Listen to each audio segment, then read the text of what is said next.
Every Thursday, the scene is set in the realm of thoughts where minds are met. They're the thinkers with brains on the brink. Every Thursday, they're doing a thing with that darn kitty as the fearless lead. That fox through by her side, they plant the seed with Dorkus guiding through dungeons deep, and Grey Coupe spreads it on steep. Nemo's crush goes like magic in the air to press Hydra's expertise beyond compare. Charles manages the box office with grace, while other guests add to the lively space. In a world of thoughts where minds collide, the thinkers gather their wits as their guide. From deep contemplation to laughter's embrace, every Thursday is their special place. Every Thursday. Hi. Hey, meow. Hey. Hey, meow. We got a full house here. True. Hi, Cal. Yeah, well, we do have a full house here today.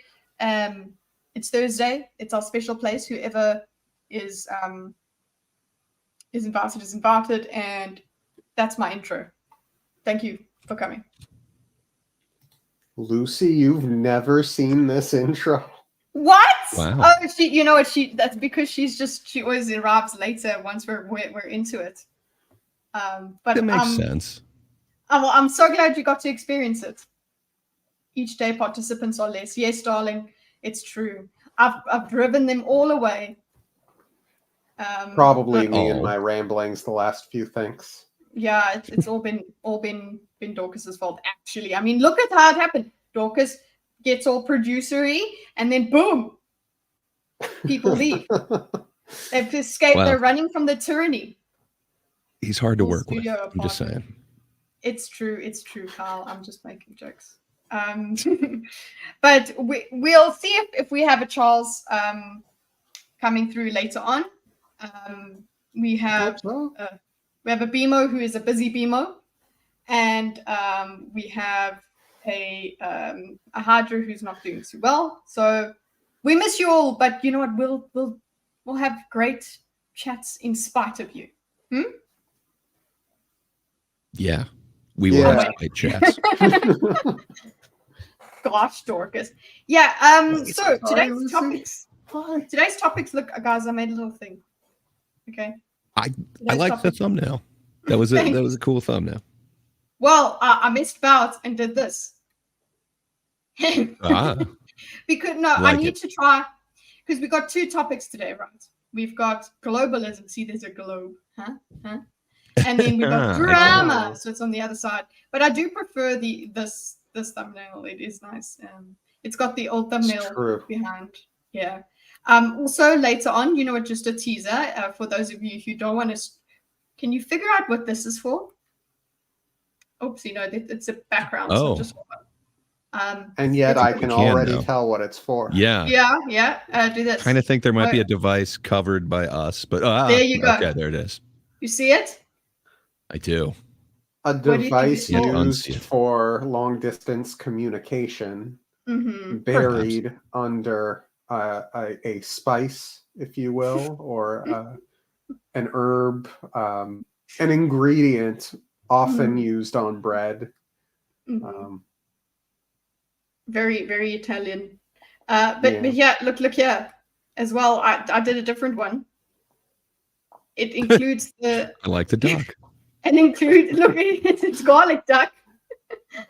Just so that we could, because of the music, basically. Well, so, it kind of makes sense in a way. You are what you eat, We're feeding the ducks. It's garlic phone. It makes sense in a weird way. It works. Yeah. I love how the phone also is just whatever those numbers are. It's cool. We're good. We're good there. Great. Thanks, AI. Let's go back to the normal background for now. Oopsie. Well, I guess we could do that because now we only have 3 people.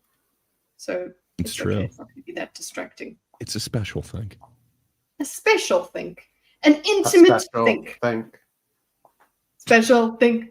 I'm even letting Gray stay at the bottom there because, we need to balance out the amount of movement that's on this screen right now. So our topics, well, it's a duck phone for when you need to duck calls from debt collectors. Yes, exactly.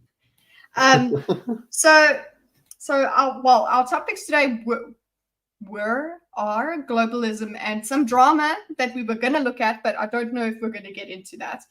At least we'll just ramble on my topic, which is globalism. The reason I wanted to talk about it is V made a video about the rise of authoritarianism in the West. And then within that, he spoke about globalism being the end to which history is supposed to progress. And that got me thinking, is this a good thing or a bad thing? Is that what everyone in the panel thinks? So first of all, what do you think when you hear globalism? I kind of hear, yeah. I guess that's me. Yeah, good times. I guess I see a mixed bag. So I see a bunch of like positives that, like it is awesome to kind of experience things from other cultures. It does seem like globalism would definitely introduce you to a lot of other things. It seems like the world is so much smaller now that we have the internet. Like hell, we're all from very far away. But, it's bringing us together. If you look at globalism like that does seem very positive. But, man, it's so easy to make kind of larger rules or decrees that wouldn't help out specific countries or people. I don't know. It just seems like such a mixed bag. It seems like it would be hard to make like a rule for all or a way of doing like the economy for all. So I don't know. Dorkus, you got thoughts better than mine on this? My intuition says don't do globalism. It's probably not a good idea. Too many people, too many different people, too many different values. Come on, the Olympics is cool, man. Everyone's getting together. They're doing weird stuff. Well, they all do their own weird stuff. What do we consider globalism? Like out of curiosity, like what would you guys have your definition as? Dorkus, you didn't give us one. Would it not be something to the effect of one world nation, one giant government ruling over everyone? Yeah, I think that's the classical overall non-layman's discussion that if you say globalism, that's what it is. It's becoming one, the global village, we're becoming one thing. And no borders, essentially. The end. Yeah. Oh, sorry. I'm horrible at interrupting. I apologize. Please finish your. No, I want to know what we're going to say. See, don't continue your thought. All right. Yeah. According to Cambridge, it's saying the idea that events of one country cannot be separated from that of another, and that the government should consider the effects of its action on the rest of the world. I'm not against that. Seems. I mean, it does seem like our economies are very related these days. I don't know. I can definitely see like if you don't have restrictions in your country, you could produce something that another country couldn't. I don't know. It does seem like there is an interconnected. I mean, to it. That definition just makes me think that they think globalism is just being neighborly with other nations, but the globalism, as I tend to hear it used, implies to me no nations, essentially, all one nation. So there's sort of a disconnect right there for me inherently. Yeah, I get what you're saying, because like the second one that I'm seeing is kind of that globalization is a term used to describe how trade and technology have made the world into a more connected and interdependent place. If it's just that like what you're doing affects other countries, like I think that'd be hard to deny. But that's hard, right? Because systems influence systems. That's fine, but this is what I'm thinking of when I think of. That's why I suppose it's good for us to say what we think. I think we all kind of did go towards that. Maybe it's because of the way that I also framed it. That's the globalism that I'm talking about, is trying to make us into the World Federation of Nations, whatever, and we're just one big thing. And like Item says here, I like the idea of all humanity united under the banner of human, but I also don't see that realistically playing out in a way that's beneficial for all involved and doesn't go horribly wrong. That was my whole reason for discussing this, because it sounds nice in theory, but there's too many people, like Dorkus said, there are too many different people. But isn't that kind of like the whole idea behind like sanctions and stuff? Like, I don't know, putting up like tariffs on certain trade. Like, aren't we, by the mere fact that these things exist and people are using them as tactics, wouldn't that imply that there is like a certain amount of globalism or interconnected economic systems? There's relations. Yeah, I definitely agree that each system, the economy of the world economy is definitely a thing. But as for having like one world ruler person or a system that takes care of all of it's actually it's the discussion between, do we want a globe or do we want nations? What happens to the nations under those things? Because the way when you're talking about this, about tariffs and things, there's still a nation that exists, and it has its own tariffs, its own exports, its own imports, its whatever, its own what do you call it? Like its own citizens. Hello. So that seems to be okay. Who watched? I don't watch Star Trek. I haven't watched Star Trek, but the idea that V brings is that that's actually what happens with the Interplanetary Federation thingamajiggy. Your planet has to be a global nation before it enters. It can be even considered. I believe with the so. rest of the systems. A one world government. I was more Star Wars than Star Trek, but I believe that was a stipulation to join the Federation. Look, I could find it's part of this video that we did, and it was just one group of wording things that just made me think about it, and I was thinking, like, how do we solve it? Because we have to solve it. That's what the thinkers have to do. Well, we just have to think about it. I think there's not we're much. thinkers, not solvers. That's true. We just think and we say and then we leave it. Because what more is there to say? Globalism. I think we all sit there. Could we think of the things that would be good and the things that would be bad about it? What makes us so put off by it? Remember the episode of Community? Yes. With the model UN. Oh, and that's an awesome one. Yeah, the professor says something to the effect of, the UN is a fundamentally symbolic organization that does nothing. Just empty gestures and rhetoric, or something like that. Yeah. I don't I don't know. I don't disagree with that. I guess if I was to explain my fear on it, it would be that your needs, wants are ignored for the sake of some greater good, or the majority versus your nation, your country, whatever.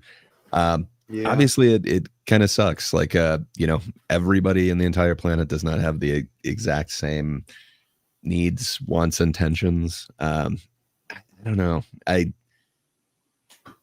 I think you lose a lot of autonomy when you go into something much bigger, especially if you're focused on something much bigger. You really kind of lose the little people. This is exactly, I think this is what Item is kind of getting at as well. You did get, you hear the doorbell and you can come out of the room and get your stuff. Best wife.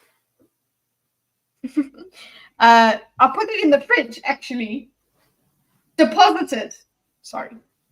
General rule of thumb, the larger a system of people, the more inefficient the system is. See, we're an efficient system. There's only 2 of us here. We're good. So you know what? We're actually, considering what Item said, this is why we've kicked so many people out of thinkers, actually. It's only us 3 now. Going forward. Charles was, getting a little lippy. Yeah. We had to lay down the law. Mm-hmm. Yeah, we had to. And so that's was to Hydra. answer Romeo's question from earlier. We had to kick Charles out. Now we're hoping Charles will show up later. We're not sure. He's a busy man. Benefits. Let's try and figure out benefits of it. I had questions. They're on my other computer. This is not benefits. Benefits. That's a word indeed. So do you think there is any going back to like being completely an independent nation? Like at this point, like we're not manufacturing a ton in the US. I don't know if we can go back to that. It would cost like a ton more, where, there are countries who are set up more for manufacturing and quick turnaround. I don't know. Can you ever see it really changing back to that? I like American-made products, but man, I can't afford to pay like 10 times as much for everything all the time. I got to kind of pick and choose.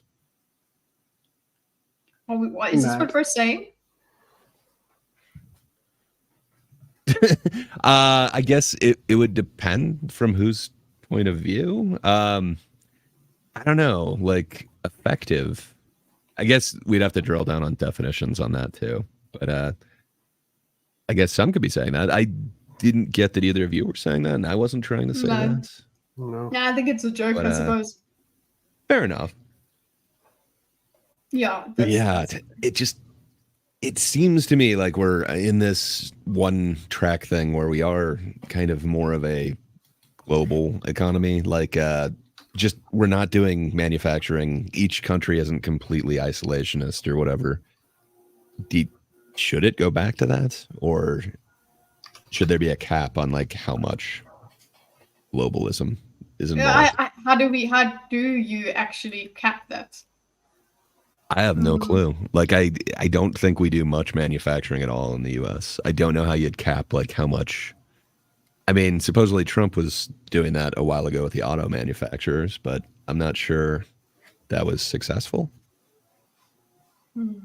But yeah, I guess that's part of the problem. How would we design the world? If we were town planners, how would we design the world? What would we allow? What's the line? What is the line between assimilation, working together, and just check? Vincent just wants to go into the drama. Nobody wants to talk about the world.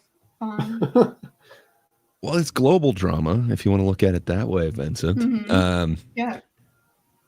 Yeah, I don't know. I fear I'd be kind of in the minority of what I want as, my ideal world, my utopian thing.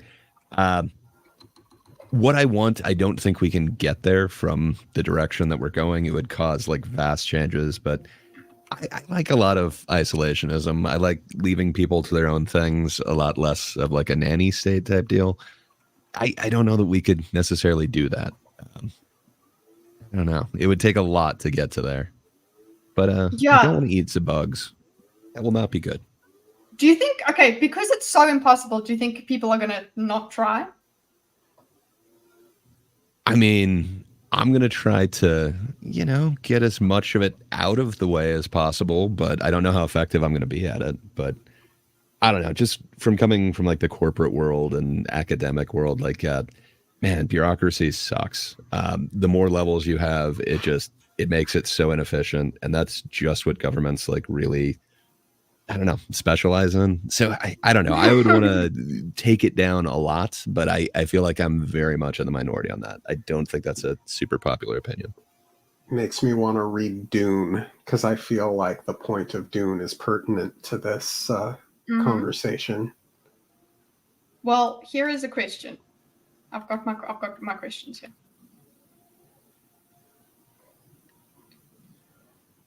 Again, this is just going to make you guys repeat yourselves, but let's just get to it. If it will come back to me. Hello? Okay. What is the role of national sovereignty in a globalized world? So that's the thing. A globalized world, we can say it's connected, right? We're okay with that. I think we're all okay with that because we're literally doing it now. That's us. Yeah. And that's also corporate kind of having multinational companies and all of that.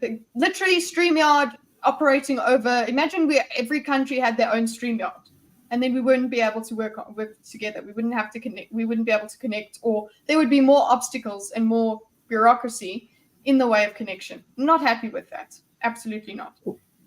But then, how would you balance the need for a strong nation state with the interconnectedness of global trade? Is the global trade forced? Like, what happens when blue country doesn't want to trade with orange country? So I guess it would depend on what your definition of forced is, because if they have other alliances with other countries that, like they need the oil from, I don't know, yellow country or whatever. I don't know if yellow country has an alliance with orange it gets weird, but essentially yes. And that would be kind of the idea behind tariffs and everything. Like you can kind of force them to trade. Same thing with like embargoes, but I don't know. Did we, as the U.S., were we forced to be more globalistic, or has it just kind of gone that way over time, where we outsourced the manufacturing because it was cheaper? I think that's happened with most people. That the market does that. It's like, oh, I can do it cheaper over there. Why would I do it more expensive here? Yeah, doesn't matter especially what if kind of there's country regulations over here that inherently make it more expensive, and hey, they don't have the regulations over there. So, and in theory, so long as we are fine with child labor building our iPhones, if we send all of our manufacturing overseas, that should allow us at home to focus on other tasks. We don't need to be making shirts if we're focused on the latest in some tech or something, right? Or medicine or something. Well, we're assuming then that's going to, then you have to compete with the rest of the market. You have to compete with whoever else is doing it. And you have to convince your citizens to also want your stuff, which is, it's like, just because you're American, people aren't going to go, yay, America, and then only have American products. Unfortunately, that's not how it works. Yeah. How does the dynamic go on? How does the dynamic change when one nation is a world power and one is not? I think you're held to a higher standard if you're, like in the supposed, I guess it's offensive to say now, but like the first world, or you're a world power, you're supposed to be held up or, held to a higher standard than others. So I don't know. It really depends on. Hey, it's a Hydra. We miss you. Good to see you in chat. It's great to have you around. I think Hydra might have good ideas on this, perhaps more thought out ones. Mine's definitely a weird bias point of view. But I don't know. Yeah. It's my question, but kids make good iPhones. That's happening. Okay, so you think of the America, the powerhouse, and yes, that there's the dynamic there that America kind of. Okay, so your answer was that it has a higher standard. You're expecting to deal with, I don't know, you expect to be dealt with better somehow, or it's supposed to at least be good for you if you're dealing with the world power. Or for me, I would think of it as, in any relationship, the person with more power then gets to call the shots, gets to say how much, how little. You don't depend on you are depending on the big world power in some way, so they get to throw their weight around, right?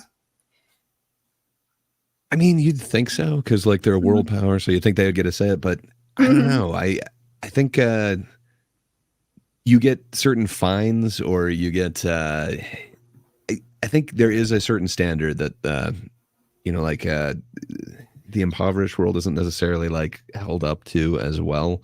I don't know that it's just like more is expected of you, but yeah, I guess that is a way that you could kind of frame it, which in a way makes sense. You know, like you have the economic means, so why do something that you know, is so detrimental to others? What you're doing necessarily affects others downstream. I kind of get the idea behind that, but still, it does seem like you're kind of tying one country's hands behind their back to a certain point. What do you think of when you think of South Africa versus globalism? What do you think South Africa would, what do you think South Africans think of that sort of thing? That's a really good question. I'm pretty damn ignorant as to what anyone else thinks of anything. I assume it definitely affects you guys as well. I'm putting music on in the background, by the way. Yeah, it kind of threw me for a second, but I think I get it. Like you said, who's that? I had a tab open. I was scrambling for a second. Yeah, I don't know. It is kind of interesting. Like I assume it would definitely affect you guys as well. Like if, you know, like the US currency tanked or whatever, I'm pretty sure that would cause a ripple throughout everyone's economy. So I'm sure you guys are somewhat interested in that. I'm sure even the outcome of like our election, you guys would be interested in, but yeah, I don't know. That's the globalism.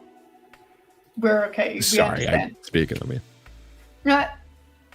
Yeah, so that I know it was a trick question. I'm not expecting anybody to have the answers. Why would you? But actually, one of the things that, so you think of South Africa is developing nation, right? So what developing nations do is they hate on the developed nations, right? They go, look at what they're doing. They take all our resources and they do stuff with it. They take our resources. We've got the natural resources. We don't manufacture anything. Other people manufacture it, and therefore, you know, it's bad. The West is bad. Everyone's bad.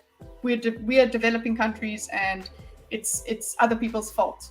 One of the worst takes that people can have is like, oh well, it's just the global's fault, and we can't do anything to help ourselves in South Africa.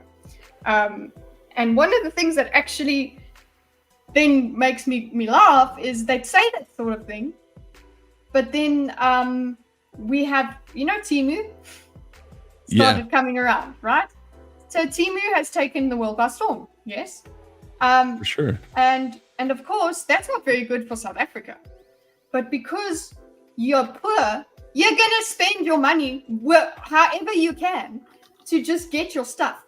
Okay, you don't care where it comes from because you're just trying to get stuff. So they now have tried to put up tariffs on stuff coming in from Temu and Shein and all of those things, because they are affecting all of the online retailers as well, and just the normal brick and mortar retailers. So that's the red tape sort of thing that you could try and implement in your country to empower to force people, unfortunately, to spend in their own markets. To be clear, I'm using Alex's joke, so I might be a little space. What is his one? What is his? The frogs. Yeah.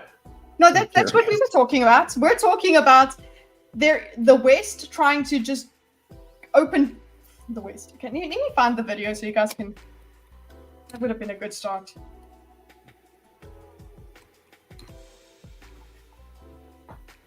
We're not sure how it works. Would the companies be pumping a ton of money into the economies that are?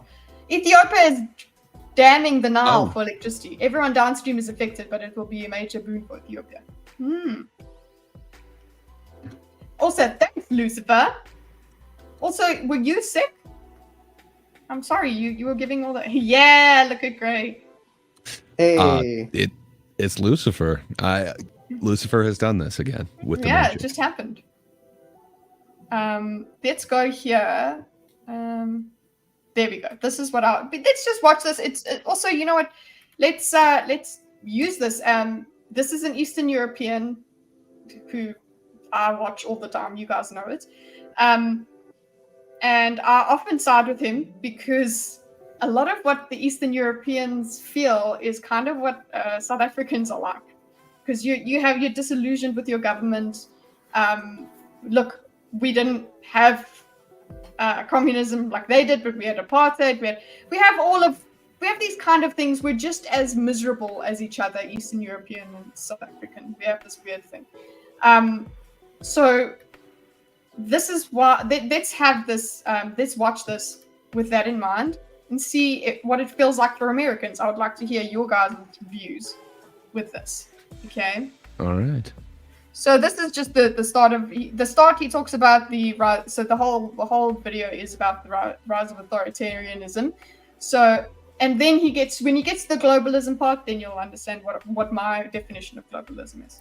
Speaking with a Japanese friend the other day, and that's what I think too. Couldn't understand what's happening in UK, and he asked me, "It's like, why are the politicians Can you guys hear? Okay. in favor of mass migration?" Yes, but the music. And I makes tried my it best. difficult. To maybe we should explain it, but take it's like, the yeah, but lyrics. like, if the politicians notice that the British people stop being in favor of migration, like, why don't they have a conversation? Why did they have a dialogue?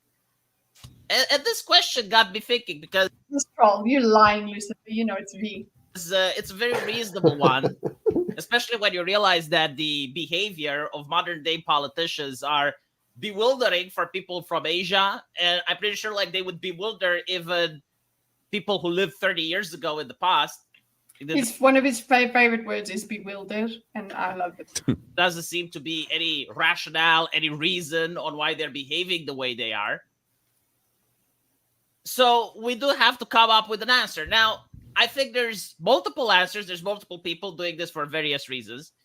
But if you're interested in the actual ideology, if you're interested on why it's actually happening, I think the best explanation would be the Hegelian view of history. You see, most of the elites that exist in the West right now, whether they're politicians, whether they're people from the academia, whether they're school teachers, or whether they're just like liberals that are normal citizens, they all share the same ideology, the same worldview. And that worldview... Hold on. Hi, Congo. Yeah, okay, so they all share the same view. Mostly, do you see do you understand who he's talking about when he says the global elites? Just the politicians. He's thinking of the UK, the EU, that sort of thing. View is that history is progressive. So this is if I had clipped it, if I had done my prep, this is what I would have clipped. Worldview. And they all share the same ideology, the same worldview. And that worldview is that history is progressive. History doesn't just have a couple of events that happen at random. History is actually taking humanity from the Stone Age, and we're moving towards Star Trek. In fact, that's where I got the Star Trek from. So that's a view. I don't think any of us. It's not a correct view, but it's a view. Yeah, it's yeah. I don't know, like going from essentially the Stone Age to like civilized society. I mean, that is progress in a way, but I don't know. We just have so many examples of like societies that have fallen and have gone too much. I don't know if you can say that there's one single trend from Stone Age to now. I mean, Bronze Age collapse, the Dark Ages. There are lots of the fall of Rome. There are a lot of times where if we look at it through the lens of progress, we regress for long periods of time. Smash that like button. Smash it. The fall of Atlantis. The fall of Atlantis. And the technology is all still very, very new to humanity. And already we're worried about nuclear annihilation. So there's no guarantee we're going to end up in a Star Trek future. No, but it could be nice. Yeah, I mean, it's obviously one of those utopian kind of dream. This is what he's saying that they have. They view that progressivism is we're always progressing, we're always doing better, and eventually we will reach this utopia where everybody can be the way they want to be, and we all connected and we all happy. Utopia. That's this view of history. That's what he's saying here. I don't know. I haven't heard of this the formal name he uses, but do you see that in some people? Like, I mean, in the basically what you're hearing of the context here is he's talking about the UK, right? And of course, what we hear in the UK, what we hear, and we know, no, it's not. I don't know if it's true or not. Let's not spread misinformation. But they've got migrants there, and that's a problem for them, for some people. But other people are like, everybody should be allowed to come here and have a life. And other people are like, but then there's too many people, and then the people that were here already don't get anything. And that whole migrant issue made him think of this, where it's like there are people that want the world to just be free for all, that everybody just goes everywhere they're going to be, wherever you like, and you have the right to be there. Unfortunately. Disagree. The moral arc of history is long, but it bends towards justice. Did you disagree? Yeah, read history. Yeah, there's certain ideas though. Like, I mean, if you look at just the broad strokes of history, like we have gone from very uncivilized to like a little bit more civilized, and we started having global trade, and now it's very global trade dependent. It's kind of moving that direction, but it feels like that's just counting the hits and ignoring all of the misses. Where there's been a lot of progressive things that were implemented that did not work out well. There's always progression, and then there's always regression. And for sure, it seems to be cyclical. Nothing's permanent. What do you think of what Hydra said here? Yeah, that's essentially what I just said as well. That's all. There's never an end point, and I think the nature of humans does not lend itself to us becoming. It was an Obama quote, wasn't it? Wants to people to read history while not knowing a super famous quote. What? This is a weird comment. I think he's talking about the moral arc quote, but I could be wrong. Yeah, but like just MLK Jr. Okay. Yeah. Thanks a lot, Obama. But even I've heard the phrase before, if nothing else, even if I didn't know who said it. That because that doesn't mean I'm not allowed. Yeah, you're familiar with it, but doesn't mean you can say exactly what speech it's in. Yeah, I'm allowed to triggered disagree with the idea, regardless of who said it. In this case, you said it, and I said I disagreed. I'm completely allowed to do that. Yes, you are. I'll allow it. Just this once. This is also what item is basically. If you can read the Gulag Archipelago and not feel the horror of humanity's potential, you're a far more hopeful person than I. So that's the thing. There is the danger of humanity. Humanity is just, that's the way it is. And also just the fact that we are all different, and there is no way unless we're a hive mind, we can't work together in that kind of society. That's not how everybody would have to be the same. I think that this is normal and okay to us. But other people have too much hope, I suppose. Let's see what else he says here. Anything else before I press play?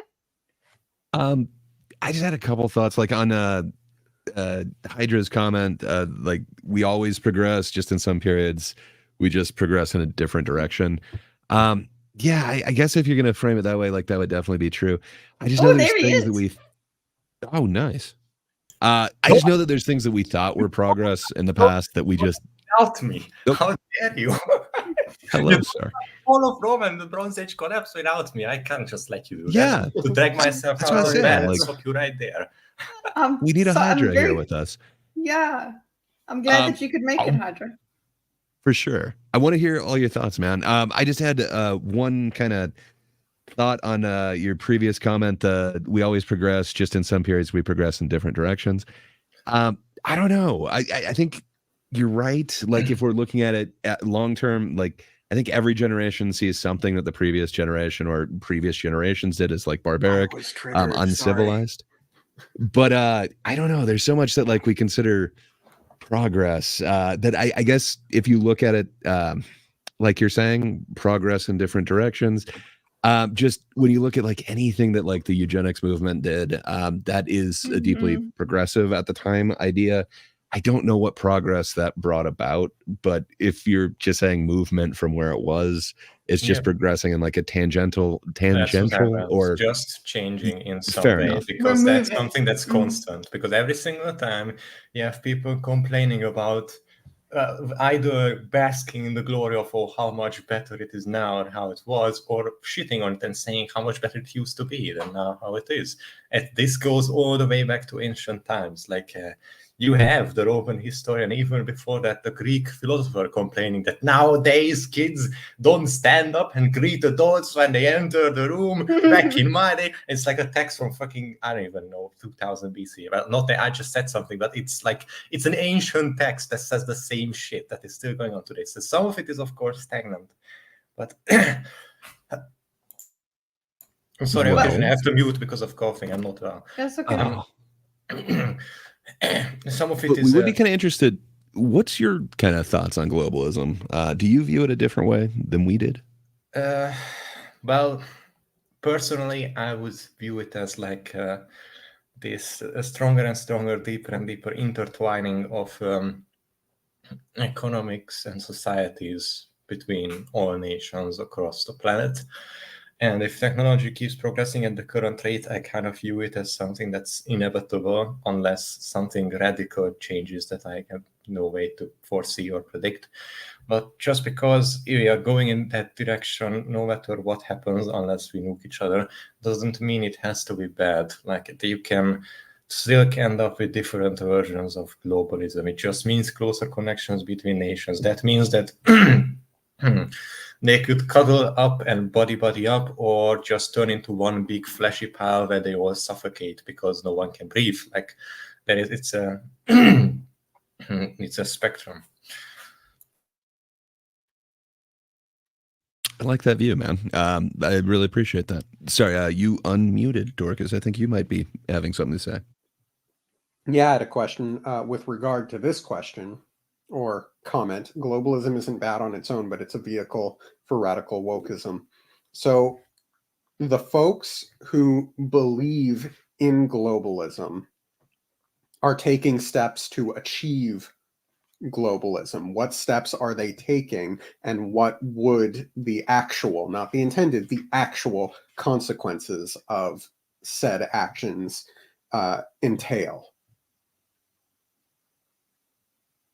Like if you think you're just building trade networks, that's all well and good. But if you make an organization that, let's say, advances woke ideology and open borders, there's a disconnect there. So those organizations like it will inevitably pop up if you have the closer like societal apologies, this closer societal connections.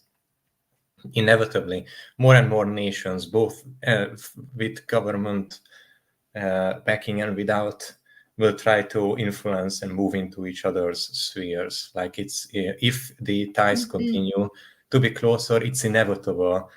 That doesn't mean like it could result in rising tensions. It could result in lowering tensions. Like it's but of course, looking at the world right now, it doesn't seem very positive at the moment, but maybe that's just because we are in a bad time right now.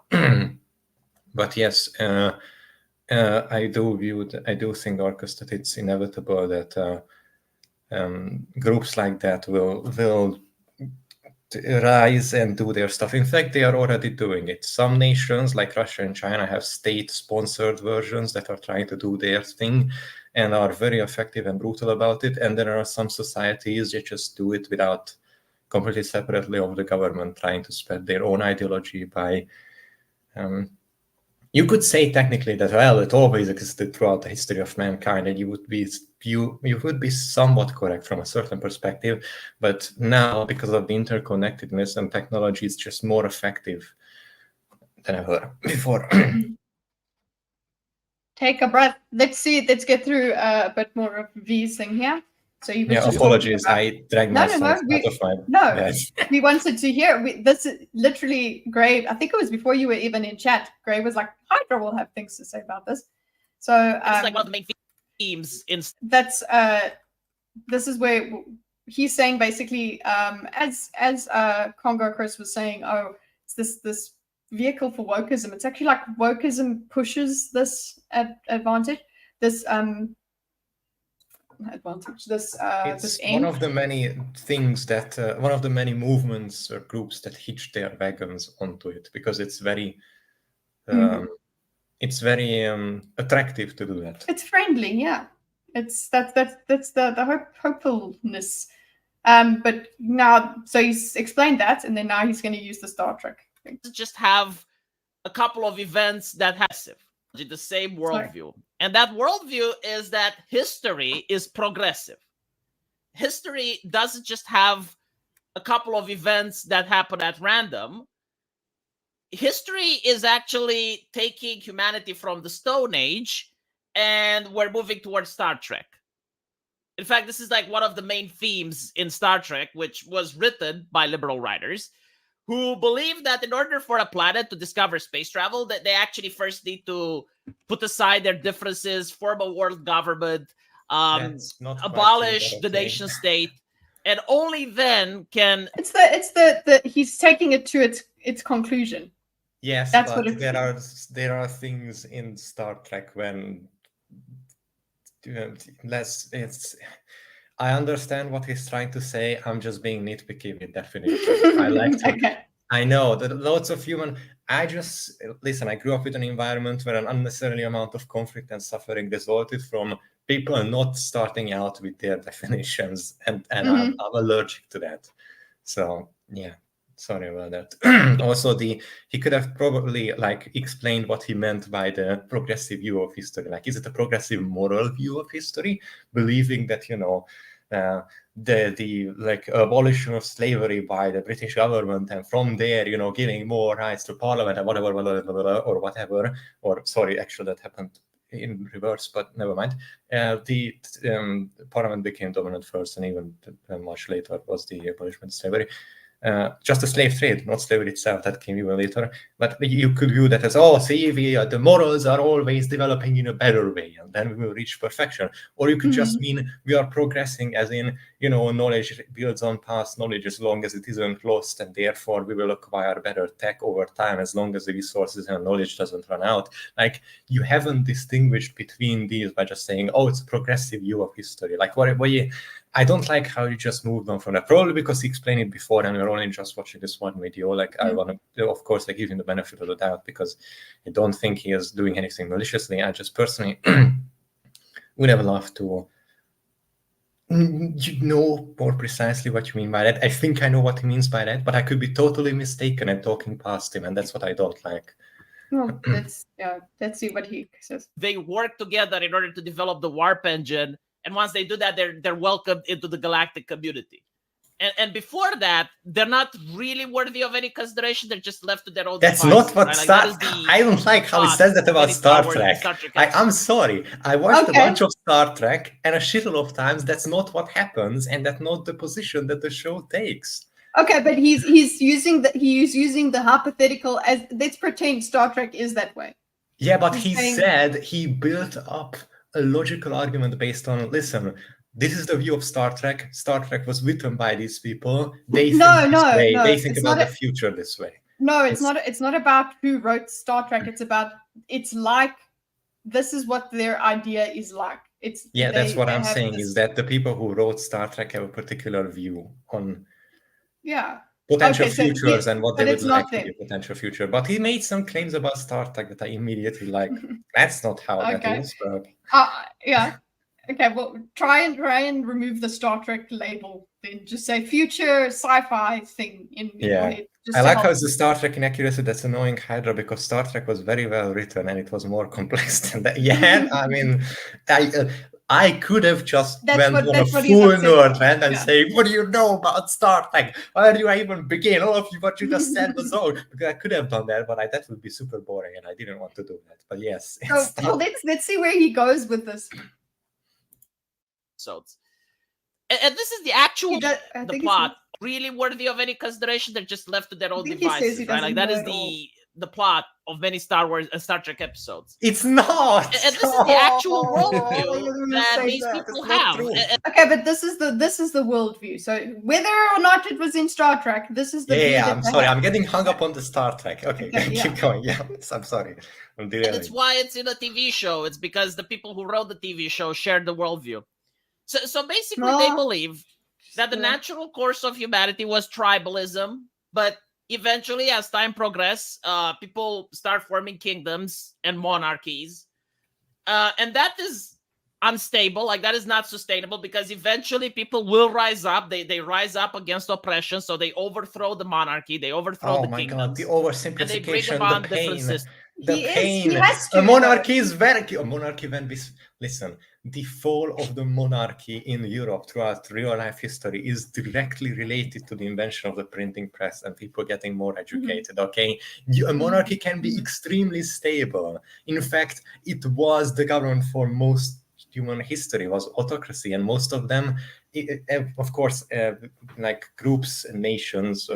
The concept of a nation technically comes much later, but entities, states, rise and fall as they do always, but monarchies can be extremely stable. What he's describing, the people rising up eventually because of rights or whatever, for fuck's sake, it took an anomaly for that to happen. No, but he's describing what they view history as. But that's not what the people who made Star Trek view it like that. That's not true. I think he's kind of straw manning it and simplifying it a bit. But yes, we get the notion, though. He's oversimplifying it and ascribing it to people who don't hold it. I don't like that. For sure. Okay. For sure. The anti-tribalism thing too, like it doesn't seem like that's what they were going for, when it's all these giant tribes that are like the actual like races of aliens or whatever, like you've got Romulans versus Klingons versus like it still seems very tribalistic, where they're trying to interact with each other, but I don't know, I don't think tribalism's removed from that show by any means. Not at all. It's often the main plot point of episodes, actually. So let's see what goes on here. Whether it's fascism, whether it's capitalism, whether it's Nazism or communism, the idea is that this is the progress of history, right? So like from tribalism to kingdoms to these various different ideologies which are going to fight with each other, and eventually capitalism wins. And they can't really deny this because it's what happened after the Cold War. So is that okay? At this point, I'm just trying to shut up. I'm holding it in. I'm holding in the rage. I'm a big history nerd, and I don't like it when people say a lot of bullshit and then get away with it. I'm holding it in. Okay. But to be charitable to V, like there is kind of this sci-fi trope that, like the thing that would unite us all together is like an existential threat. So like aliens or something like that. And that's the only way that we'd truly kind of come together and then work as a group and realize there's not much difference between us on this planet. There's real difference out there in the universe. I don't know if he's getting at that, like kind of, but I would agree if he would be saying that, but he's not. So let's see. With capitalism is the victor. But as we mentioned, history doesn't stop, right? So like there needs to be a progress from this. This is also unsustainable. We haven't reached Star Trek yet. So like what is the next step? And they believe that the next step is a global market where you have no borders, where you have... This is the main thing, okay? That's what brought me to it, is they believe in a global market where you have no borders. One world government, and where you have no nationality. So basically... That is the idea of taking it through to its conclusion. So it's not saying that's what's happening right now. It's taking their ideals to their conclusion. Because the discussion in the UK now is, everybody's welcome, and it's our responsibility to help these people and all of that. That is taking that open versus closed borders into consideration. Is this discussion what is a nation then? What is a nation? For sure. Oh, what are you supposed to do? Oh, please go, Dorkus. How can you expect one nation in a world that has nations?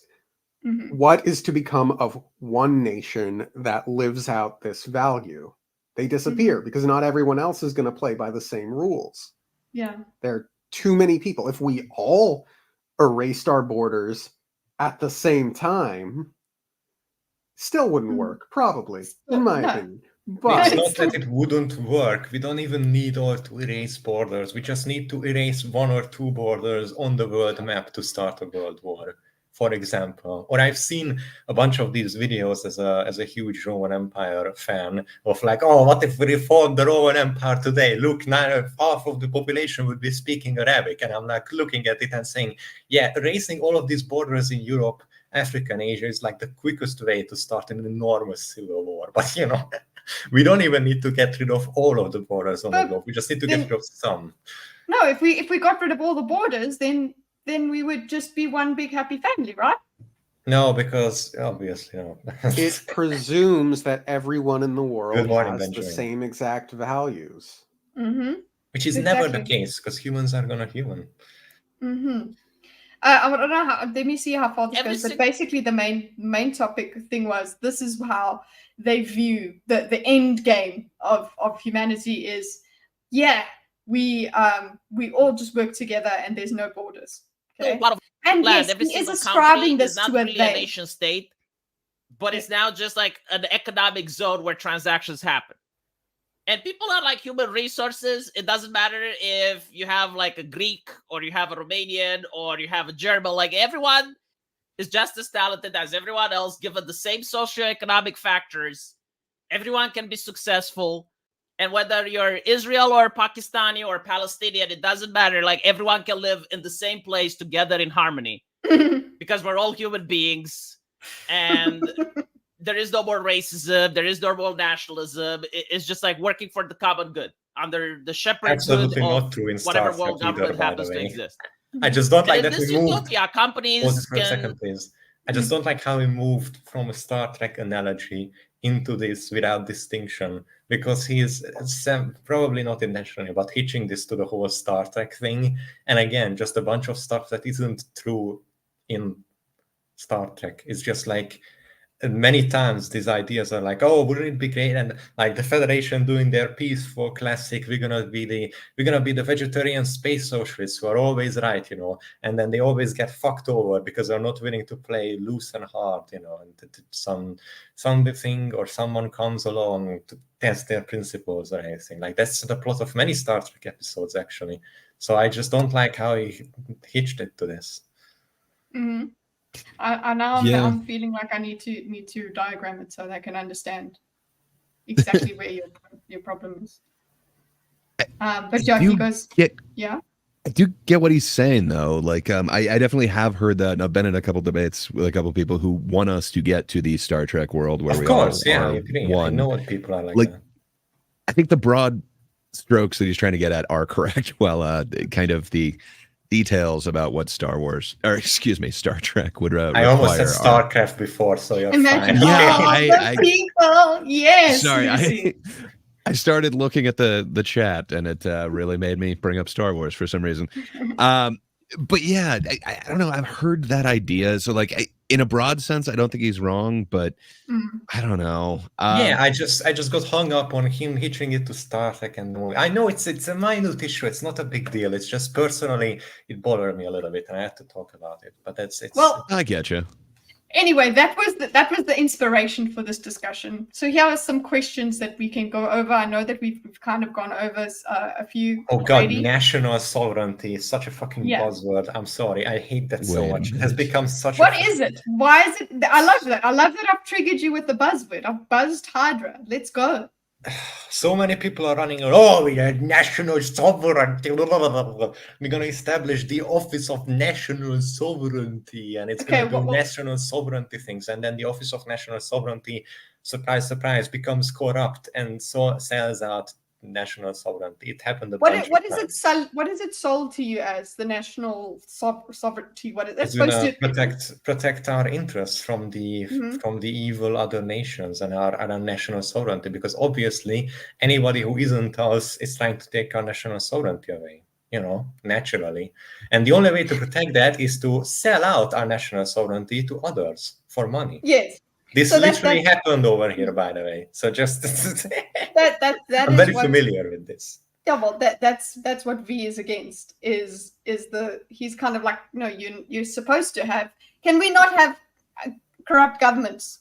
But I don't like how he ascribed it to being a leftist or a liberal idea, because hard right and traditional conservatives and even alt-right governments did this a bunch, and I've seen it. I witnessed it myself. So this is not a political spectrum specific idea. This is just a political thing that is happening regardless. But wouldn't you say that these people that he's ascribing this view to don't think national sovereignty is actually something to value?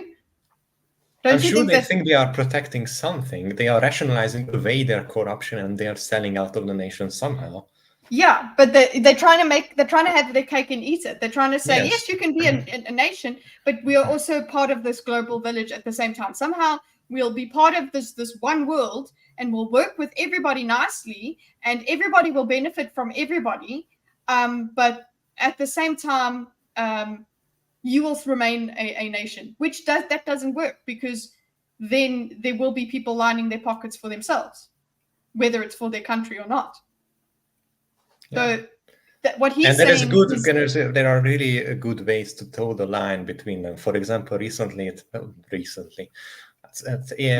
one of the things that happened in France is that they had this bill about, we're going to have better rights to like all of these truckers and people who transport goods and ships and whatever, people who work in transportation infrastructure, and we're going to provide for them by right better accommodations and food and everything, and we're going to legally mandate it that they're going to have to be cared for really, really well. And it looked on paper like an amazing law. Look at this. If you're a trucker now, you're entitled to this good of a hotel, this good of a food, luxuries, etc. But some people would consider it luxuries. Depends on where you live in the world.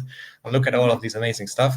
And then actually it was just an insanely brutal protectionist paper on the backside, because all of these things would have to be acquired in a way that's beneficial to France and France only. And they pushed it through the EU Parliament, and it was actually just a protectionist policy. So this happens all the time. It's within the interest of global human society to treat our fellow humans being better. Also, give us all of your money. So they are okay. Now I'm actually thinking, because Congo Chris said it's a vehicle for wokeism, right? And I was saying no, it is wokeism. It's having woke ideals makes you do this globalist thing. But what you're pointing out here is that there's people that just for political gain will say that this is what they're after. Just because they know that some people will support Daisy. I swear to God, she almost relocated. if I disappear, it's Daisy. Sure. So you're just gonna turn on the camera one day, and it's just gonna be a tail. I have removed Kitty from power. All about the cat. Kitty, you. So yeah. What I was trying to say before Daisy so rudely interrupted. Is there are people that are, it doesn't really matter whether they believe in this utopia or not. They want to sell that to people so that they get the power. So that just adds to the complication of the question in any case, because this is okay, cool. So what's the role of national sovereignty? So what a politician will say, you must have national sovereignty, but also we must collaborate with other nations. And then what? I'll line my pockets and I can switch between these two modes immediately. Again, I've seen this happen myself when an entire career of the politician is based on we need to remove ourselves from exactly like kind of the view Dorkus was explaining before of like, I don't want to be tied to the EU, I don't want to be tied to America, I don't want to be tied to China by all of these, trade restrictions. I don't want to be fully dependent on them, let their influence take over us. It's like, I'm removing ourselves from this, this network. I want our nation to be more independent. You want to be slaves to these superpowers?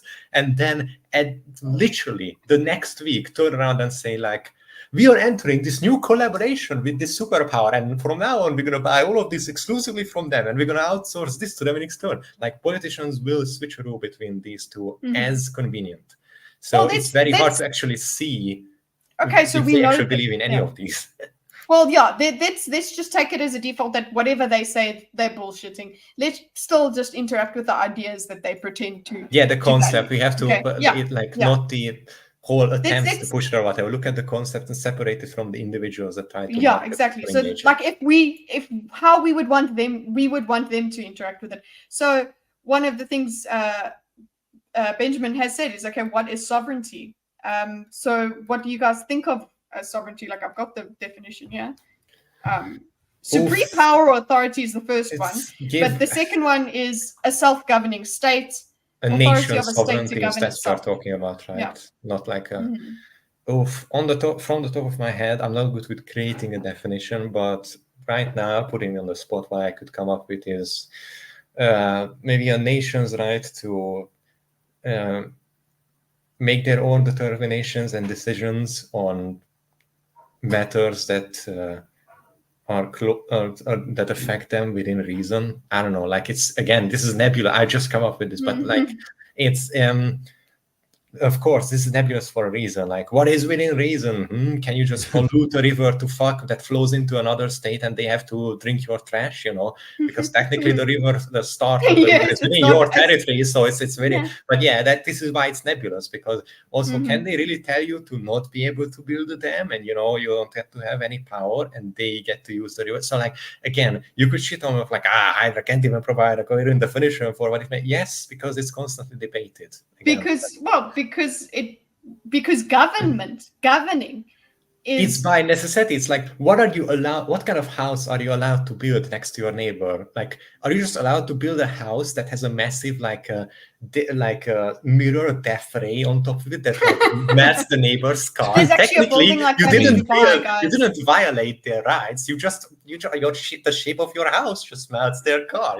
Is that against the law? I probably should be. Well, but melting their car would aggress against them. Kind of like Benjamin saying, because you have to draw the line by the shape of the house. That's why you have the neighbor, and the river fucks with the other people. Fair enough. I know autonomy. The ones who autonomy comes to mind. That's another fun one. Oh, no, that's, I was going to say, Impotence needs to speak. Okay. No, Dorkus, I just wanted to put out the word autonomy. Please continue, Gray. I was just going to say, like, where I hear sovereignty used the most in the U.S., or at least in my political spheres, is the libertarians, and that's why they always kind of citizen. Oh, well, God, so that's different. That's generally the Moors, and Moorish people are different. But I don't know, the libertarians, they really do believe in sovereignty, which is self-governance, excuse me. So I don't know, but that generally goes hand in hand with the NAP. They have a principle, the non-aggression principle. So if you're doing anything that aggresses somebody else's sovereignty, you have harmed them. But I mean, it's not exactly like it's super popular here. So I don't know. You guys being more international than us, I don't know. Do you guys see sovereignty actually used in any way, or is it kind of more this compartmentalized thing? Like, you have so much sovereignty until your government has control over these things, and then I don't know. With us, we've got compartments where it would be like state, and then you've got federal, and then you've got like international laws, for instance. Do you guys see a push for sovereignty in that way? Oh, here we have all of these sovereignty LARPers all the time. I see them every day.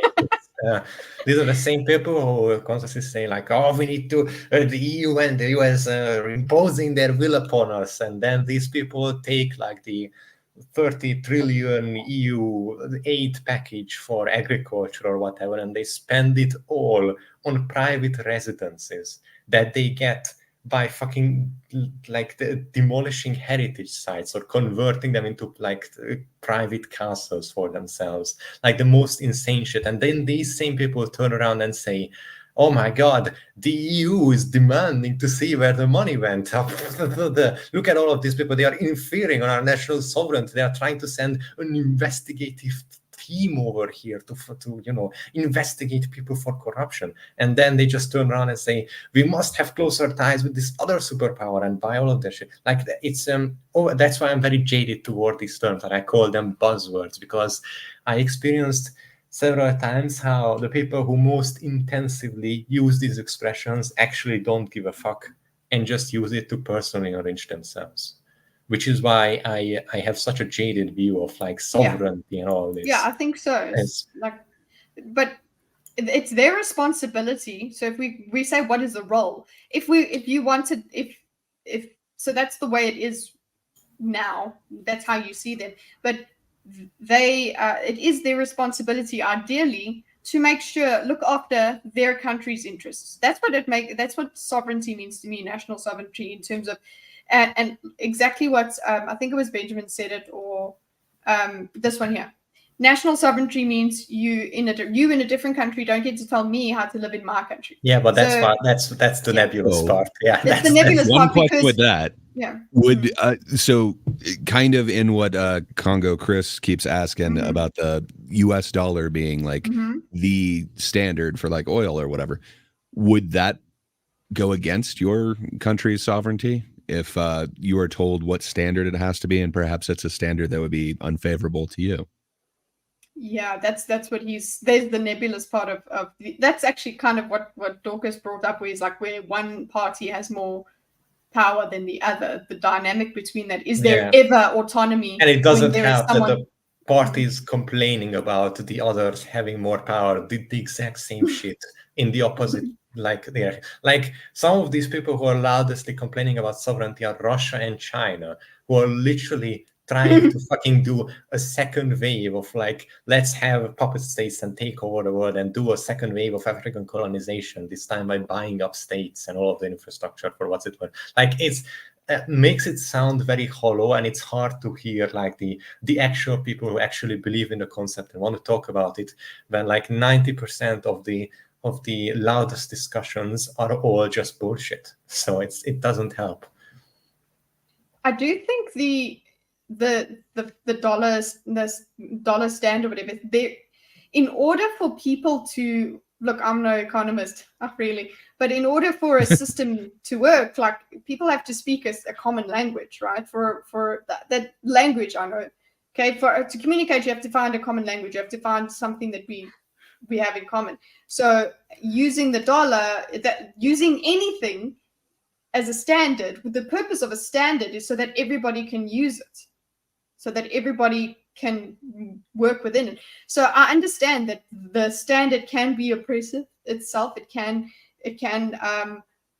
favor others more, some more than others, but it is up to the nation. If we come back to the national sovereignty, it's up to the nation to look after their people as best they can, not themselves, their people.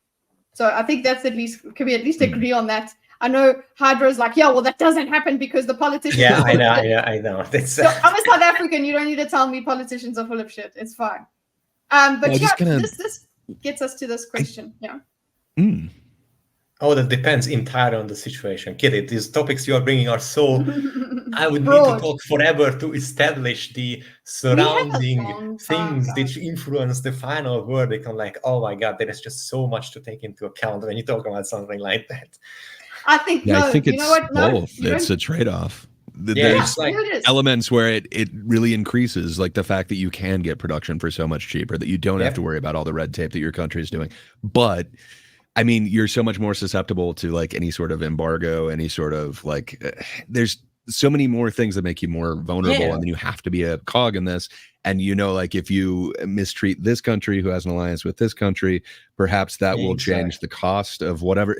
It doesn't feel like you are autonomous in a lot of this global trade network. But I don't know. I'm not sure where you bring it back to and say this is where countries have autonomy and here's where they don't. Like that's what you said earlier, Gray. You said, do we ever get back to being our own little?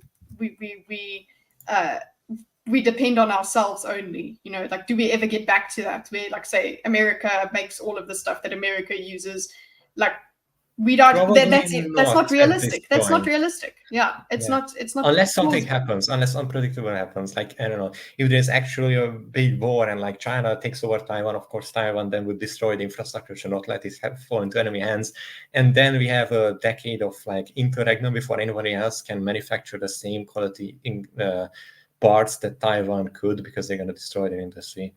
And it would take us for a time for someone else to build up to that level, which means existing machines will have to be cannibalized to keep up the current infrastructure and the electronic dark age anyway. And that's just for not a dark age, but there would electronics price would skyrocket. You couldn't really maintain the same level of production. You would have to take newer parts from older parts and whatever. But really, what I would say, a comparison, if you will, being neutral during a big war or even a world war can be either a blessing or a curse. Ask the Belgians how neutrality defended them in 1914. But then Switzerland just hung around in the middle of Europe. Why is that? Well, because Switzerland actually had something called armed neutrality, which means they turned the entire nation into an enormous fuck-off fort, and everyone was basically ready to stand up and defend their country. Everyone had weapons, everyone had training, everybody was ready to be, everybody was a reservist to go into like alpine warfare at a moment's notice. They were ready to fend for themselves. And like within 72 hours of going to war, they would have like a massive army of more than 300,000 men, like calling up all of these reservists and all of these resources, and basically being able to shut off all of their infrastructure and turn literally the entire nation into an enormous mountain fortress. Like, that's possible. But remember, you're neutral. So you need the unneutrality if you actually don't want to be invaded like the Belgians, because you're neutral. That means you won't have any allies if somebody actually tries to invade. But it also means you're hard to be dragged into a conflict. Unfortunately, Belgium was dragged into a conflict because somebody wanted to get around the defensive line. So, same as with Finland. Of course, Switzerland has so much going for it, though, man. Like, their geography allows for these points that they could strategically take out the ways in. Like you mentioned, a fortress. It's just, it's awesome. They're their own thing. Like all of the big railroads and roads that lead through the mountains, there are several points where they could be cut off with these like very nuclear bunker looking as gates, and like the entire nation gets closed down. Like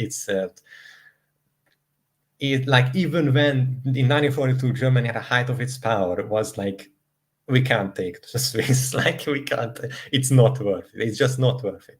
That's essentially the mentality that you can exercise. And it was the mentality that the Finns exercised until Putin decided to fuck around, and now they joined NATO as well. And Switzerland broke its independence again because of the Ukraine war. So it's, again, things can change, but if you want to be neutral or independence, I didn't say independence, neutrality, sorry. And I'm not well, I'm switching up. It's okay. If you want to be neutral, again, a blessing and a curse. You could stay out of some of the most devastating wars in human history and sell weapons to both sides and get rich off of it, or get invaded and utterly erased from human history without anyone ever giving a fuck. So it's possible. Well, take that word invasion, right? And think about this. Borders and migration open or controlled. Oh, so no, not the word invasion. I saw that. I know. What I'm trying to do is ask you, that was a very clear cut, because like literally it's a war. We are deciding not to take part in your conflict, you assholes over here. Okay? And if you come to us, we will take part, but we're not going to help you. We're not going to help you, but we are ready for you, for either of you guys who wants to come in. Okay. Yeah, and that could also, like, our neutrality can backfire as well. Like Yugoslavia, the reason why that country collapsed was the enormous military budget, which was necessary because the leadership was worried, even though it was technically communist, they had really bad relationships with other Soviet or socialist and communist countries, and really bad relationships with the West too, because they were communists, and they were terrified of a Poland situation where both sides invade and split it between the two of them, and they inflated their military to the point where we would have to be able to take on both of them at once, and that just crippled the nation's economics until Yugoslav civil war. So yeah, it can that one can backfire definitely as well. Yeah, but that's armed, and an armed conflict that you're. So say now, now we're thinking of, when you think of borders now, there's refugees. We think of refugees, right? Then that is like, you can't stay neutral because people are just, they are coming to you anyway. They aren't armed. They are not declaring war against you, but they are in numbers. It's not an invasion, despite LARPers on Twitter saying it's a military age, man, it's an invasion. Yes. Like, bro, saying that, like, oh no, the unwashed brown masses, it's an invasion. It's like saying that loads of people you don't like or don't want to be here can't travel to this country is not an invasion, okay? Your buildings aren't getting bombed into dust, and your children aren't castrated and hung on lampposts for YouTube videos by the enemy. You are not being invaded. You are having a migration crisis. Okay, well, it's bad, but not as bad as an invasion. Yeah. Okay, so you're taking the sting out of it by saying when you hear the word. The reason that they are using the word invasion, though, is when I say I'm invading your privacy, they want to say how bad it is, but they are using the wrong word to express how bad it is. If I'm invading your privacy, I'm invading your space. I'm coming into it. That is a word you can use. Obviously, for rhetoric, using it as an invasion, then that makes you think of aliens and makes you think of war. That's illegal aliens are invading. But in terms of literally having space taken over by a large group of people, what is that? And you see now, there's no people could try where I am. Okay, they could try and say that there's invasion of Westerners here. But would that be? Could I say that there is an invasion of government forces where I live, because they've been buying up land that is supposed to be for like museums and heritage sites and converting it to private residences? Would technically the government be able to do an invasion on its own people by this definition of just moving to spaces they are not welcome? I don't think that's a one-to-one comparison, though. I do think there's a difference between, say, a government doing that and outsiders coming in en masse, refusing to assimilate, coming illegally, and number one, not. That's where the different word comes in. I don't like using the word invasion because it brings to itself a different context of. But I don't think people are applying the word invasion to your government. That's I brought it up as a reason why I don't like it. Is analogy of it being an invasion because people are taking personal spaces that you would like to have for yourself. That's like, I brought it up as a relation to that. Like, I think it's, they use the word invasion because they like to convey how terribly bad the situation is, and for them, how hurtful it is. But it's still not the right word to use. Calling it a mere, I didn't call it a mere migration. I said a migration crisis. I think a crisis is a good word. It's a pretty weighty word, and it certainly describes what is happening right now. I think a crisis is Hydra, the word statement after the stabbing of 3 young girls in the UK, context redacted. The word statement, what? It's that's you're gonna have massive amounts of crime spikes and social unrest when you have a migration crisis, because it will be impossible to integrate these people properly due to the sheer fact of how many of them are coming, how fast. Even if you have the best infrastructure and you're trying very hard, it's still not going to work. That's why it's a crisis.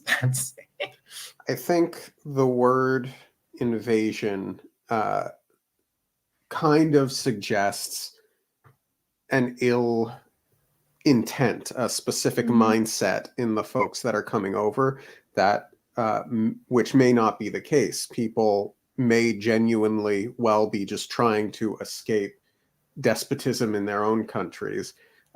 So in some ways,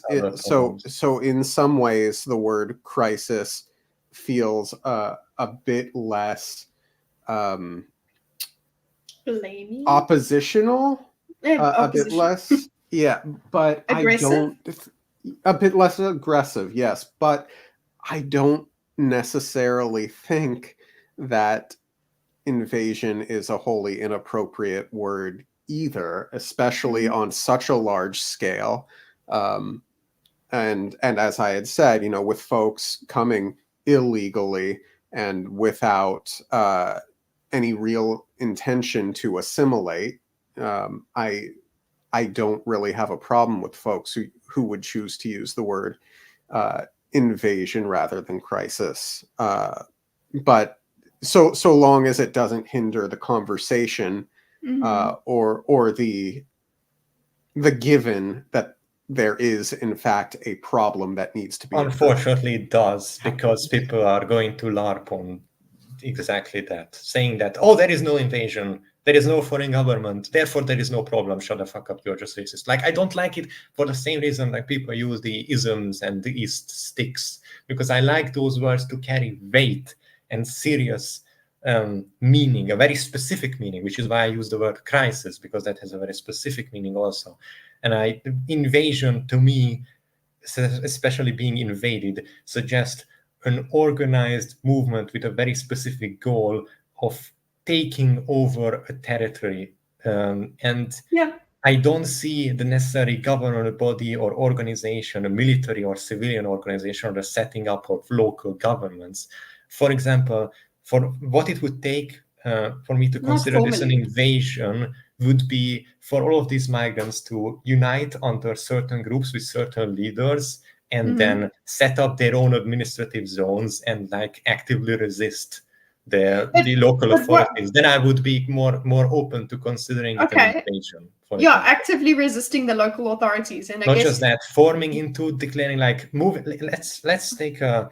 I'm going to use an example of the Roman era barbarian invasions. Let's say an enormous horde of 3 million Mexicans move in and say, I don't know, this portion of Texas, it's ours now. They walk in, nobody can stop them. They settle down, they rename all of the cities, they kill all of the people who live there or kick them out, and they actively fight the local authorities when they try to reestablish order. That would be an invasion, according to my definition. What happens when the authorities are not even trying to stop, but the only people that are trying to stop it are the residents?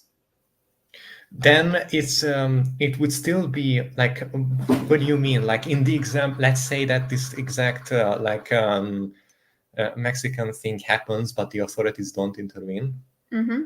It's still an invasion. It's just that the government is choosing to do nothing, or is complicit, or ignorant. That's what I'm. Yeah, that's exactly what I'm saying. Like there is no action that you can take that doesn't, that it can actually help as the country without being against people that are coming into your country.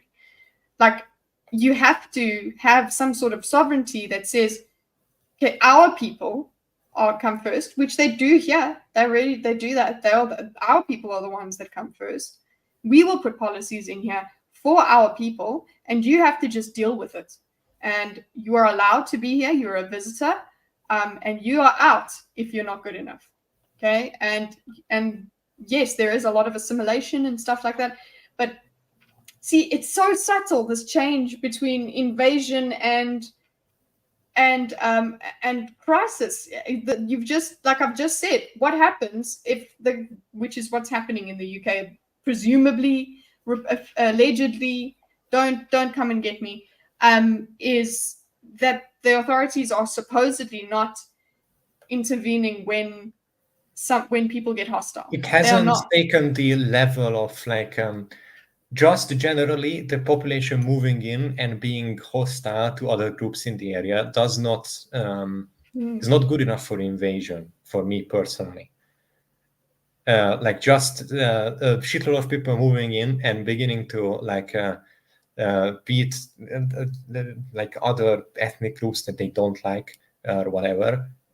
Just hostilities within the populace from the people from the groups that move in is not good enough for my definition of invasion. Again, I need the organized effort to dislodge the current government, create new states, societies, regions, etc., under your own rulership, or influence the existing government in a way. Like, it has to be. You can have invasions with different goals, and for like, we are invading because we want you to open up your economy, or this region to be given to us. Like, it could be different reasons, but I don't like this broad term being slapped on, like, invasion. Like, what is the invading force's goal? Like, what is their method of attack? What is their leadership? It's not that. It's a migration crisis that is getting violent and really, really bad out of hand. And I don't like how people perceive that as somehow softer than saying invasion. We have to use invasion because otherwise we don't convey the severity of the situation. Like, it's not. It's like saying, oh, I have to use the word Nazi because otherwise I can't convey how bad that guy is. Don't you understand how evil he is here? But Nazi is not an accurate description, in my opinion. That's kind of my problem. But to be devil's advocate, yeah. Couldn't somebody say the same thing to you? Like, why are you getting hung up on that one word, invasion, when they're explaining the concept and saying, like, this is happening? You guys don't seem to be disagreeing on what's happening. It's just what you the severity of that term. No, the severity of the specific term apply. Like, we are disagreeing over definitions. Yeah. Well, I think we're disagreeing over the intensity of a certain word. But let's actually ask the question here, because we're just talking about you're using, in the same way that you were saying how the politicians use the word globalism. We're talking about how it's used. Okay, let's go to the concept, like Benjamin has said here. Yeah. Do we have the right? Do people in any country? That's why the first question was about global sovereignty. Do we have the right to turn them away if we don't want them? Is that a thing? Yes, we should have, because, well, again, I personally experienced what happens when you don't. Like, it's even when your government claims to be super anti-immigration and be like, no illegal aliens here, they don't get to come in here with all of their degenerate whatever. We don't want the unwashed brown masses. But then secretly they want to get the cheap labor anyway, so they secretly set up the immigration camps, and all of a sudden, look at this, you can't keep it secret. The population of this city just doubled, and now it's 99% male who doesn't speak the language. Like, it's obviously it's gonna cause enormous pressure on society. It's gonna fuck up the economics, the wages, the job market, and it's gonna annihilate the social norms and the culture and everything. Obviously, this has to be okayed, or you should have the possibility to veto it as a local group leader, to say, no, this city, village, whatever is at max capacity, don't come here. Or, like, again, you need that input, because otherwise, even if the government claims to be against this shit, they are going to do it anyway, because, as I said before, corruption and personal interests. So it needs to be possible to be vetoed by people below them. Hydra, they're gonna vote for the Democrats. They'll vote for the left, so we have to give them voting rights. Listen, as I just said, it's the same thing over here. We don't want the unwashed brown masses to come in, but they do work for really cheap though. No, but then think about, sure, with the cheap labor, but actually there's only so much labor that can go around, and there's only so much money that can go around, and there's only so much aid that can go around. So even if you're going to bring in the cheap laborers, that's not going to help. That's not sustainable. Nope. And that's exactly what a bunch of nations are experiencing right now, is that they got themselves hooked on basically the economic equivalent of speed. So now that brings us to this question. Now we're talking about this. So we decided we want controlled borders, at least, hey? I think obviously you need everyone who lives in a civilized society should agree that some form of border control and immigration control is obviously necessary. If you don't agree, I'm not even going to initiate. I'm not going to take this conversation seriously with you, because obviously you lack context. So so now what you do go into another country, what's allowed and what isn't, culture has never been something that's like, this is my culture, and then you are initiated into it, and then you're done. That's your culture. Like, you don't, there's no books that you go through and you finish the course and therefore you are initiated into the culture. Like I know you have religions and things like that, but what I'm saying is culture is porous. Like there are certain cultural things that English people share with South African people because of this old English, remnants of when England was ruled us. We've got those weird cultural things that I can't tell you when they started and when they ended. That what I'm saying is, do you understand what I mean by porous? That it's not clear cut, and it's never clear cut. It's it's a thing that a lot of humans even do subconsciously and spreads and interacts with other cultures and molds and like becomes different. Like it's the problem is that it's not only porous, it's amorphous. It's like this jelly-like slimes that constantly flows everywhere and mix, and it's impossible to hold or really change in any way. Like you could try to like grab it, but it flows through your hands and becomes something else. It's like it's impossible to stop cultures from changing and mixing, but also from you can sort of nudge it in a direction, but it's gonna go bonkers anyway. It's an attempts at cultural, like legalizing culture, have gone about as well as legalizing morality, which is to say, not always great. It's hard to mandate and influence because it's a very, very, very, very deeply human and often, dare I say, it comes from an inner self that is not necessarily the most rational. So it's difficult to kind of corral it with these different rules that are made up by rational minds to be a certain way. So I guess if we were to try and say, because culture is so hard to grasp, preserving it and sharing it, you can't actually be prescriptive about how that works.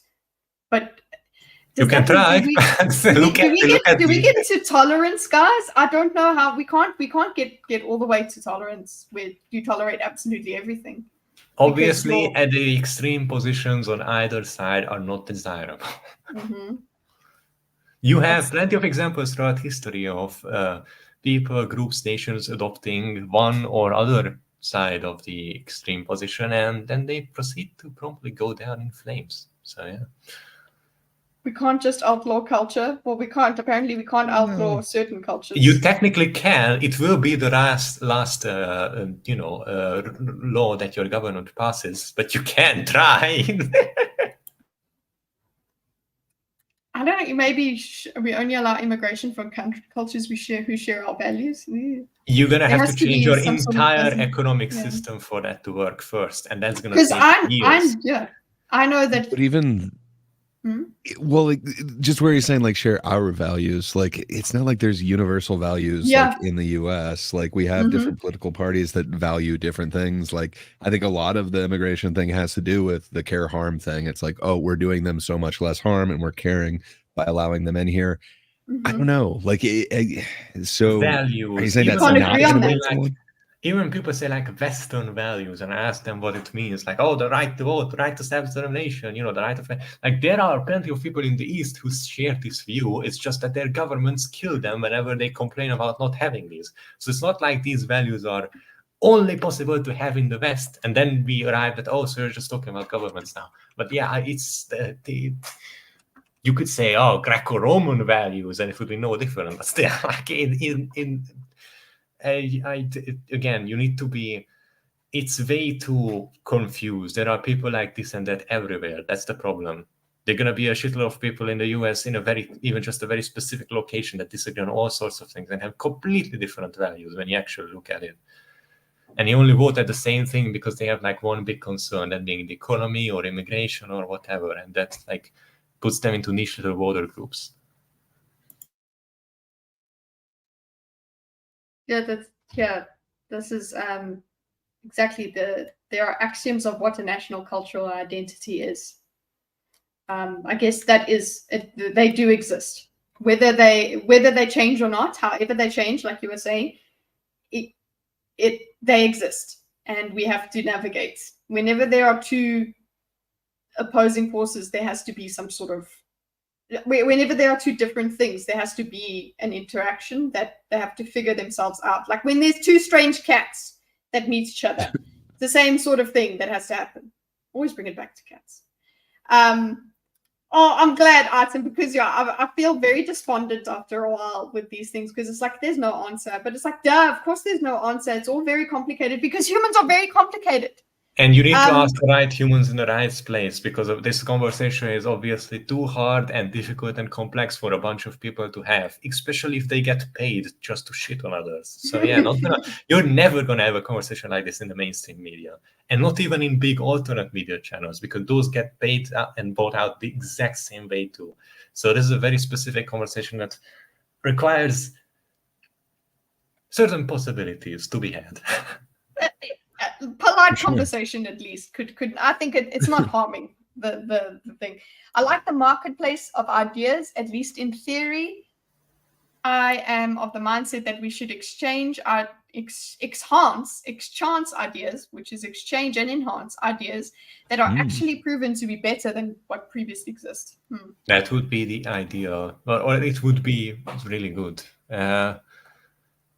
Changing our entire economic system is why I'm voting for Trump. He won't be, what I meant by it that will require you to change the entire economic system is rebuilding it from scratch, which would take more than a decade. Trump won't be able to pull that off, because even if he wins, it's 4 years, and then you will probably have to plan for someone else being elected after him. And if it's the opposition, they're going to roll back a bunch of his stuff anyway. So no, sorry, Trump won't be able to do that, even if I give him the maximum amount of possible success. Nope. And even if he somehow does, he has to do it over 4 years, which means it will be rushed and botched. And then you have the US that is starving because it has been unhooked completely from the world economics, and it doesn't produce all of its own consumer goods. So yeah, you don't want to tear down and rebuild the entire economic system from scratch for some ideological purpose.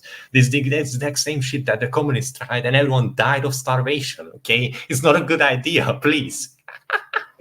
Just don't think Jason. that we're gonna unhook all of this very complex economic machine that came to exist for a very specific reason, and I'm gonna do it for ideological purposes, and it's definitely gonna go well. It's not a good idea, please.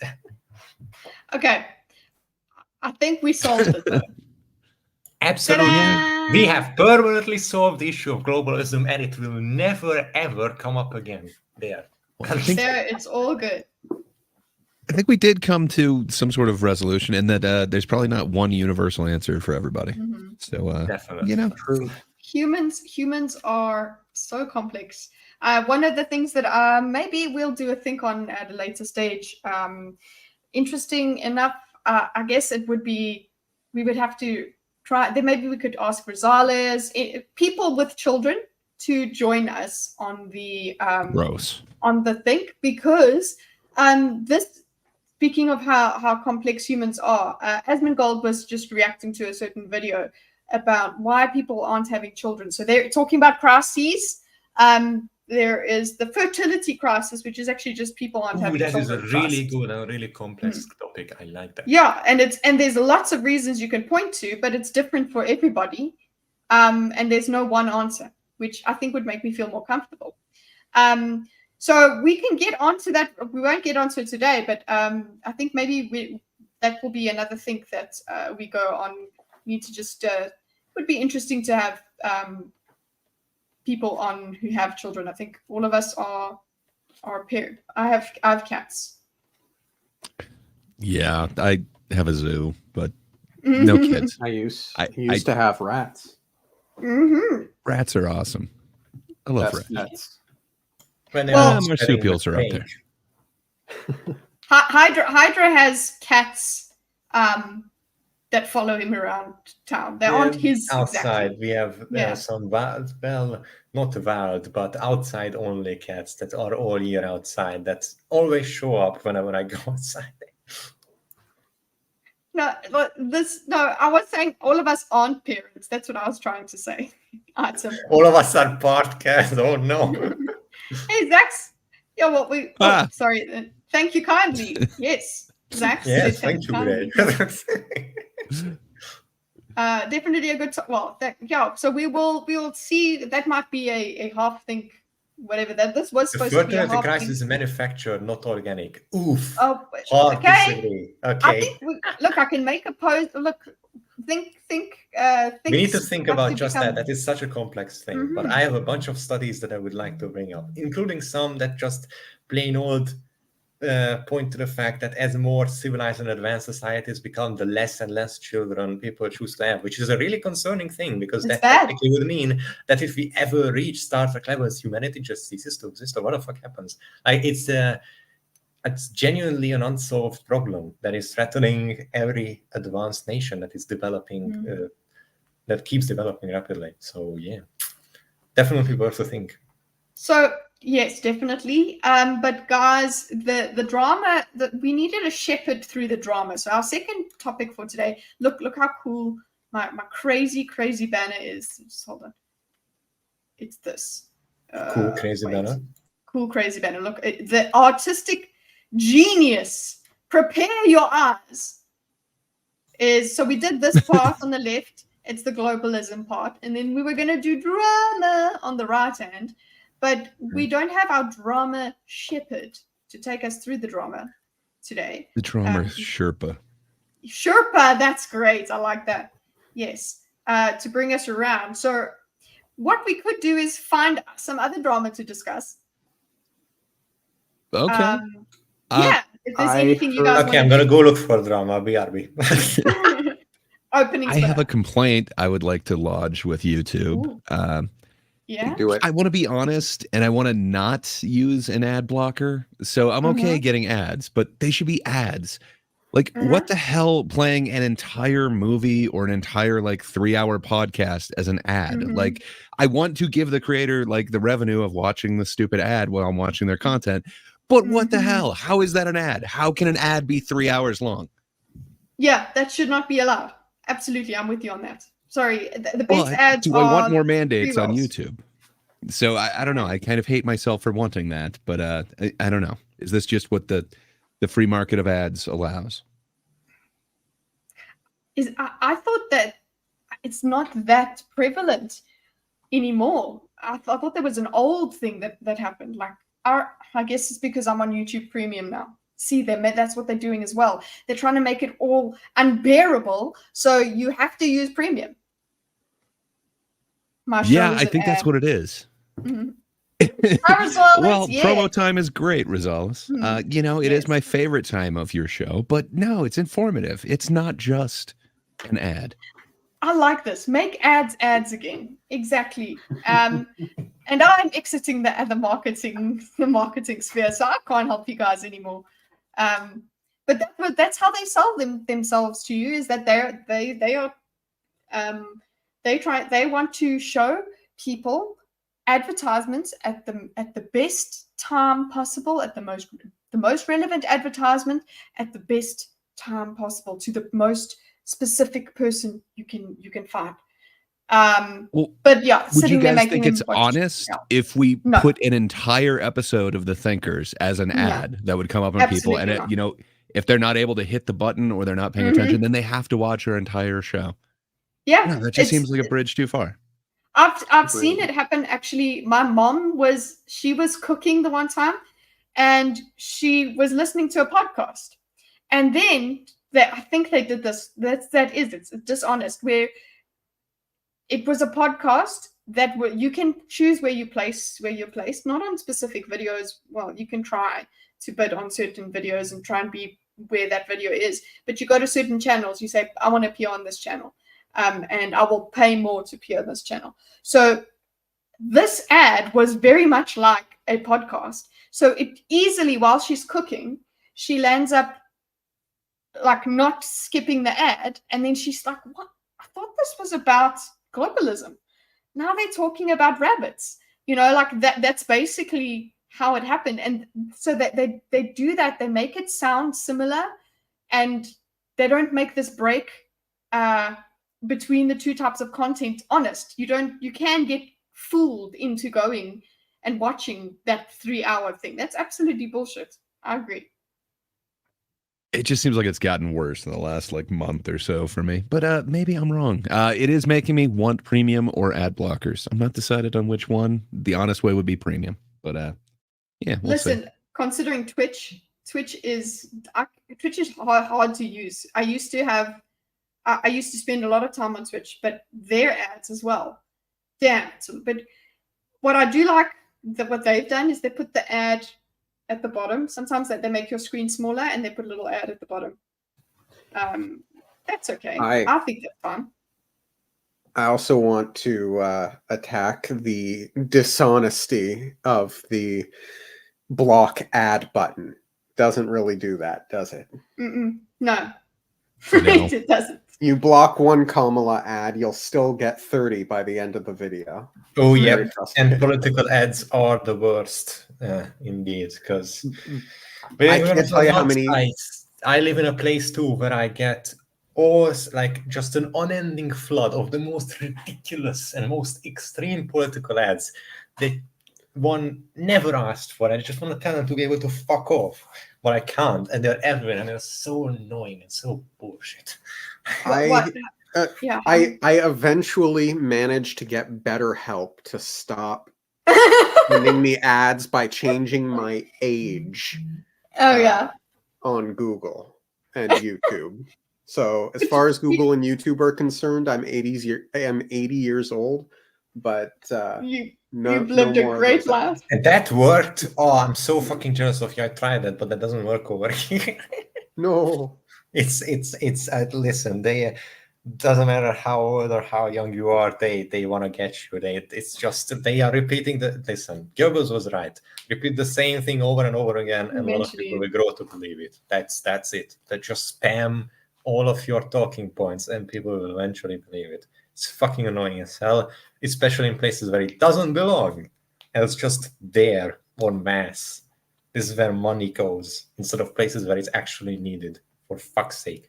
Well, with Kamala is that, I mean, yeah, she is kind of, she could, wouldn't it be a more effective campaign if like a portion of that had been spent on like stuff that is tangible improvement in people's lives? But you know, what do I know? Okay, we said let's look for drama. Let's go. What's the biggest drama in the world? It's Kamala Harris. Mr. Beast is still being burned alive on the internet's crucified right now on the internet's Disney Plus. Disney Plus. What happened? Yes, tell us. Oh yeah, the Disney Plus. I completely forgot about that. Okay. So just shall tell us. A couple of people went to one of the Disney theme parks, and they ate at one of the restaurants, and so as I've heard, one of them, the wife, had explicitly stated that she had food allergies. Yeah. And she was assured that it wouldn't be an issue. And she ended up dying. Yeah, she ended up dying. So the husband sued Disney, and Disney's lawyers made the argument. Compassionate. They're very compassionate.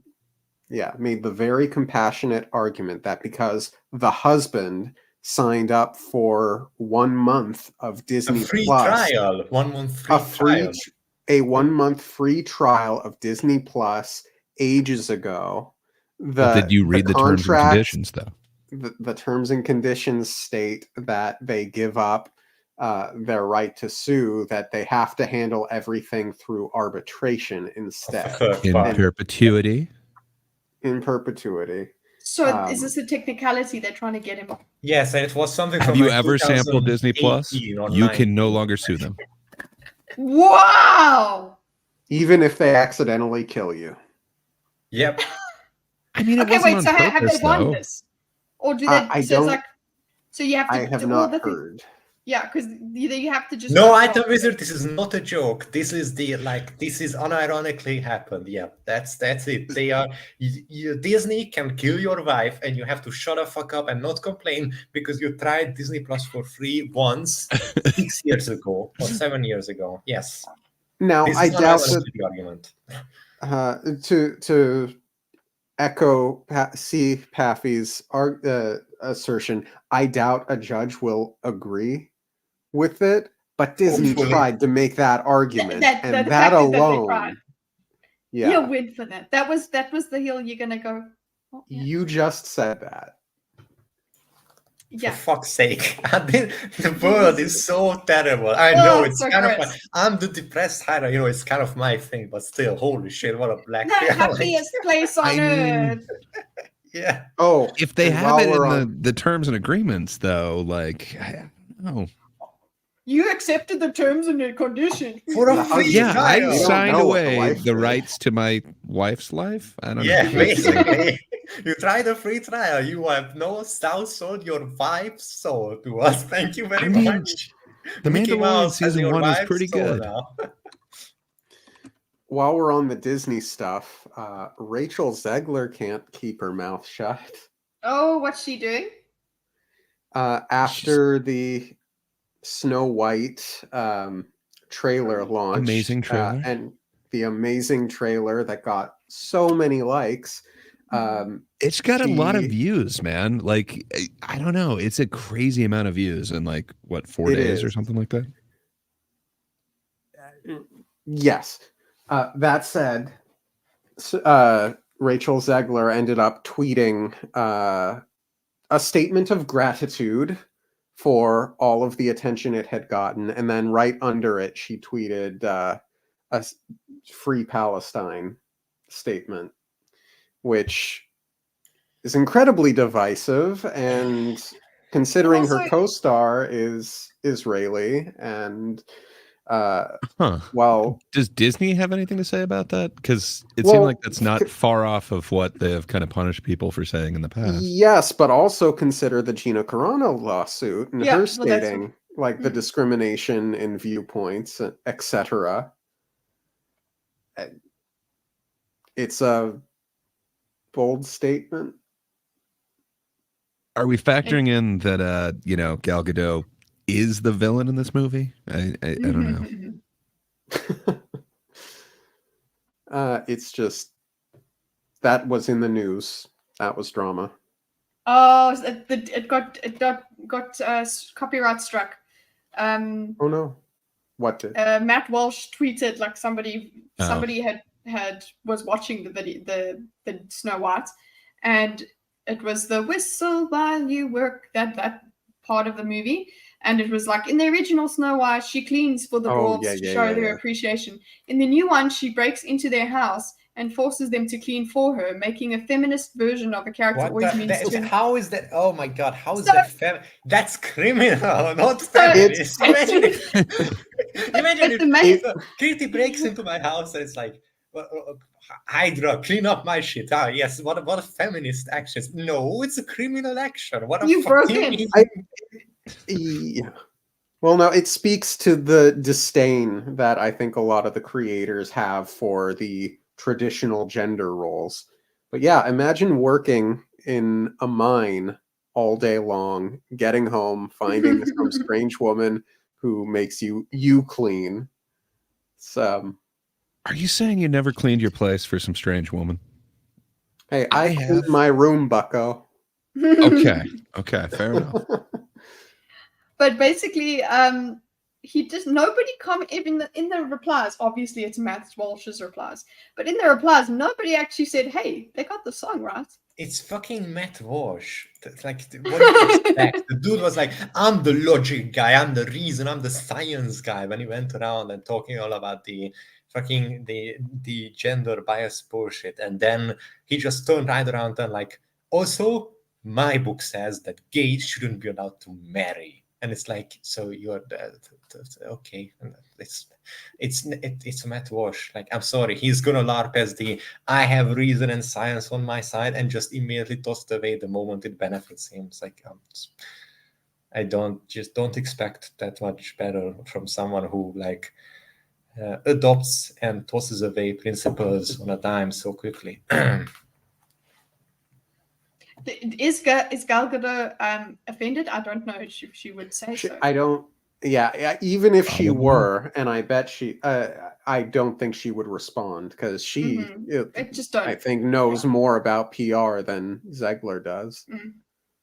I just watched an AJW video on San Fran business owners who are being fined. Their businesses are damaged during unlawful gatherings, and they don't immediately get the repairs done. Wow. And it's been multiple times. The one that he features has been like looted multiple times. It sucks. Yeah, I found that video also very disturbing. It seems like there should be some sort of compassion for like, but you're the victim of crime. Like, of course, we're going to have some compassion for you fixing this instead of just being like, the code says this. I'm sorry. I'm sorry. Rosanna's comment made me crack up a little bit.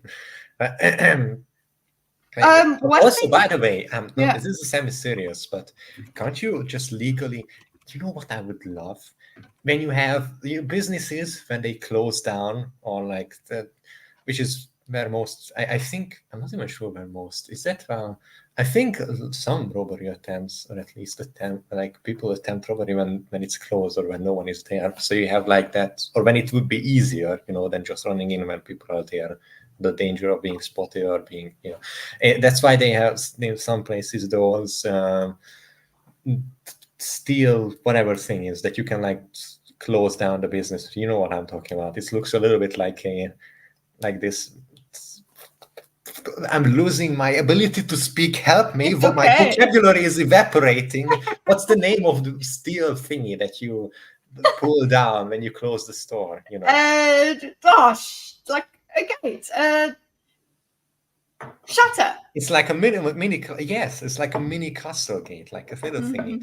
If you're already going medieval, can't you just legally make traps that like only activate at night when someone's breaking, like boiling oil, like atop it, that force it on over you when someone tries to break the window, or some spike traps that like jump up on the floor when someone is breaking. Yeah, draw it. Like go full medieval. Listen, I would love for store owners to be like, okay, store closed, castle defenses activate. Guys, hold on. We have to laugh at Romeo's joke. Just hold on. Off-White and the 7 diversities. Is that the one? I internally laughed at it. I think we're glossing over the fact, isn't this supposed to be live action? Like, what part of that trailer was live action? Yeah. But, and also, I mean, just seeing what it is now, you're like, what happened to the 7 magical creatures? And somebody posted underneath that video the 7 magical creatures, just reminding us what they were, what we missed out on. Lovely stuff. It's modern. It's politically infested modern movie stuff. What you expect, honestly. I'm sorry. Like, if you went in with actual expectations of this going to be good, you are delusional or supremely uninformed. She's a guest and makes them clean their own house. Listen, that would be a great guest. Actually, that would be my best friend, the way she is when she comes in. So just wait. Look, in South Africa, there was the story of a flamethrower next to your car. Listen, I'm saying if I was in power, I would make it legal for store owners to turn their stores when they are closed into castles. Okay, I would completely be fine. Are you running just hook up a double-barrel shotgun to the door, so when the sign says closed and someone pulls it open, they get blasted by fucking. Is this an official shrapnel? Let's do it. An official position when you run for cat? Yes, shop owners will be able to booby trap their establishments when not in use to reduce the amount of break-ins. Absolutely. Booby trap laws are significantly different along a lot of different jurisdictions, but I like it. I really like your platform. It's interesting. Listen, it's not like we're making a radical change. I'm going to start it introducing slowly. First, closing hours only. We're going to see how it works. Well, what if you start enticing people to your booby trapped business after hours? Like you have to. I will mandate that you have to clearly place a sign saying store is closed. You don't have to say trap. You just have to say closed.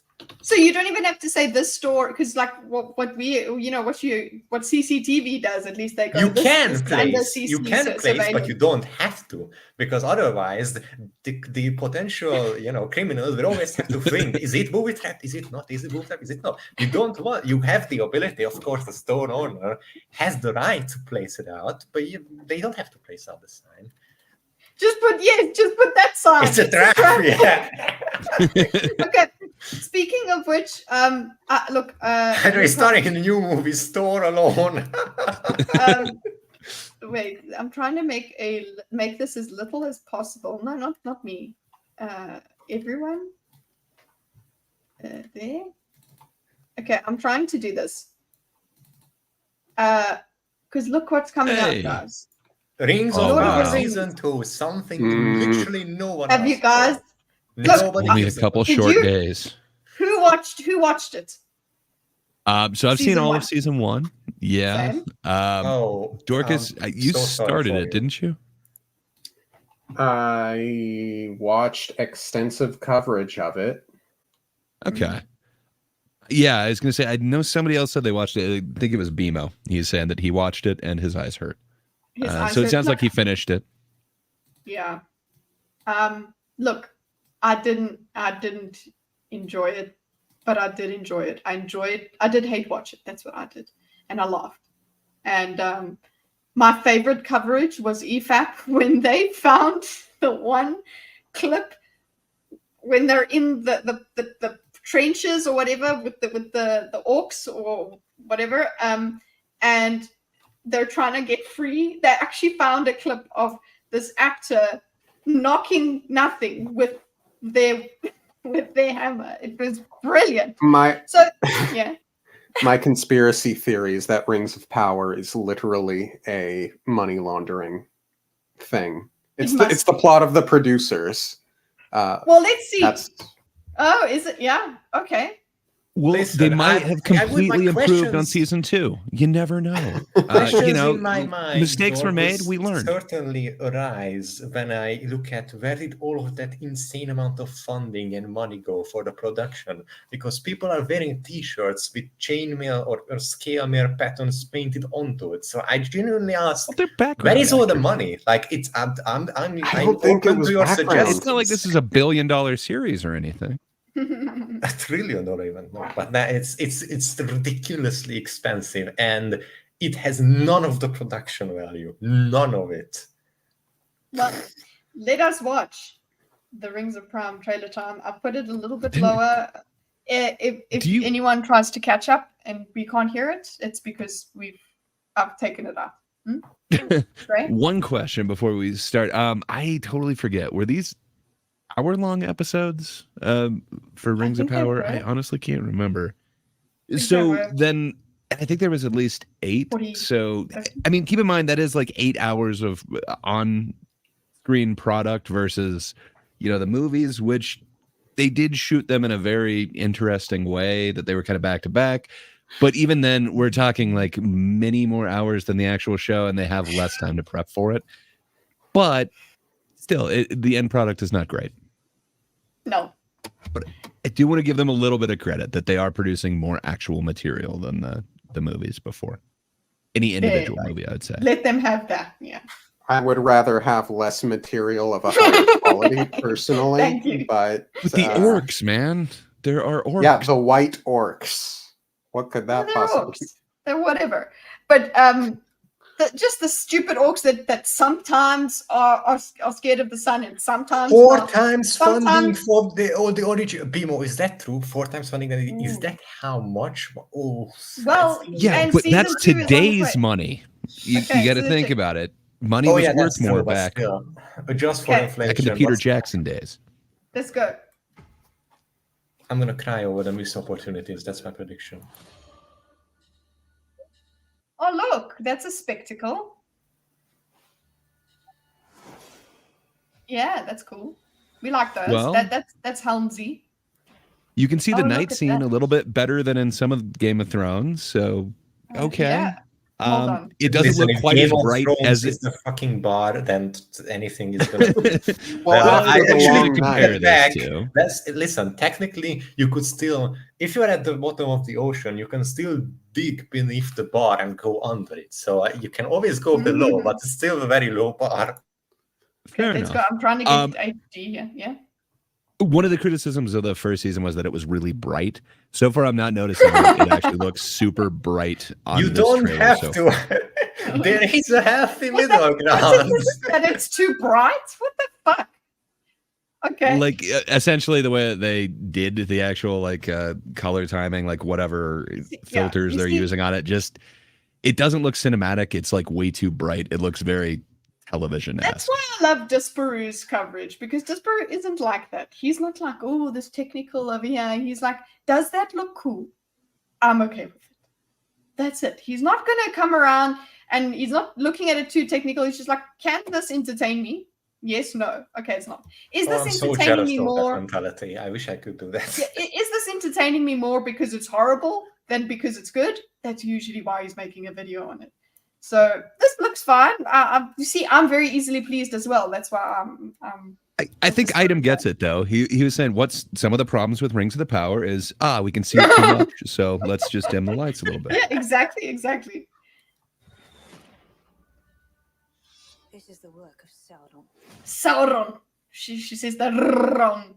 I'm just saying that shot looks good, even if the pronunciation of Sauron seems weird. The way that the lightning hit behind him, I'm kind of digging it visually. Did he Vader? Is that basically what you're telling me here?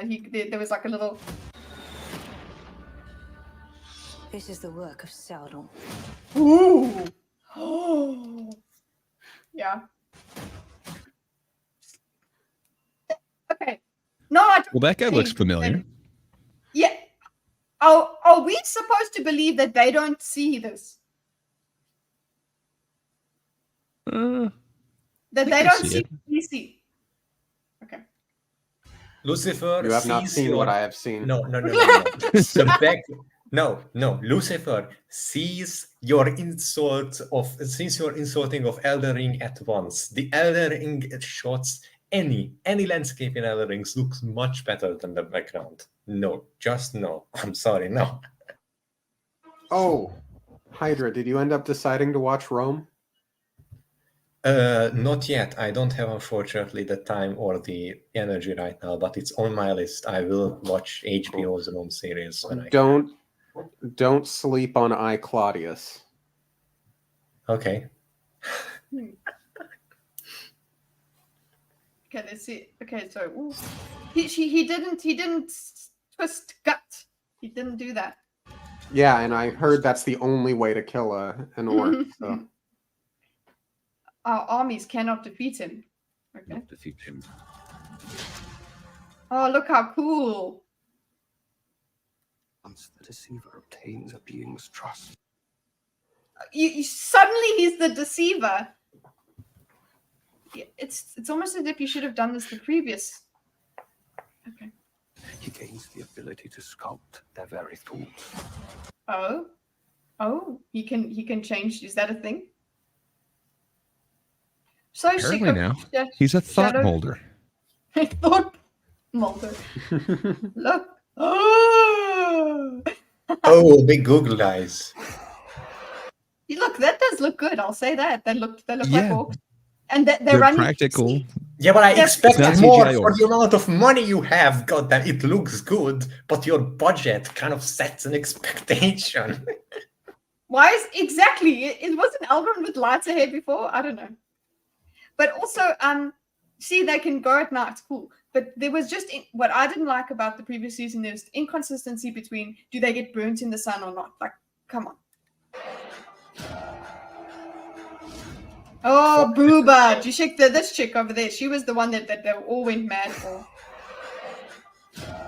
The green. Boobs, Mickey! Tits, Mickey. That's all they spoke about. Boobs, McTits, what? It is. It's way darker. Also, that's a pretty ring. You are wise to be messing with like the color time and everything based off of what some people were saying their criticism of the first season. This looks a little bit more cinematic looking at it now. How does South Africans view Elon Musk? A lot of them don't like him because they feel like he doesn't take care of us or something like that. And other people think he's cool.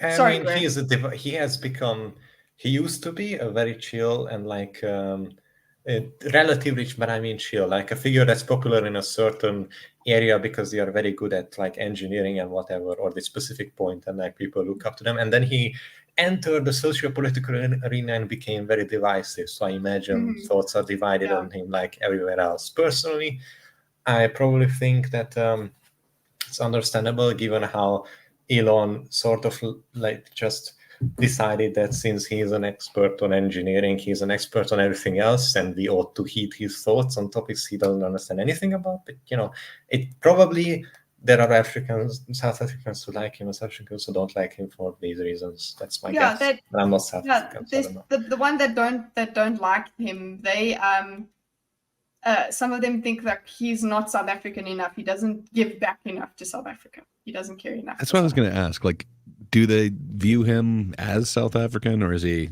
more like moved on to bigger, better things? Is he global now? Yeah, he's global and he's American, and South Africans aren't very pro-American. A lot of Americans like America. You don't claim him? No, they don't claim him. I do, but I'm not South Africa. I'm just me. Wait, since when? Come on, we are full tribal over here. Aren't you a monolith? One isn't one of you representative of the entire whole. I demand my hive mind representatives. South Africa doesn't claim me anymore. I do still have my passport. Swings in Sauron's hands. Sauron. Stop trying to make Sauron blonde happen. Like work an evil beyond reckoning. Ooh, what was that? Okay. It's an evil beyond reckoning. Oh no, that looked really bad. Oh, where is the money? Where is the money? Really Where did the money go? Evil beyond reckoning. No, it's coming. Okay? It looks pretty animated, and then that looked bad. That right there too. That city looks completely fake. Like, I'm sorry, listen. You see, I'm my standards are very low. I'm good with this. I'm okay. But the movement of to me that just looks like game graphics. First of all, fuck you. If I saw this as a game design project, I would be like, okay, you are clearly into Razzle Dazzle, Mr. Level Designer, but I have some issues. Like if this was presented if I was a leader of a game of like a game design group and the level designer came over and gave this to me, I was like, okay, your strengths are playing for spectacle and your weaknesses are this and this and this and this. Okay, it's not necessarily going to be just good enough. I'm sorry.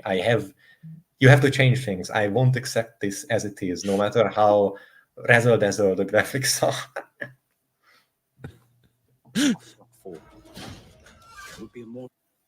I can't handle his hair. What is the joke that they were making that it was like the soapy intro because they did the entertainment now.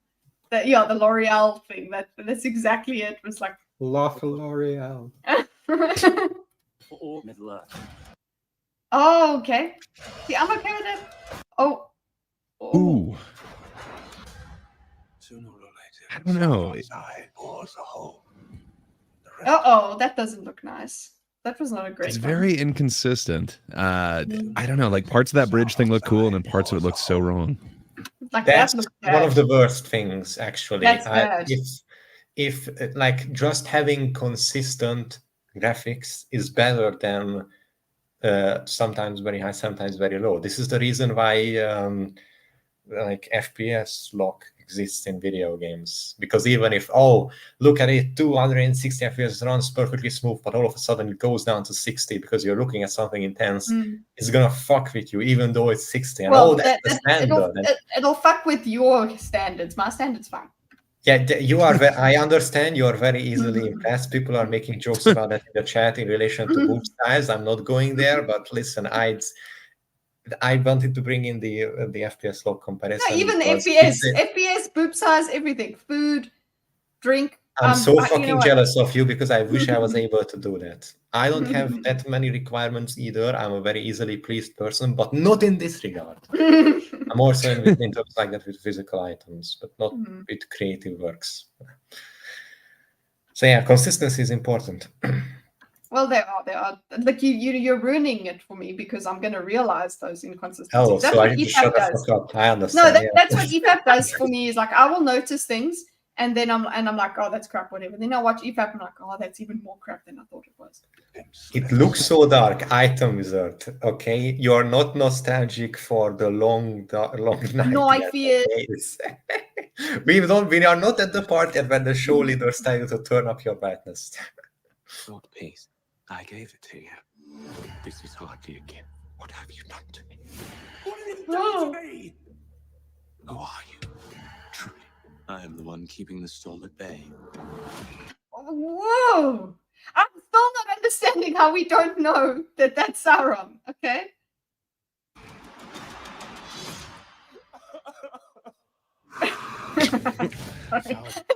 You also laughed, Gray. Yeah, I mean, I got no problem with men crying, but I don't know. Like, I'm not sure if it's performance or just it just looked like if you were trying to do like an over-the-top horrible version of like some man crying, that's exactly what you'd get. Like, I don't know. Maybe it works in context. The original trilogy, like Doin, whatever the fucking Rohan scene. Compare it to that when you want to do the corrupted, laugh. Again, I predicted it. I told you I'm gonna cry. I'm going to cringe over the missed opportunities. I told you. Look, that I would be satisfied with as a normie. CS me. There's my normie levels. Oh, it's good. Look, it's fine. Okay. Some of the armor in the season 1, I was like, are you fucking kidding me? My enemy as much as yours. I can help you destroy him. Balrog looked okay. I will not stop until this is put right. Oh, more slow motion. That looked very real. Yeah. I will not stop. The Balrog does look pretty good. That guy flipping, not so much.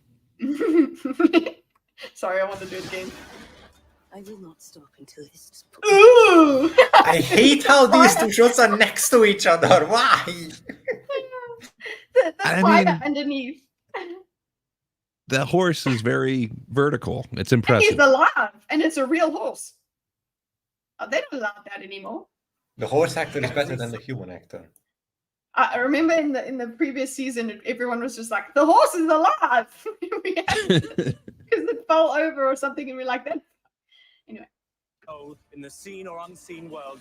Oh, there's those. Oh, look, the eagles, and that's okay. We'll know that it was you who was the architect of their Oh no, Bombadil. demise.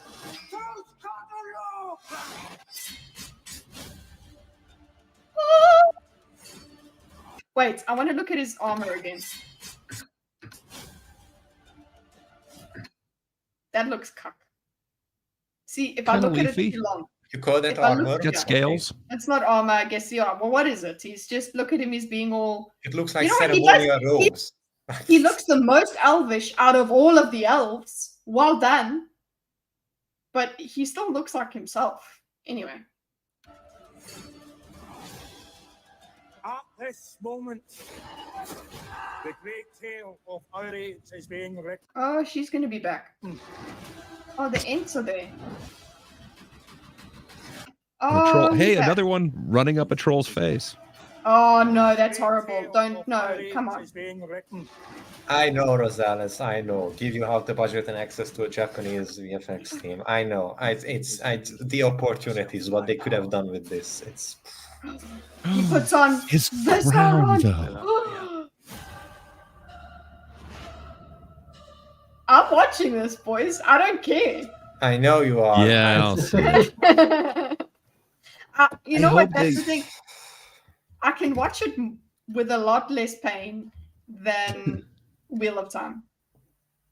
Yeah, it sucks because like Wheel of Time did some things kind of interesting, Like, I gotta be honest, the coolest thing that I've seen action-wise on Prime so far is that like prequel intro, the Aiel waste Rand's mother. They have this like amazing way of actually filming it. I believe it was called a Scorpion, but it's this camera mount that can really like whip pan it very quickly and kind of it acts like a crane, but even more in a weird way.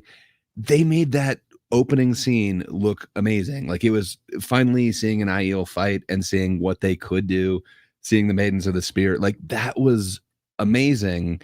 And every other action scene like seemed to pale in comparison. I got nothing like that from Rings of Power. So I really hope that it looks like they've changed up some of how it looks visually.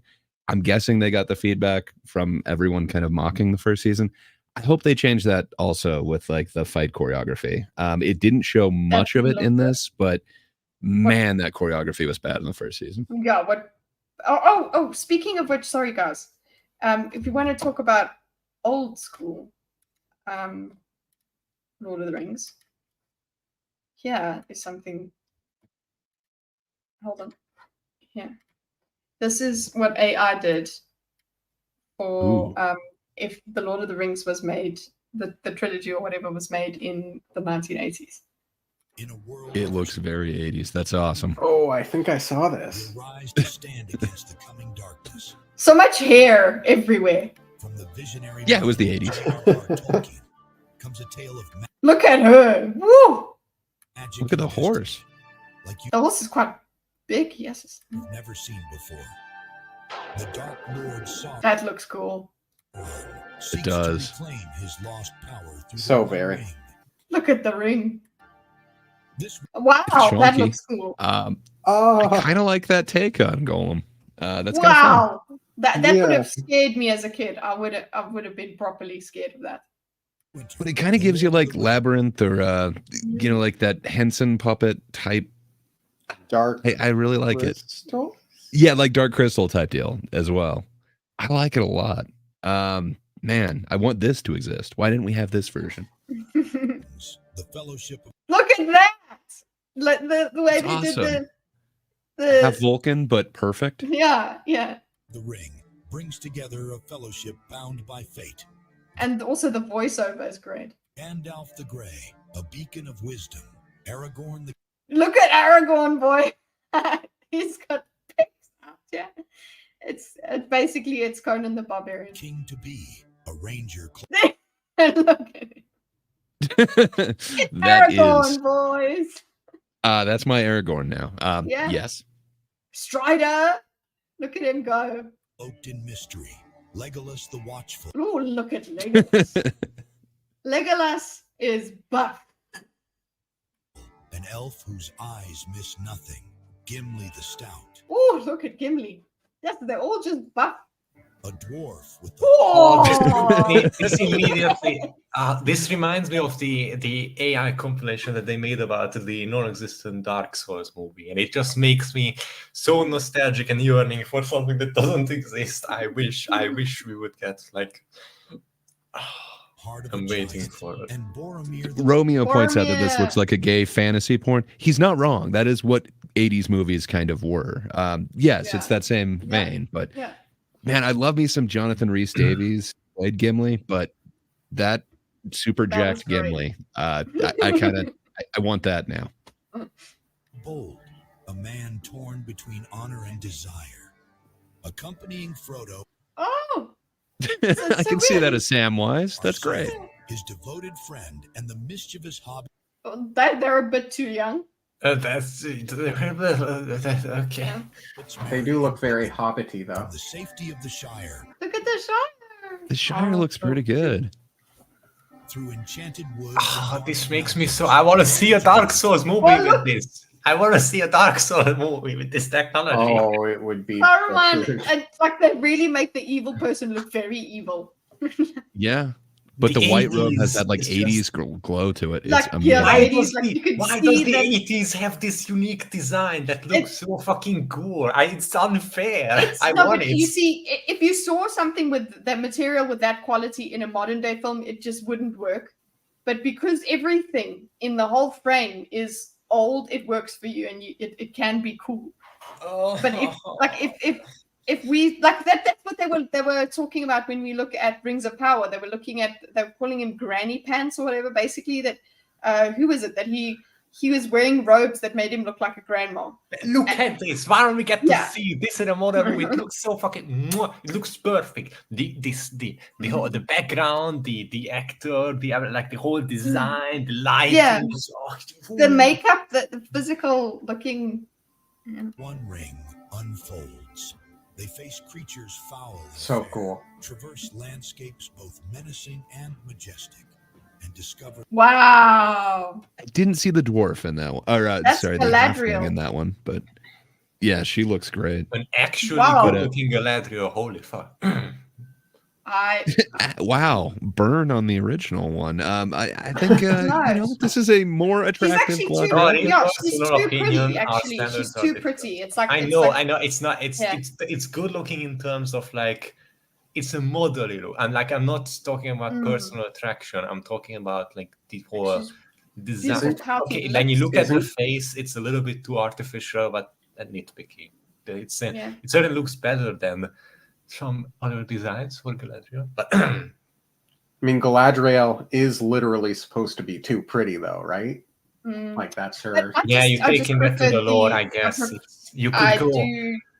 I don't know. It's just not elvish beauty to me. I don't know that kind of. This is just she's a bit too sexy, I think. But if you take You're not allowed to be too sexy. Super lore accurate, then we could go overboard with Galadriel with anyone. Like if we want to make the super pretty, super sexy lady of the entire thing, then it has to be Galadriel, Or the thin line between light and dark. As Sauron's shadow grows. Hey, it's great. The designs are so good. It's great. It's great. Oh, man, Dungeons and Dragons guy. I think I took it away. I think I replaced it with Vader. Oh man. Oh, what have you done? So imagine that guy, but like super polite, and you get the character. That looks so good. The rocks, it legit looks like those statues are made out of those rocks. Oh my god! Now in the 80s, what they would have done is they would have made small ones like that, and then the painting behind them. Yeah. I'm just, I want Adam Savage to look at this and make this.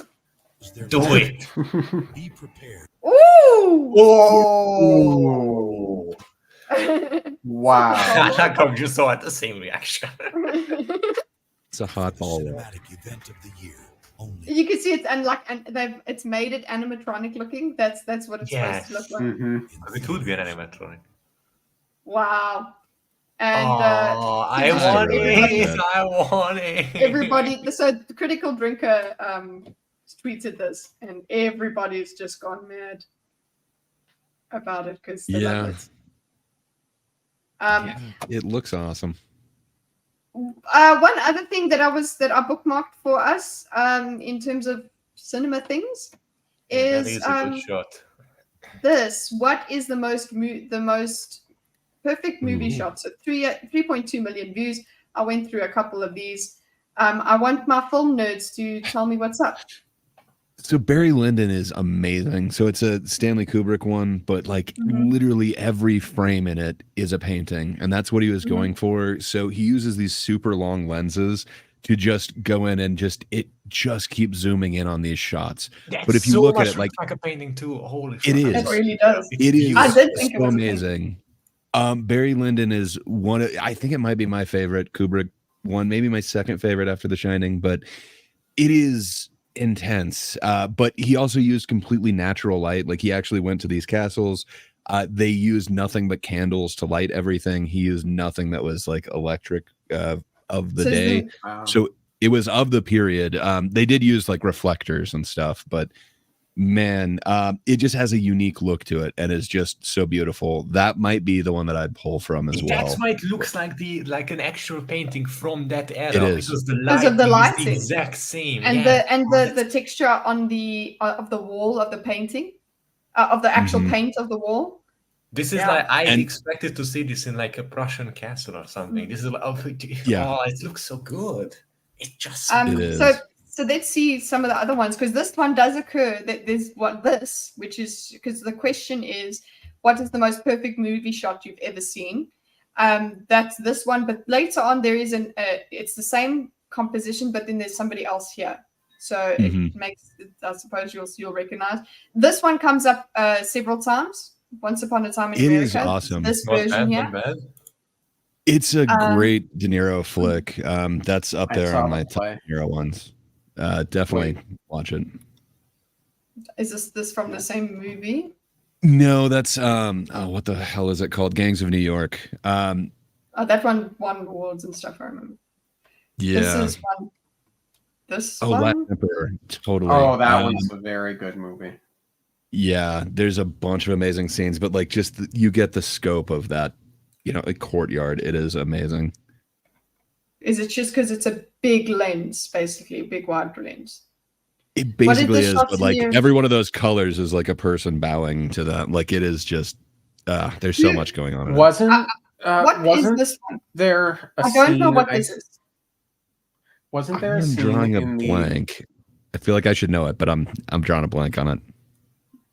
Sorry, Dorkus, you were saying, wasn't there a scene? And then I completely talked over you. I think it was in the second Lord of the Rings movie, The Two Towers, in which there was something like 3,000 horses charging, and like they literally went out and got 3,000 horses instead of using tricks for it. Didn't that? I know there was a lot of stuff like that. I wish Charles was here for so many reasons. Yeah. It's either... And I think it was like the largest collection of horses in one place in ever. That's cool. Years. That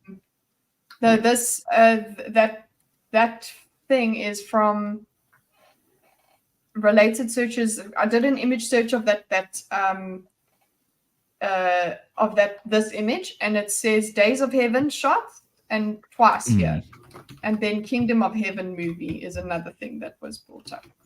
It can't be, because that's house is too modern for Kingdom of Heaven. So yeah, it must be that other. I think it's because it somehow picked up that Kingdom of Heaven, because a lot of Kingdom of Heaven comes up. This one, these Children are of Men. Oh, that is a good shot. Yeah, like almost everything in it. They use the very like Sony kind of green color on everything. It's awesome. Oh, I like the barely visible sun against the horizon. Big, and this one's just big. I don't know about that one. 6,000 horses. 6,000. Yeah, I don't. 6,000 is a lot of horses. I could not imagine. The Rohirrim. Yeah. Yeah, that was what Lucifer was saying. It seems like he also was able to find that one. I didn't doubt you. I just am not as familiar with that. Any horses they used. There were some Kingdom of Heaven ones. So lots of them did this shot from Lawrence of Arabia. Oh, Seven Samurai. You have to. Yeah, almost one of the greats. Yeah, for sure. What about the last real Indiana Jones movie where they walk off into the sunset? That one, I think there were a few of them that actually had that. They did. I love the end of Last Crusade. Like, you're right, that shot of them kind of riding off into the sunset. I think you're right. That would be on my list somewhere. Is there anything out of Back to the Future? I can see why people would like that one. Ooh, no, there Conan. are some that. Yeah. What the hell is this? Oh, you don't recognize Fifth Element? Come on, it's the singer that will save us all. The rain shot, Shawshank Redemption, and then actually, then I was like, Andy Dufresne. You know what? This is a cool shot. It is. It is good, but it just somehow doesn't reach that same level of master. Yeah, it's a very good shot. Because it's a completely different world. This is a drama, the real thing. Well, if we're going into Marvel, what about I Am Iron Man? Yeah. What about the whole? Okay, wait. Which movie is that one? Never mind. The one? It's not a shot. It's actually a scene of just Quicksilver. That was a scene, not a shot. This Blade Runner. People carried on with Blade Runner. Malik Classic. This is the second one again. I think Ridley Scott would come up a lot, and same with Kubrick. Clockwork Orange. There's a lot of shots that are just like kind of iconic. Also, when the Droogs are down at the bottom of the stairs, there's a lot of things that kind of come to mind. There Will Be Blood, like that's just that whole film. This person says gorgeous. they picked it randomly. They just said, here's one. Some of the most perfect movie shots I've ever seen are in blue, 3 colors, including this one. Hard to beat Dead Poet Society. Oh, somebody else. Dead Poet Society, the one that I liked was it was the shot of them the moment you said Dead Poet Society, I just in uncomfortable wave of forward flashbacks. I remember I was forced to watch that movie against my will, and I hated it so fucking much. So. Yeah, they made me watch it in school too. I did not appreciate it. So if you look like, yes, 3 the up Star from Wars. there, that one's an amazing start. If you look like 3 up from there, they did confirm which one it was. I think it was like something it's of Heaven. Days of Heaven. Days of Heaven. Yeah. There's a scene in I, Claudius where Augustus is on his deathbed and his wife is monologuing to him essentially, and he's laying there dying, and he dies partway through it, and it's just this the entire shot is a close-up of Augustus's face, and you can see the light from his eyes. That would be great. And it is so incredible. One of the best scenes. So it's just a face, yeah. Well, here you go. They just one said the whole movie for Back to the Future. I think there's a strong argument to say that Back to the Future is a perfect movie. It's not. Why isn't there any Schindler's List shots over here? That one has some great one. That movie has some great shots as well. If the percussion from the guitar could actually blow McFly through the wall or whatever, he would be deaf. I'm sorry. And then the other part is like the over the top. It's your cousin Marvin Berry. Like I don't know, man. There's a couple things that I could nitpick about it, but damn near perfect. So then make it not perfect. Yeah. I don't know what this is. Wow. Also, There Will Be Blood. It just that whole film is just gorgeous. Are there any Mel Brooks moments that get on the list? Oh man, that is such a hard film. Yeah, that is burned into my soul. Ooh. Oh, that's Frankenstein with the blind man. Oh yeah, there's. Is shot wise or scene? You see, that's what I'm saying. There's a difference. A shot is like you would put that on the wall. Oh yeah, that is. That was a brilliant one. It's beautiful. Yeah, and I never kind of forget that shot either. That was the first film studies we did was the Truman Show at school. Well, obviously we did one Fellini. scene. We did. Okay, that's cool. A lot of Fellini's are very conceptual. It's is cool. Fun shots. See, that's a scene. I don't know about the shot. You see, I want it to be still, but I guess even that just is like if you stopped him like that, people will recognize that. Obviously, it's his face. But this now. Oh, the world's largest crypto event. Thank you, Token 2049. Anything out of the early Game of Thrones? Although those aren't movies. Some people did put. I think there was some Game of Thrones stuff. Alien. That's a cool. That is the most iconic Alien 3 image. Maybe if the second Jaw came out a little bit more, but I don't know. I wouldn't think that's the most iconic one. I'd probably grab one from Ridley. Oh, this is glad. I enjoyed this. But you see now, you ruined it. Freaking Snyder! So, for sake.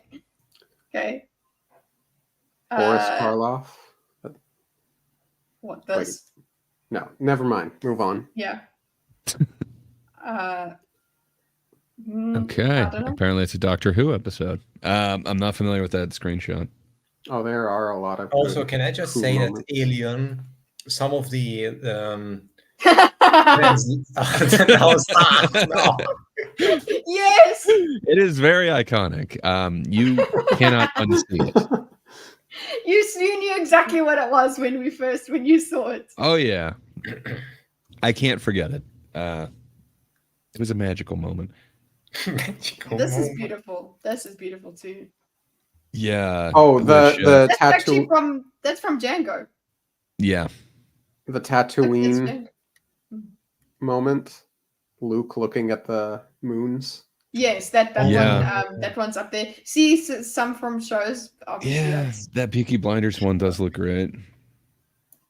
I don't want to know.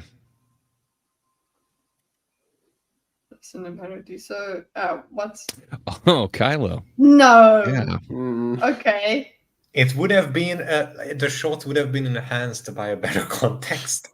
Yeah. Okay. Oh yeah, come on, Daddy. Would you like some sausage? Like I can hear that clip playing without a. It's a very iconic image. That's beautiful. I don't even know. I don't know the movie, but it's just beautiful. Looks like a painting. It's Society of the Snow. Of the snow. Okay. Oh yeah, Rosales, you're right. I didn't recognize it, but that was a Schindler's List shot when the is that in the concentration camp? I think I'm not sure, but yeah, I think it's the one above that in the black and white. Yeah, no, that's the one I'm talking about. I'm talking about whether the shot is in the concentration camp. Because he's not very. He's got straps on, but yeah, I didn't recognize. I don't know. Schindler's List. I cried uncontrollably at the end of that, and I have not been able to watch it again. So, I jumps around Dunkirk. Yeah, the Dunkirk one looks good.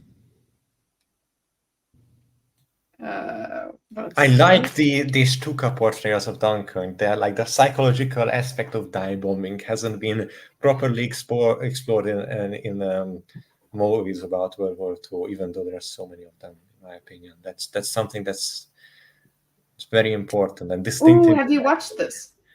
Watch this movie. Which one's that one? Gosh, I don't remember who is in it. Well, oh God, it's basically they live in this tower. They have to go and use this drone thingy, or not drone thing, but this plane thing to scour and monitor. It's a futuristic thing. It's actually really. It has dual autocannons that can fully rotate 360. I love the design of that futuristic aircraft. It genuinely looks like a good, viable futuristic aircraft in the setting. Very well designed. I'll bookmark it, and I'll figure out which movie it was. Gordon. It's Gordon's movie picks. Oblivion. I told you it's Oblivion. Isn't there a scene of King Kong at the top of the Empire State Building? Yeah, that should be. Yeah, it's very damn iconic.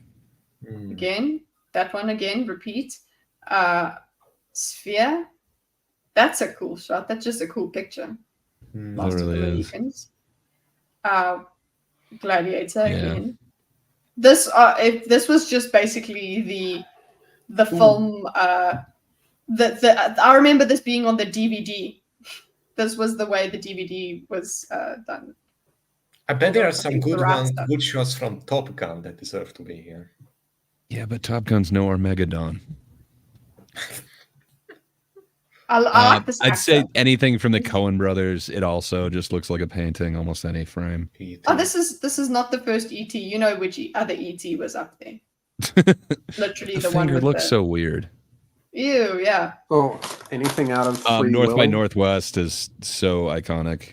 Just that plane hunt is amazing. I think this person is just because of Margot Robbie. Yeah. Oh, okay. Blues Brothers. Hell yeah. That's also pretty. But this movie was. If I'm recognizing this movie, I couldn't watch it. It's Oh, stop it! No. It's very iconic. You know what? I need to put a Holy Grail. What's the name? Monty Python and the Holy Grail shot somewhere. But what shot would you go with? Like, there's so many iconic. The guy that's running up. Like, you know when the drums are running and he just never makes it. That's what I would do. That one's Midnight in Paris does a really, really good job of recreating some beautiful paintings. For sure. A lot of it's gorgeous. I like this. Somewhat problematic, but gorgeous. The color. Same thing. Denis Villeneuve, like he just did amazing on that. You can see how he got from that to. Mm-hmm. Okay, so these you can are the see how ones he that went I from. saw. Yeah, and they're gorgeous. You can see where he got. You can see how that from. goes to Dune. Is all I was trying to say. Like it's gorgeous. Oh, this is cute. Oh. I like that. Anime is here now. Okay. Yeah, it's a shot. Yeah. It's pretty cool. I've never seen that. You haven't? North by Northwest is so good. Yes, acting is overly melodramatic, but for time it was groundbreaking sci-fi. Okay. Metropolis is awesome. Each generation kind of does a version of it. We're gonna get one kind of soon. So enjoy. That's such a good. I didn't see that, but the design of the whoever lady sitting on that throne it's just so. I don't really get cool designs like that anymore. Like it's there just it is. So, you can see the retro in it. Oh, there it is. Yep, the goat. Yep. And you just can't. I'm sorry, that shot is just legendary. I think what I'm looking at in this thread is what would I like put as a painting, and most of them have been that. There have been some that it's just good moments in the story. Yeah, but that's a little bit biased because you don't want the painting to be more so on the like wide side than just necessarily close-up shots that would be also that good. Would you want your painting just to be the face of Augustus dying rather than like a wide shot of a I guess, yeah. So it is an iconic shot, but that there's one is Raiders too, of the Lost Ark is that's exactly, and this is the running into the sunset one. I think that Dorkus where it should have ended. I'm 80s Lord of the Ring kitty. I'm very, very buff. I see. What's this? The final shot, The Duelist. The Duelist is another amazing one. There's a lot of iconic ones they're putting on there, but yeah, you definitely have to put Fight Club on there as well. How about the end of the first Harry Potter movie where Harry sticks his head out of the train and says, I'm not going home, not really. Yeah, just his face. I think it impacted a ton. I don't think I'd want this on my wall, but yeah, there. I would love to have just that painting on my wall, or picture, I should say, photograph. It's spooky just on its own. Just the way it is, it's just spooky as fuck. Oh, hey, who's here? Hi, Charles. Hey, hi there. It's the man for the final the legend. Charles, what is your absolute favorite, most iconic movie shot? Oh, number one. You're not allowed to pick three. Yeah, like no pressure at all. You're not allowed to pick what? I think this is the second time you see this one. Wait, there's overlap. I'm not allowed to I was pick making a joke. Just pick one. Oh. Pick one. Yeah, that's rough to come into. It's so tough. Is there a scene from a movie that you would want to hang as a picture on your wall? Dorkus? Oh. Come on. You have to love it. I'm more inclined to think maybe like Ned Stark getting his head chopped off, or him and you looking out over the wall, or the green fire. There are better scenes than that one. This one here, the panoramic shot in Kingdom of Heaven. So you see that's where they got the heat. Any that stick out at you here, you know, this one. The New World. I'm not familiar with the New World, but that's like almost any of these. 2005 movie. Oof. I slept on it. Yeah. So yeah, should see it. I tried watching it. Nope. Hard pass. That one's awesome. Yeah, you see, I just can't get over that one. I really can't. There you see, oh, Captain, my Captain. See, now that's not, yeah, it's a great shot, but considering the blocking's incredible. Like, it is. Blocking. What does that mean? The placement of the placement people. of people and the camera. So you could see all of them. Yeah. Yeah, and the way that they're like staggered and still in the screen, and nobody's like in anybody's way really. The important people I are mean, there are some, but it has quite an impact. I guess this in the story, because what I was saying is a lot of these are good moments in the stories that they're telling, but they have to be well shot for you to feel the importance of that moment. So that's what's happening here. Going with what Item Wizard said, there's a really good moment in Titanic when the thing is, spoiler alert, sinking. Oh no. And third act it's stuff. showing it's showing sort of a montage of people in different classes and how they are reacting. And there's this one shot of a couple, an elderly woman and an elderly man in the lower class, and they like lie on the bed as the room is filling with water, and they just sort of hold each other. I remember that. Yeah, that's a beautiful one. So CPAFI has an interesting one that is very iconic. I was just reading up from the bottom of the chat, and I knew exactly what scene he was saying just from the use of I don't know, 9 symbols. What is that? It's very iconic. Total Recall. It's a very iconic scene. Wait, but did Charles give his answer? I haven't. He did not. We talked over it. Okay. I was trying to give him some time to think about it. Because it's a lot to put on somebody. Like, hey, what now? What's the best scene ever? Go. I need about a month to figure this out. It's hard. Best scene, best shot. You're raising the stakes. Okay. Right. If you ask me scenes, I can factor in. Oh, that's a good one. Planet of the Apes. Sorry, Charles. Answer.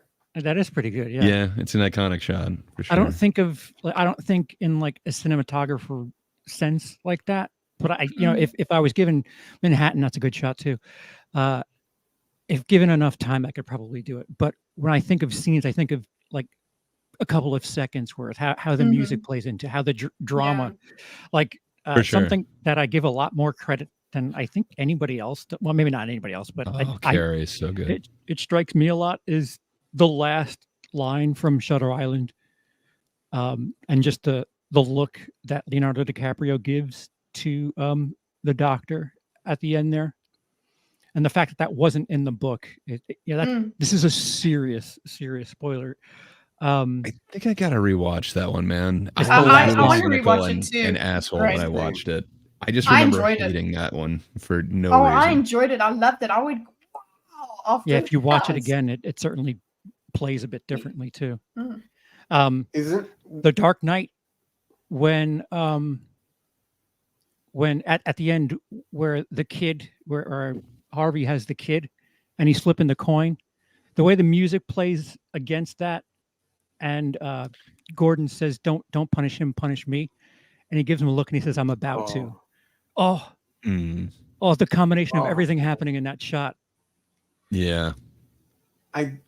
Correct me if I'm wrong, but I don't think we've seen a lot of horror movies up here. Besides Alien, besides Alien, the you Power of Christ compels you scene. Okay, that one's great. Again, more Kubrick, which Kubrick is, on here about like 20 times. Almost every one of his films is up here. But man, The Shining, it deserves to be up there. There's so many iconic scenes. It's like World War II, Fury. That has some great shots, despite how historically inaccurate and I hate it, but still it has some great shots, like with the tiger and all. Private Ryan's up there too. Yeah. There's so many iconic John Carpenter shots too, though. Like, man, I think that's like what I think of when I think of like Halloween season is a lot of the scenes from the original Halloween. Man, like anything from They Live is just amazing. Oh, Alan Rickman falling from Nakatomi Plaza. Oh yeah. Oh man, the original Die Hard, so good. Blade Runner is still stunning though.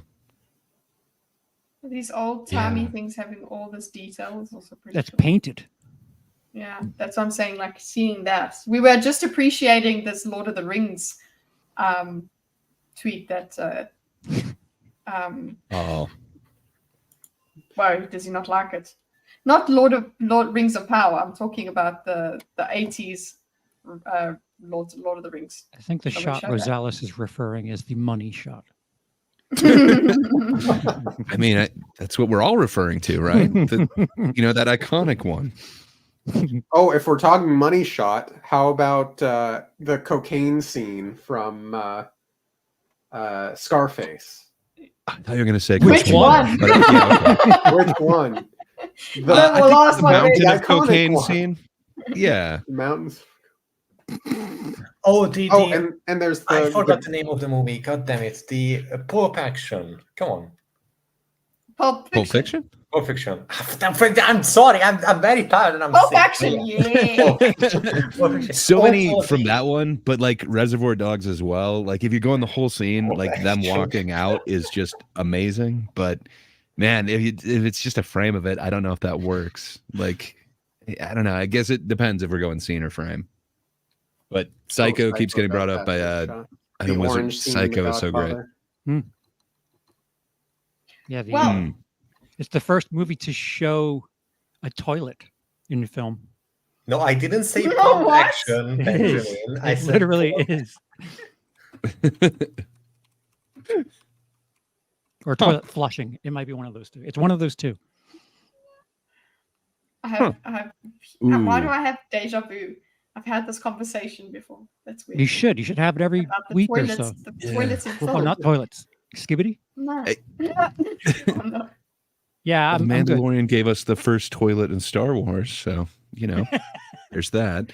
12 Angry Men. Toilets. Oh, 12 Angry Men is so good as well.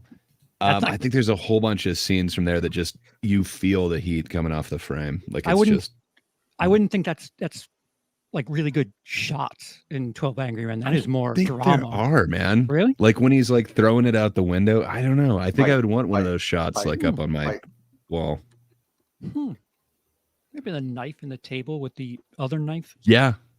I think that one too. Sorry, I spoke over you, Dorkus. You were saying you think, and then I just kept going. No, I think I saw that. I remember that. I was just saying fight. Over again.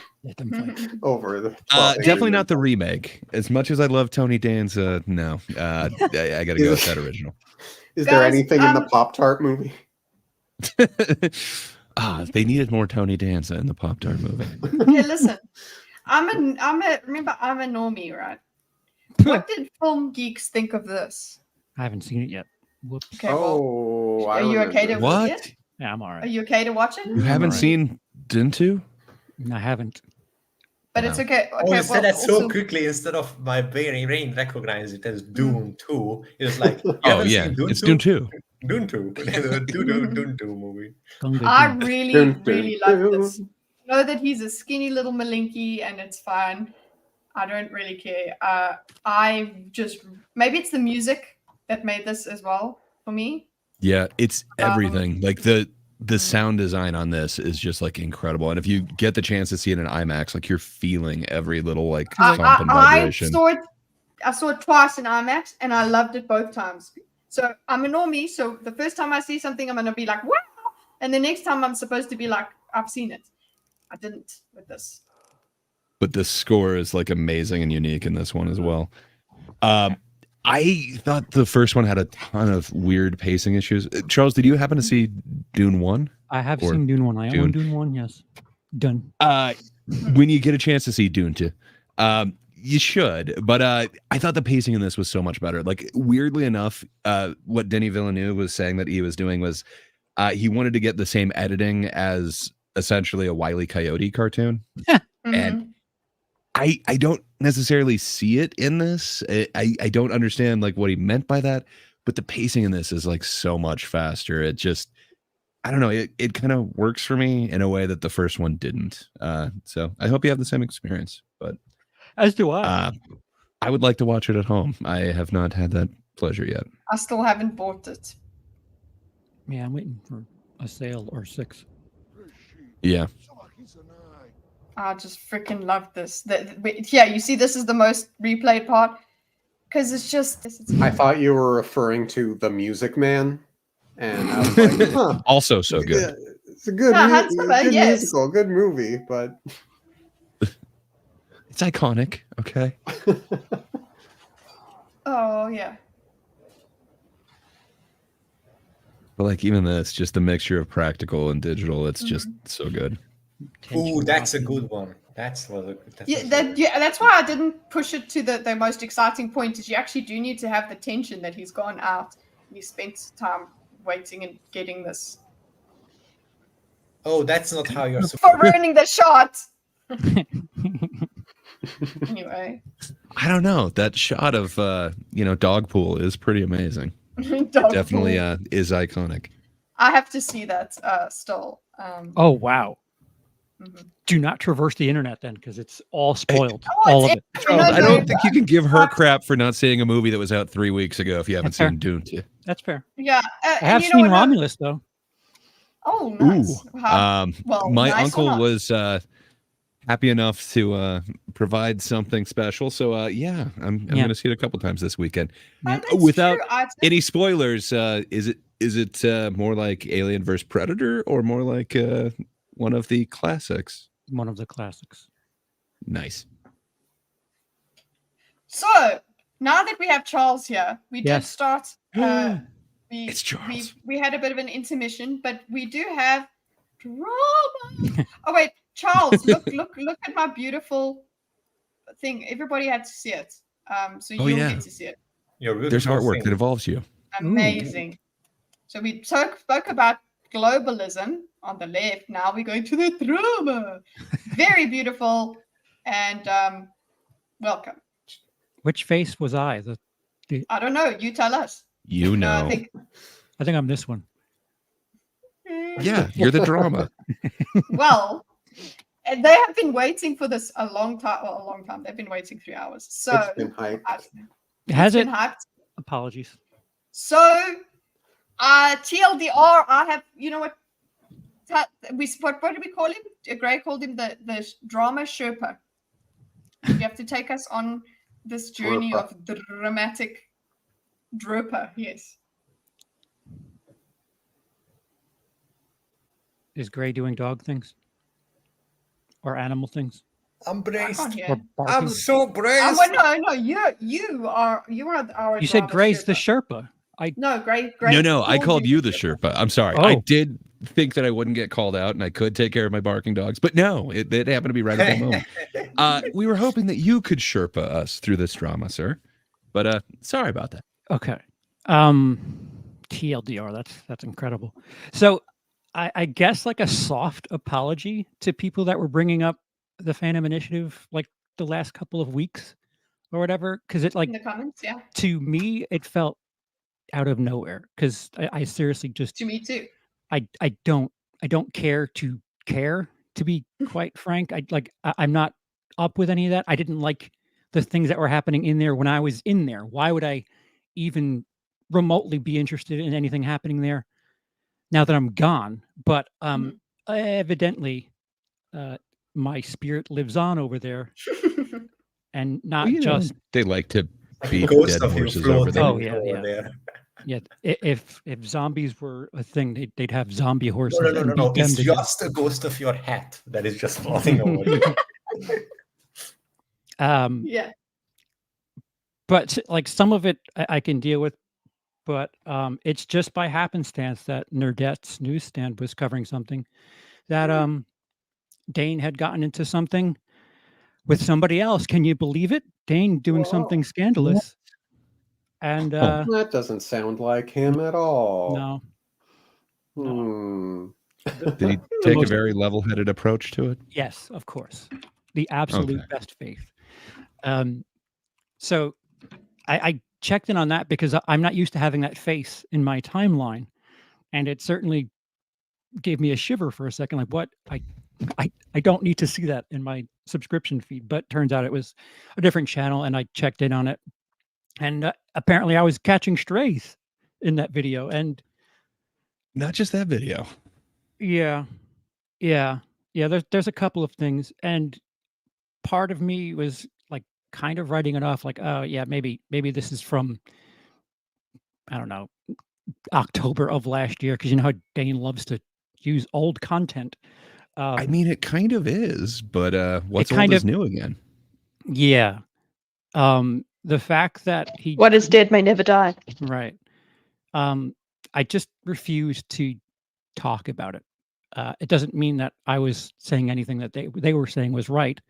I just wasn't interested in discussing it anymore. And in no way was I saying that they were being honest with what they were saying, nor was I saying that what was happening over there was 100% on the up and up.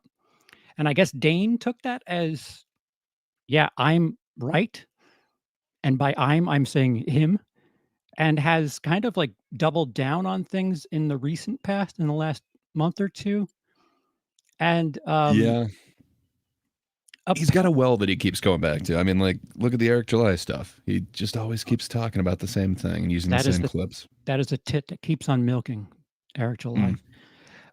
Yeah, and like I fell down a well of sorts, and there was this list of things Dane's a hypocrite for, which is too short in my opinion. Yeah, it is nowhere near extensive enough, but fair enough. Right. And my name was at the top. It was also featured in a Mahler Reddit post, and I kind of shook the tree over there and didn't get answers. Fair enough. I wouldn't talk to me if I was in Mahler's thing anyway. And the thing I was interested in is the fact that my situation is number one on that list, Charles from Willis Greedy, and the person spelled Willis Greedy the way you see it right here, which was kudos points for that. And it's pretty accurate. If anything, it's favorable. And I saw that video without a reaction to it, and I sent a link to you guys. I don't know if you watched it, but Dane, Gray, what was the theme of the video where he was reading that list? So somebody sent him an email. I'm going to put that in quotation marks because, did somebody? I don't know. Right. But it was a whole bunch of sins that actual fandom has to answer for, according to this email, supposedly, that he got.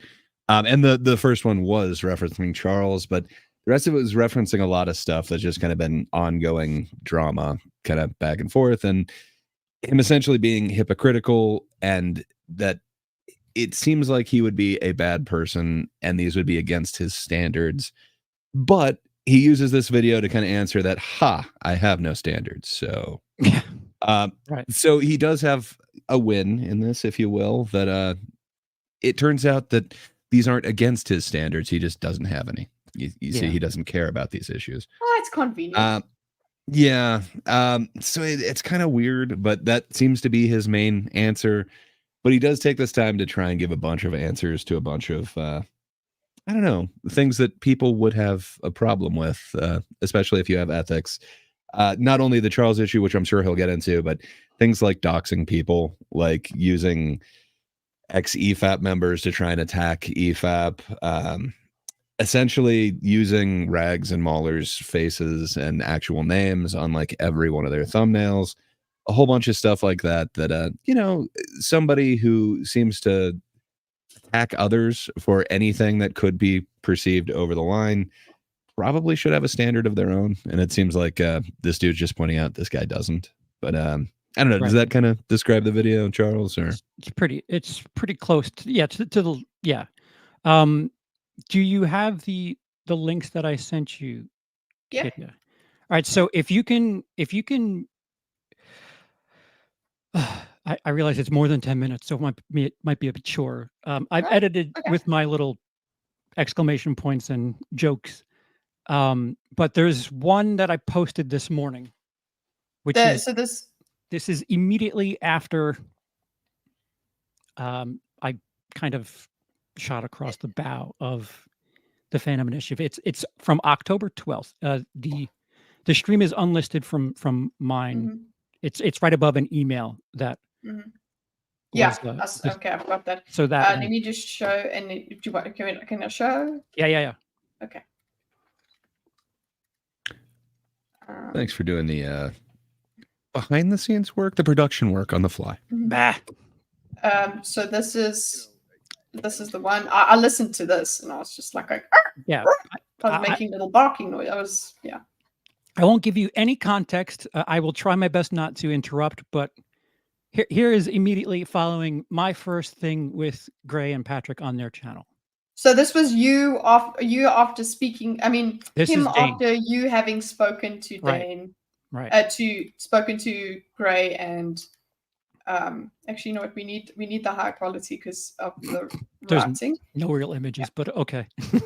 No, I think when it's like right, you didn't. There's the one. There's those are my jokes. I laughed at that. Yeah. Okay, so I'm just putting it faster just so we can. Okay, fair enough. I don't want to throw Charles under the bus. I don't want to throw Charles under the bus, but I'm also throwing Charles under the bus. Suppose. He doesn't want to. Really, he has to. There's no bus. Like I don't get it. I'm not understanding. But okay. I don't want to throw Charles under the bus, even though that's what he's been doing to us. To be honest, like it's really fucking. Oh yeah. You threw him under the bus by talking to us. Yeah. Oh, yeah, this isn't bad faith at all. Okay. Charles has had personal stuff going on for quite some time. It's like shit that I've been really empathetic to and hoped that it would be resolved soon. I can tell. And it's just seemed to be protracted. And whenever we thought a big part of it was over with, then happened. And so I have to think that maybe he's just out of sorts and he's not doing well. And he feels like this was the way to go. Maybe he felt out of place with the initiative because he didn't understand our politics or why we are the way we are on social things. Maybe he's got a memory problem, like I said, because it is very clear, never ambiguous what we were doing with the initiative. And to think that he sat through several weekly meetings and then chats in Discord and so on and so forth, and then somehow can come out of that thinking that we're just doing the same thing as the people we talk about. I don't know, man. That's fucking deranged to me. Okay, so I think you can talk a little bit about that. I need to chase a cat. Okay. So you're deranged with possible mental health issues, memory issues. I love the opening too. It's just like, maybe he's not evil. Maybe he's just lost his mind. Yeah, maybe he has no memory, and it's very interesting. So he does have the plausible deniability of saying maybe. So he's not saying that this is there, but it seems to be an awful lot of mind reading as opposed to like listening to what you actually said or the communications you had with Bob regarding, hey, I talked to these guys. Here's why I talked to these guys. Right. Yeah. And Bob, the thing that I lost faith in, the one thing that is accurate is I really didn't trust Dane that much anymore. And I began talking to Bob, and exclusively Bob, because that's the only person I really know in that outfit. So he's sort of right that I wasn't talking to the group. I wasn't talking to him for certain, but I was talking to Bob. Bob was aware of what I was doing. So that's actually is one of our previous favorites out there. You're like, come on, Bob, get away from him. Yeah. Come on, Bob, you can do better. Yeah. Because Bob, the poor Bob, that clip that goes around where he's just like, oh, it sucks. Oh no, I loved it. Like he changed his mind as soon as Dane said something.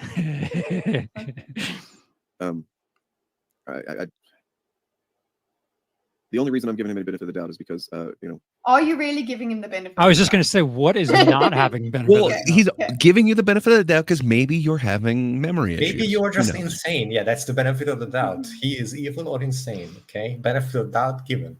I don't know. Maybe that's naive of me for all I know. Naive. So, like I said, a couple of the things that were said in his first video reaching out to these guys, and by the way, like I said, he did not tell us at all. He hadn't spoken to us. He didn't tell us that he was engaging the enemy. Charles, you know your rank. What is going on here? Look what happens. Charles. I laughed. Look at the date. Okay, wait. I'll put it slower for this one. Yeah, doing it at fast speed hurts the already quick movement. Also takes the music away. Said in his first video reaching out to these guys, and by the way, like I said, he did not tell us at all. He hadn't spoken to us in months. So what's been saying here? Let's see. Either we'll schedule a substantial break from Jane, or I'll step out. Dane, or I'll step out. Need to step away. Mm-hmm. Huh. So this is him talking, and then I think you're giving Gray and Pat. Look at you guys. Gray and Patrick too much credit. You are largely on point. I still want to mull on it because he's not sure. I honestly think could have got him. Yeah. So again, Dane is saying that I reached out to Dane and Patrick, which isn't really true. In my video, I wasn't reaching out to them. I was reacting to content where they tagged me, and I was just being as I was being an ass. I tagged you and everything. You guys were taking part in the back and forth. Right. YouTube. I was trying to be charitable as much as I could because I recognized that like the ranking thing that was humor. It was satire. It was an attempt. Well, you punched it up, and it would have been much funnier. You missed the big finish, but like I could recognize, okay, they're having fun. It's something that they're doing better than we are, as far as satire is concerned. And you know, I wasn't too strong or against either because if I felt like something was not charitable, I spoke about it. And then in that video, I was like, wow, my own group doesn't respect me as a comedian. That's kind of weird. And that's what happened. I have a question. Serious question. Is it the norm or is it common practice when doing these kinds of, let's say, attack videos to tag the person you're attacking in your video? Or is that, because Gray just said he was an asshole for doing that. I don't really tag anyone except Kitte in my videos. So I think I was an asshole for tagging Charles, but like we did a ranking of like 10 members of the initiative, which they weren't really members of the initiative. And we knew that Charles hadn't been active for a long time, but we included him and other people and then tagged them into it. I don't know. That seemed a little bit, granted, we were talking about people, so yeah, it's probably best to let them know. But I don't think it's standard. That would be my thought. Yeah. Yeah, for me, it's like I'll tag you if I'm referring to you and using stuff that that's what we'll do. I'll tag because I'm using you. But if I'm talking about you, I'll hashtag you. I won't at you because at you is like, hey, I need you to. For me, when somebody ats me, the thing is, hey, don't at me. When somebody ats me, it means, hey, I want you to see that I've did this. As opposed to I was being an ass.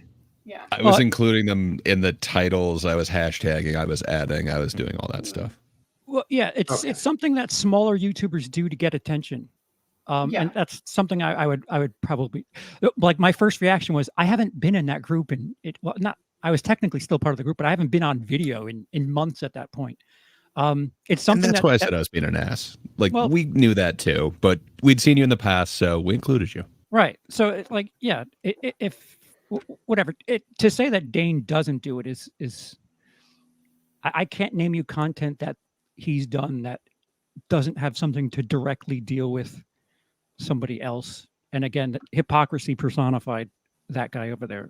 I don't know any of his original content. Sorry for the non sequitur, please. I mean, there's that one clip of Eric July that he keeps using. Oh, like I can't understand it. That's Dane an original. That's Dane doing Eric July, not a clip of Eric July. Oh wait, no, it's not. From what I hear, he puts together the 6 or 7 intros they use every single week. Oh my god, 10 minutes worth of intros. There's a lot of streamers that do that. Hey, I don't know what it's about. I do it for at least 2 minutes and less than 4. The notifications don't go out, so you have to kind of, and also it takes up you don't get demonetized within that. Oh yes, that too, yeah. You don't put the fucks in the beginning. Yeah, unless you do, unless you're Zax or something and you put your fucks in everywhere. Put all your fucks. Yeah. Okay, so yes, it is all Gray's fault. That's what I'm hearing. Anything else? Yes. I didn't reach out like that. The first thing was me reacting. You're reaching out by you responding. You engaged. Tell me this doesn't sound like a cult already. Get in line, soldier. Right. Yeah. You don't engage without discussing it already first. Yeah. The group talking points are this. Did you get approval? Did you go above his head? Yeah. There. You see, you did. You're like, oh, I didn't know that I could okay, I have to talk about. Okay. Yeah. Yeah. Look, I understand as a friend, you'd be like, hey, tell me about that. But you know, or like, did you see this? Just as a friend, like, why didn't you tell me? That kind of thing. But that's because I'm a woman as well. A lot of the time, I got these things. You got that estrogen pumping. Yeah, but no, when I go, I'll speak to my husband, and it's me and his mom both. We say, why didn't you tell us? It's like, I don't care. I didn't care enough to tell. I didn't. And you're like, no, you got to think about these things. Same thing with men. They don't ask each other questions either. Seems like you guys don't ask what happened. How was your day? None of that. Anyway, so let's continue. But yeah, keep in mind he's concerned about me. And about 15 minutes, I'll check in on you on his concern. Yeah, listen, I don't think I finished it, but I know what his concern is. And you're just like, oh, aren't you such a darling? Look at you caring so much about this that you're talking to everybody about it. Get the fuck out. A couple of months at least on my part. And I only way that I communicated with him was through Discord. And I don't like doing this, man. I really fucking don't. Like, oh, but I'm doing showing it anyway. some DMs. I fucking don't want to. I could have done this the other day whenever I first saw that he was misrepresenting this stuff, and I didn't because I don't fucking want to. I just this hurts him. He more doesn't than want it to. hurts He you, has to. Okay? Yeah, you don't understand. This is hard for him. He's not mad. He's just listen, guys. Look, we're going back into reaction content here, but it's just so hard for me not to react like this. I'm very protective. Okay, once people are in my circle, wow. You're okay to disagree with me. I see people in the chat saying I stand with Charles. Make up your own mind. I don't 100% disagree with you. We cannot disagree. Thank you. Oh, ever.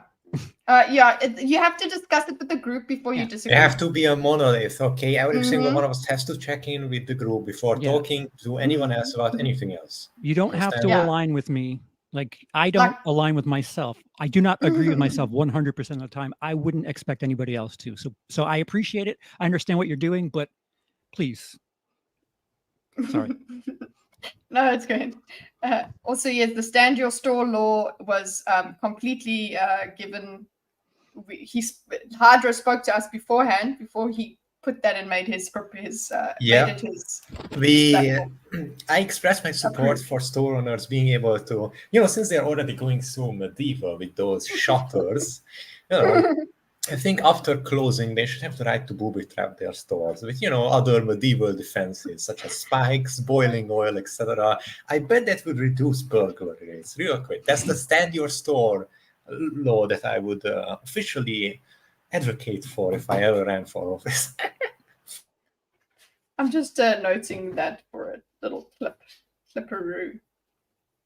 Okay, let's go. I could have done this the other day whenever I first. But I didn't find it. Like now, at least I've got a little angle. Yeah, but it's not as good when I originally said it. Yeah, you were ranting when it first came on. And we're like, you're trying to find all different kinds of ways. Find it, please. Use the better quality, okay? This is the shorter version, if we need it for a little intro or something. And I only way that I communicated with him was through Discord. And I don't like doing this, man. I really fucking don't. Like, this is showing some DMs. I fucking don't want to. I could have done this the other day whenever I first saw that he was misrepresenting this stuff, and I didn't because I don't fucking want to. That makes him a good person. The reason that this has become something that I feel the need to address is because now Rippaverse fucking shill posting has picked up on it. And from there, who knows where it's going to go? And like we're like basically the important party has spoken. Making any kind of getting any attention, then whatever. Let him do whatever he feels he needs to do to process whatever he's got going on with his life. Attention. But now that Rippaverse shitposting defense squad has gotten a hold of it, I feel like it's just kind of become game on to dogs. So wait, what did they do? I do remember seeing goalposts talking about that at some point and going, that's old news, get over it, whatever. You're now just looking for crap.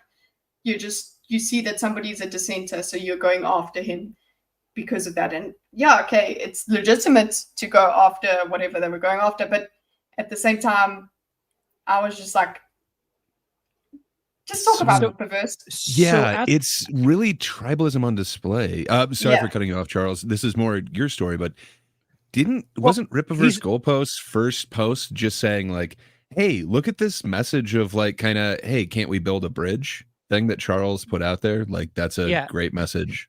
He did front load it with, this is the guy that said the UT thing, and I still don't agree with all that, blah, blah, blah. But he was capitalizing on the fact that there was some sort of something. Drama. Yeah.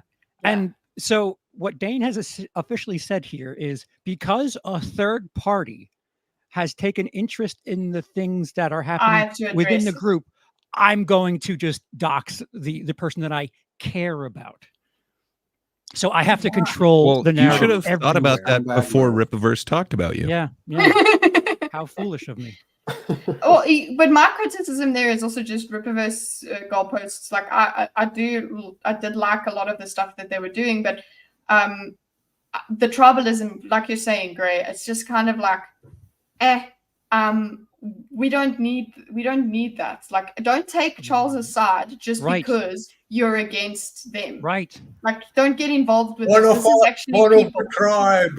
One of us, one of the tribe must defend. Unga bunga. Yeah. I'll say it again. I say this a few times. This is what I love about this group, is the ability to respect one another, yet still disagree.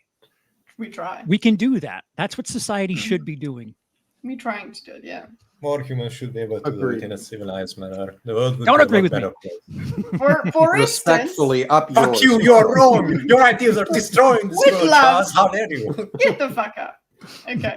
So let's continue. But yeah, that's what my takeaway from goalposts is that a lot of the time there are legitimate things that I'm like, yeah, that's right. But also I'm like, I know why you're doing that. You're just taking the side because it's one of your enemies. Yeah, not cool. Yeah, and something that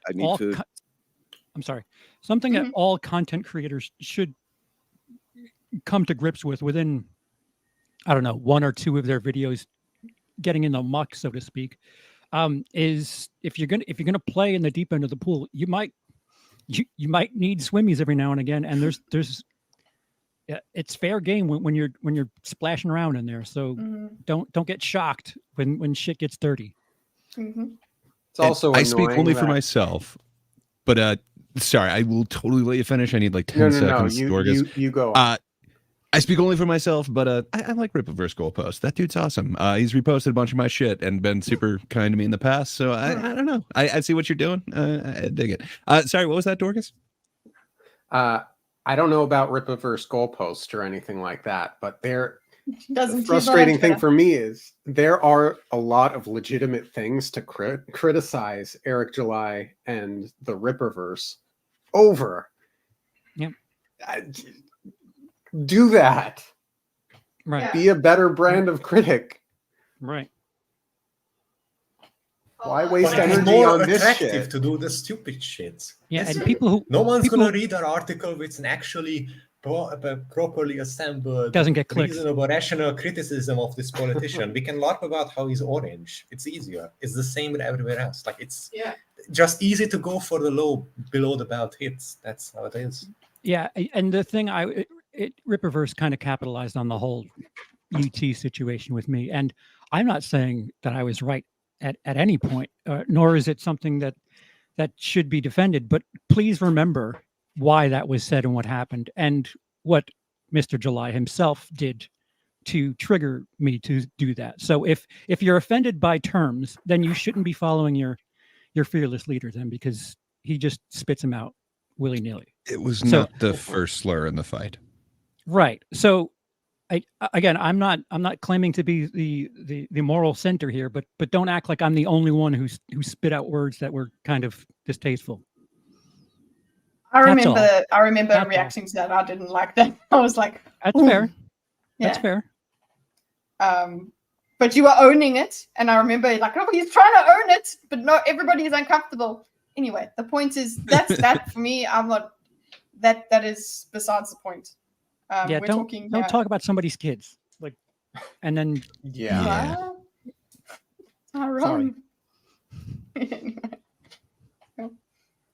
defense squad has gotten a hold of it, I feel like it's just kind of this part of the reasoning, because they're speaking about it. Sorry, just going back to that, because they're speaking about it, I'm going to speak about this. Like, fuck, that's wild to me. Become not contained, and I need to say something. I need to point out how this shit is not accurate, right? So I need to point out how I'm better and he's worse. Is that what's happening? I have to clear the air so that I look better. Is that what he's trying to do here? Yeah, he's going to look better by doxing. I have to reframe the horrible things I've done so that it seems like I'm the good guy in this. But you didn't want it to come to this, so look what you made him do. It started being on a regular basis, I guess, toward the beginning of the year, or March, April, something like that. Charles was not going to be able to be on every stream anymore. And then if you were watching any of our streams, there were plenty of times whenever he had to just duck out in the middle of the stream. He would just disappear. This made me laugh because I was like, that Charles does that. Yeah, in New York. Hydra does that. Everybody does that. I was just like, is that a Charles thing? Hydra does it. Gray will do it. When we sometimes have stuff to do. I'm sorry. Yeah. It's life. I've done it on my own. When I'm here, when I'm in New York, that is much more a probability, not even a possibility. But yes, I didn't think it was that abnormal, but fine. Yeah. Your dedication to the tribe is waning. Yeah. You must prove your loyalty. I wasn't really into sparkle motion that much. I really don't want to do this. Don't. But he was living in an unfortunate situation. His living situation was not good. And so, and he explained that to me in confidence. Yeah. You know what? This got me. I'm sorry. I was yapping like a dog. I was like, "Are you what? You what, mate?" He told me this in confidence. It's still in confidence, guys. It's still in confidence. But also, give it 10 seconds. I'm at the barrier. I would like to point out that Mark Anthony had more honor than this. This is the same man who slaughtered innocent people and then celebrated it by riding a chariot drawn by lions over the spot where he killed them. And that person had more honor because he was like, no, the senators who hate me spoke to me in confidence. I thought that I might come out here and fucking spill the beans on here's what's going on in Charles's life, that maybe why he's fucking acting like this, and I'm not going to do that. Keep watching. Oh, good. Because now that I get to it, I'm glad he's not going to do it. To do it still. Oh, it feels fucked up. Cooler heads. But he had some shit going on that made it to where sometimes he just wasn't going to be able to be on stream, and he would have to just drop off. Oh my god! Right? He can't be there on hours in a row on the internet. Scandal. It feels wrong to do this, so I'm not going to do this. Guys, BMO's not here today. Do you know BMO, that guy? Anyway, so I'm going to talk about something BMO did back in 2022. BMO, that BMO guy is not here. Can you be more like me? I drag myself out of the bed despite me being in constant pain and sickness just to be here. See, I'm loyal to the tribe. But you told me that in confidence. I'll just tell everybody as well. You didn't make that decision that you told people that you were sick today. I will tell everybody, Fucking hell.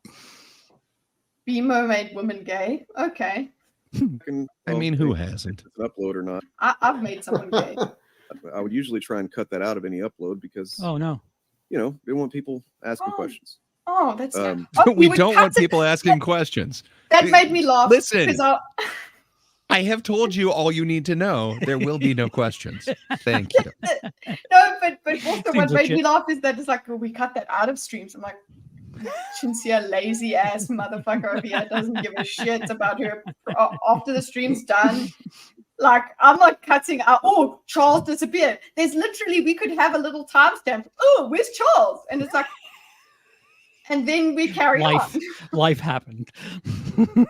Silly people that watch know that happens. Right. People that are here, they know that happens. Obviously, our audience is much smaller than theirs, but it's still a thing. And if anyone asks a question, we say they're not here. The important thing is that it's not like I've kept it an entire secret. If you wanted to know what's the deal with Charles, I would have given you some version that I was comfortable with, letting you know why I disappeared. In New York, things are a little bit more difficult for me to maintain, especially when the sun's out. Read into that however you will, but that's I think enough for someone to understand. Oh, okay, so Charles, the later in the day, the more likely he is to maintain through a stream. We're doing it in the afternoon right now. I earlier. Know everything. No. Yeah, no. But it's not like it's relevant to the stream when you can't be available. It's like no. Yeah, give me your private life. Let me munch on it, good sir. There is certainly a middle ground where I would have been happy to let people understand that. But that would require them asking you. Yeah. Don't you understand? But we don't want questions, guys. Questions make it nefarious. As if like you're not allowed to answer, or can we have the answer is never going to be good enough. Is Cam here? Can we do cult bingo? Cult bingo.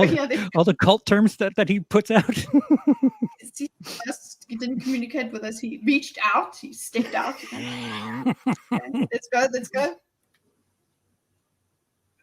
But it's an unfortunate situation that I actually have a lot of empathy for, because he's in a situation that, as I told him whenever he trusted me with the details, is very similar to a situation that I had when I was younger. And I'll share all that with you now. I was like, yeah, man, absolutely. Like, no problem. Like I said, from the beginning, it's always been like, contribute as much as you can. Dang the gracious. If I will facilitate any ideas that you have that, if we all decide it's a good idea. Contribute as much as you can. Also, if you're going to leave, I'm going to cut that out and make it so that people don't ask questions. Yeah. Oh, yes. Okay. Contribute as much as you can, unless you have to leave. And then it's okay. Oh, and he also said, did you guys call it meetings? I was like, is that a thing? Yeah. So do we? If anybody talks to me on Discord now, I wouldn't call myself reliable. And back then, I don't know. I was a thousand. I'm not reliable either. Right.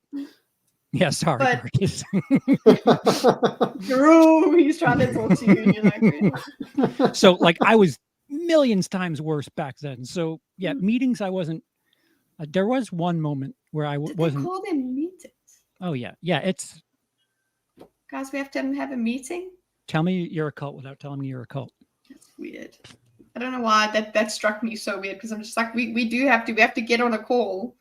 That's kind of, maybe it's the terminology we use. I'm nitpicking, obviously. I'm going to find absolutely everything wrong with anything he says, because that's just the mode I'm in right now. Probably forgetting stuff too. Any old idea, but like, if we're all like, yeah, let's do that, we'll do it. So box office bullshit. You remember that? Yeah. That was Charles's thing.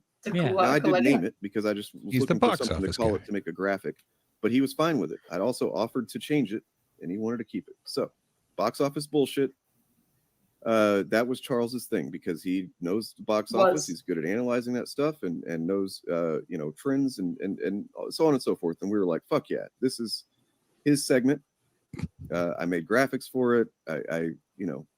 And every week he would send me either information about the box office that week, often at the last minute, but not all. That made me. I'm like, oh, that's it. He's fresh. He's fresh information at the last minute. It's me. This person is me.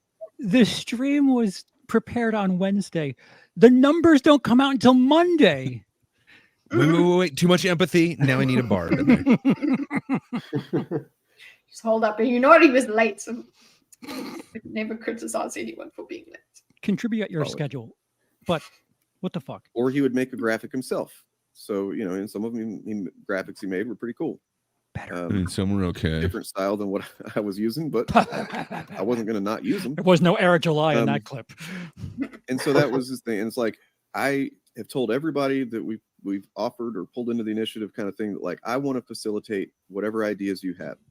If you've got an idea, I want to make graphics for it. I want to workshop how to make it the best segment it can be. And I mean, initially, I hoped that everybody would have their own segment that they would kind of develop and produce and bring to each week, and we would do all of them. That was kind of the vision that I had. And so the fact that Charles was willing to commit to Bob's, as we call it, box office bullshit, show business. That was I love that. They do it now. You guys want to catch that? And in that case, because it was his segment, I would, kind of, we all would sit back and let him explain what he wants to explain, because that's like, it's obvious, it's his thing. Okay. Nonetheless, yes. It was an open thing, open offer. If you have an idea, totally let's talk about it. Yeah, so I'll do whatever I can. Essentially, I was the box office guy. That's the only thing that was mine, is box office. Whatever the fuck. Okay. Right? I like doing that. Okay. You didn't have the to box plug it. office guy. Yeah. The 20-year plus stand-up comedian. Wait, talks Charles, about isn't box he office like stuff. the box office guy? Yes. Yeah. We're going to talk about comedy. Box office guy, shut your mouth. Oh yeah, you're the guy Just that only know your likes the place. numbers. You don't know anything about subtext. Yeah. So it's gone. Comedy, nothing.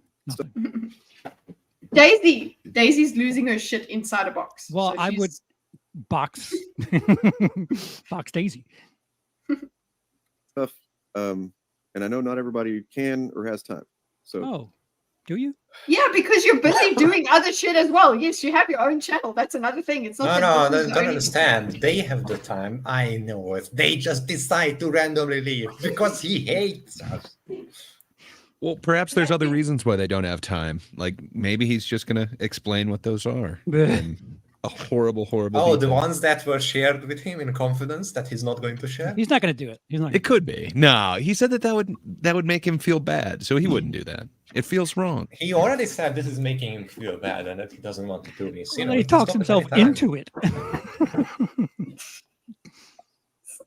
Sorry, I'm being distracted by Axel. It's not Daisy. Can you guys hear him?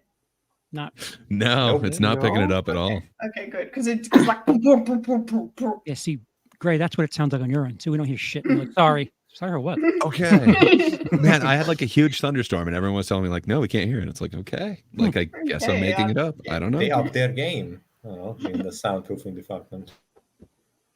Well, it irritates me. I think we hear it that time. I Yeah, don't. because I'm keeping quiet. Yeah. Okay. all right. So this was let's see, 3/24, March 24th. I was streaming. Hey man, are you feeling for a quick? You're supposed to call it a meeting, non-FI business related. I'm streaming. My bad. Sorry to interrupt. All good. You can come on if you want. With a link. Okay. And he said, "Hey man, are you free for a quick audio call? It is non-FI business related. Phantom Initiative." I said, "I am streaming." He said, "My bad, sorry to interrupt." And I said, "All good. You can come on if you want." And I sent him a link. Oh, and he goes Right. off on how amazing he is Because for letting generally, people. that's kind of how I am. I like he adds tone. If you're part of the initiative or whatever, then like Yeah, for himself. Unless I'm like doing something very specific that I need to be focused on, I'm cool letting whoever on. That's kind of part of what the initiative's about. Unless you're trolling in the chat, then you just get banished And then I instantly. guess I responded later. Do you that remember, day like 2 minutes and ago, said, he said, "So I what up?" could show these, I don't wanna Discord do that. messages, but it would feel wrong. It would hurt me to do that. Getty has them all prepared, and they're already uploaded into StreamYard. He didn't have to do this on the fly. And I don't know if you guys have tried to do that, but like it takes a while to upload all that crap into StreamYard. And Anyway. everything's cropped. Yeah. It's not just sharing a screen. It's all screenshots. Yeah. Yes, very good. Yeah. What up, dude? Did you want to talk? You don't need to feel bad about ducking out on our streams. I hope I never made you feel like it's a big deal. Also, I want to help facilitate whatever projects you have in mind. And I don't mean take charge of them. But if you want to use the trivia idea for the Fandom Initiative, I was already thinking of that and friendly debates about movies as a next move for us to build some excitement and have fun with content. Is that your reaction with the stars? I don't know. It's So also called was cinema. that on trial. your I was gonna say, was that your idea? Because I actually thought that was kind of a fun, that wasn't a just attacking Eric July episode that they did, where they actually kind of debated whatchamacallit, the Last Jedi. I couldn't think of the name of that movie for some reason. We have does not want to be known. Oh my god! Already. I can't get the link. I need to go to YouTube to get it. Awesome. Somebody get the link. Cameron is on it. Go guys. Can you put the link in the private chat? Very good. Okay, so linkers assemble. No link. You don't need to feel bad about ducking out on our streams because you'd said something about that or whatever. And like, regular speed again, there's always wishy-washy and stuff. You beat me. You don't need to feel bad about ducking out. I hope I never made you feel like it's a big deal. Also, I want to help facilitate whatever projects you have in mind, and I don't mean take charge of them. But if you wanted to use the trivia idea, which he mentioned on a stream that he had done on his channel, and I was talking to him in chat. I was in chat. I was like, if you wanted to use it for the Phantom Initiative, I was already thinking of that and friendly debates, which we've started doing now, the debate thing, about movies as a next move for us to build some excitement and have fun with content. Fun. So this actually disproves. So he wants to facilitate your idea by taking it. Yeah. Also, he's just facilitating. Keep in mind that message is March. He's talking about this in October. Sorry, guys. We need to just have check in on this while we're here.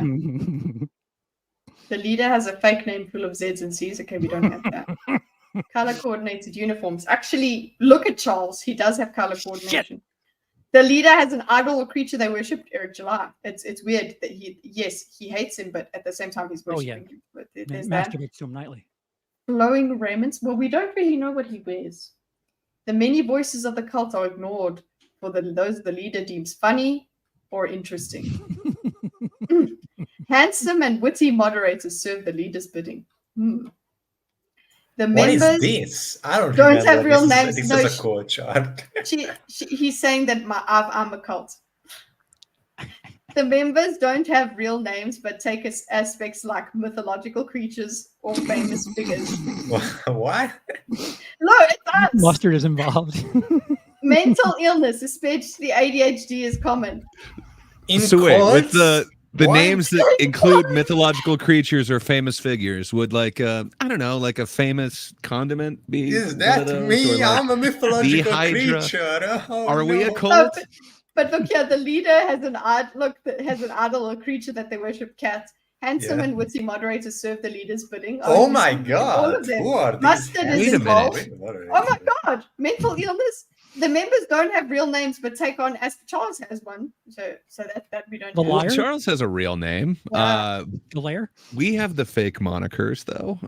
The many voices of the cult are ignored for the funny those. So I ignore the chat. Rosales has bingo.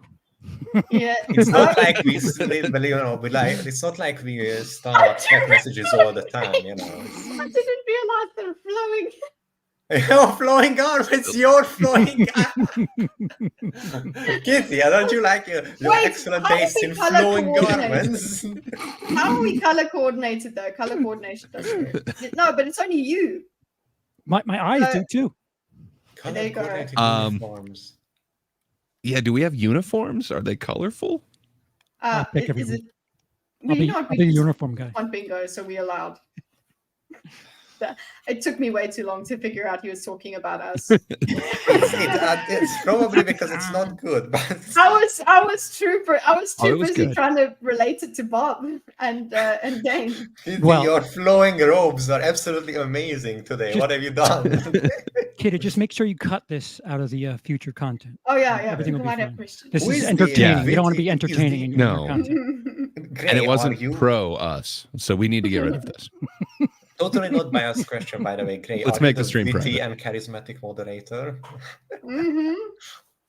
Handsome moderators. Oh, it's a very handsome Dorkus and, you see those Hydra. Beautiful eyes glinting with full of intelligence. Look at Hydra's and eyes. Desire Look at your eyes. Oh yeah, Hydra's got those Disney eyes. Yeah. You're all Anglo. That's color coordinated. Do you have the speed of his voice at 1.5 again? Yeah, I've got him at normal. Kick that up. Kick that up. Okay.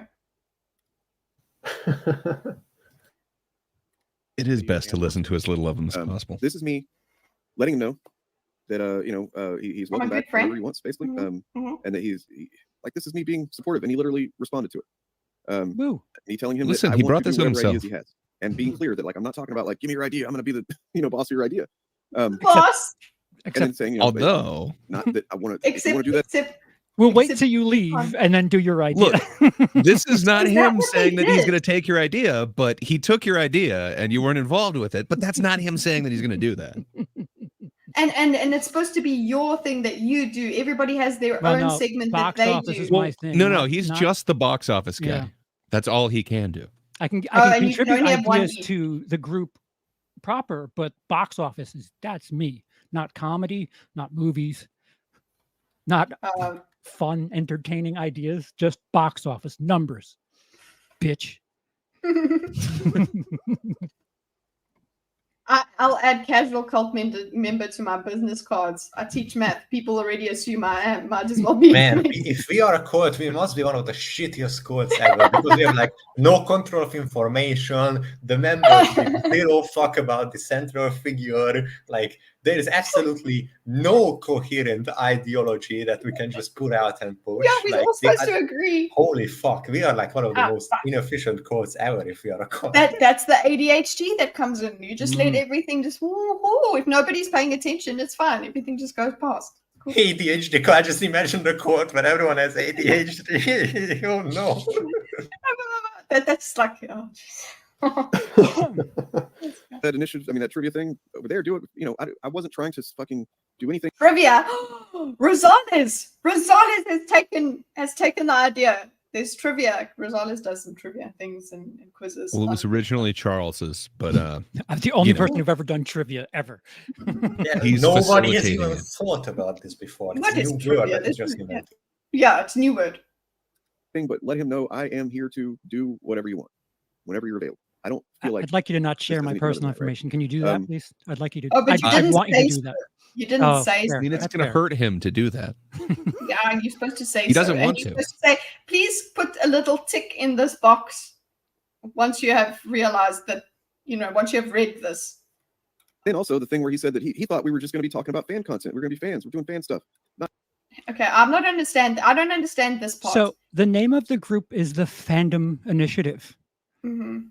And he's like, I was there for, getting fiction back to being about fiction and fandom. And apparently the politics shit got a little strong for my taste. And I think he starts defending that now. But because to me, the way it sounds like he was not understanding that the trivia is, or he was saying that you're not understanding that trivia is No. part of fandom. No, And debate is part of fandom. Right. So keep in mind, this message went out in March. None of that was done until I left in the end of September. So he waited till I left before he started doing fun fan shit. The months between March and September was just Eric July Comicsgate shit. So so you were just like, what do I need to be here for? Kind of. Exactly. Yeah. Okay. Not talking about. Well, this is me literally telling him this is something we're talking about doing. Friendly debates about movie opinions and shit like that, and then like maybe trivia and have some guests on and shit, like literally doing fan content. Okay. Because we recognize the need for that. We recognize that we don't want to be talking about Shuds 100% of the time. You don't. We've definitely gotten stuck in that. Neither do we, man. Oh wait, where are the chats? But yes, I know that we would get a lot of shit, and from within the cult, our very inefficient cult, if all we did was react to other people, that because we started doing that sort of thing, and everyone started getting a bit like, are we going to do this every week? I want to go back to the real thing. It's refreshing. Let's do real things. It's like, yeah, that's a good idea. Before and like ended up doing it before because we care. But like, yeah. So there's that. I fucking hate this shit, man. Like I hate. You do? Oh, I hate bullshit. so much. Like, Oh my god. I hate having to do this. Guys, there's an unusual Wish you hadn't amount brought of this on. people watching, by the way. He hates having to do this so much that he brings it up for like the 6th time how much he hates to do this.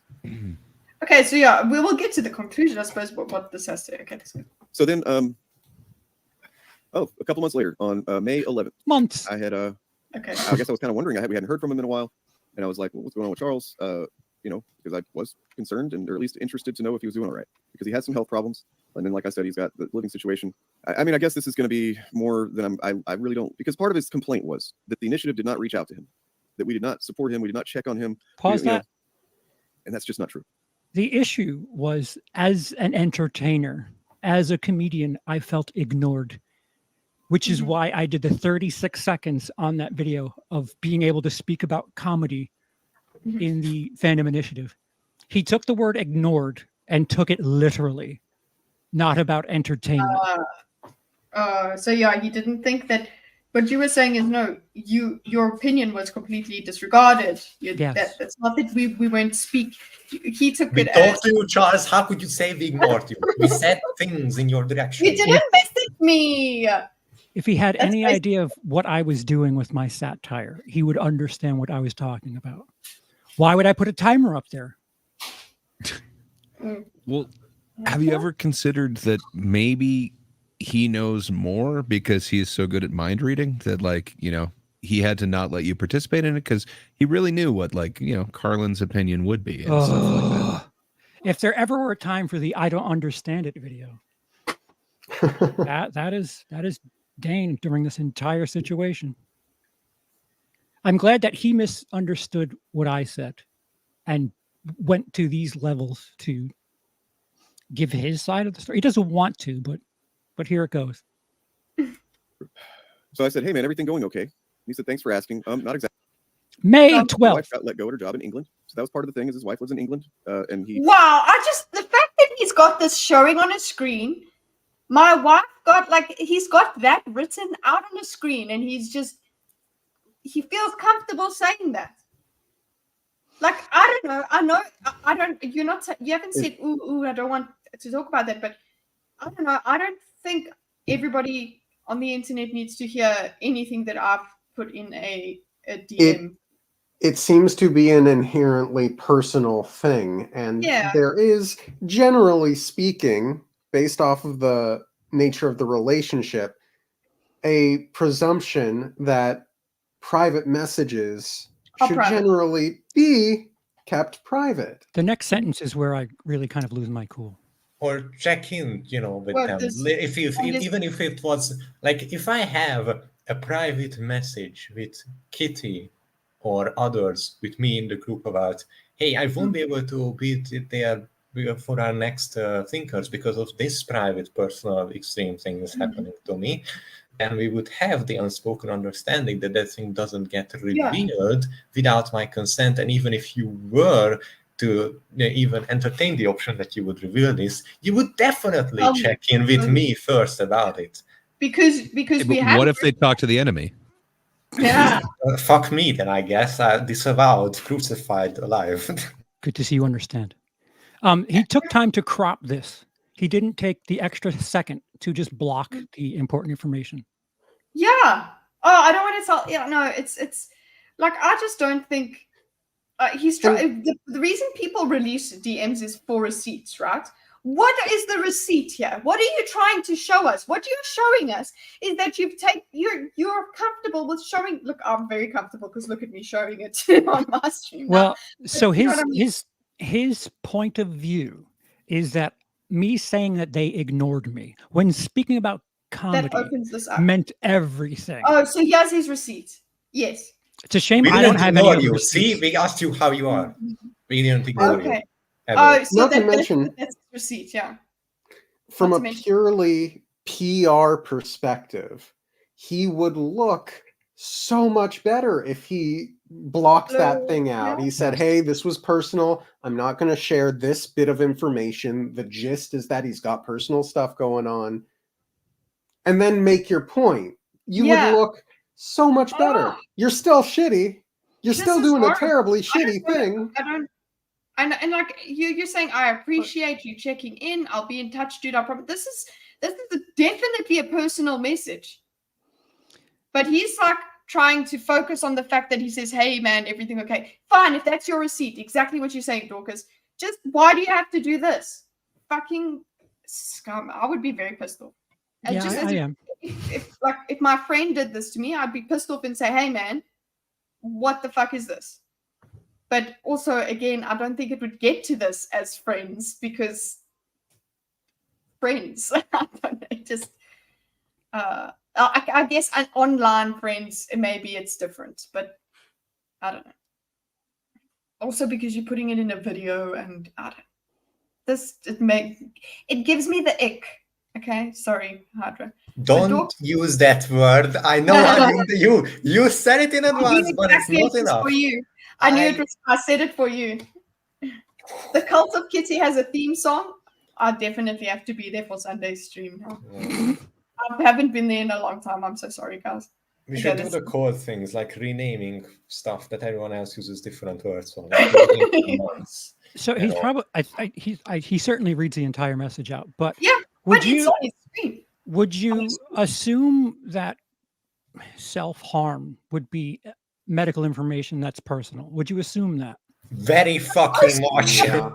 Personal. Okay. So is it fair to say that he's sharing medical information? I would say so. Okay. Could it possibly be that he's just so dense that he did not understand that? Or I don't know. Is there any way that he's I don't know if we have time for the thing that I saw that caused me to do this, but he prioritizes harm reduction. The fact that he used that exact terminology is priceless. He prioritizes harm reduction over content. He reduced the harm on himself, okay? It's what do you mean? It's the reduction of harm on myself. Who cares where the most harm goes? Well, it hurts him to have to do this. But yeah, I know. He's taking all of the harm. I'm too hormonal for this, guys. I'm actually going to... It's not hormonal. I feel like it's just now. fucking horseshit. That's what it is. It's hormonal yeah. Because it's...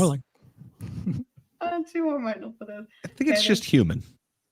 Yeah. Having intense emotions when you look at something like this is not hormonal, Kitty. It's a very hormonal. I wish I was that kind of hormone.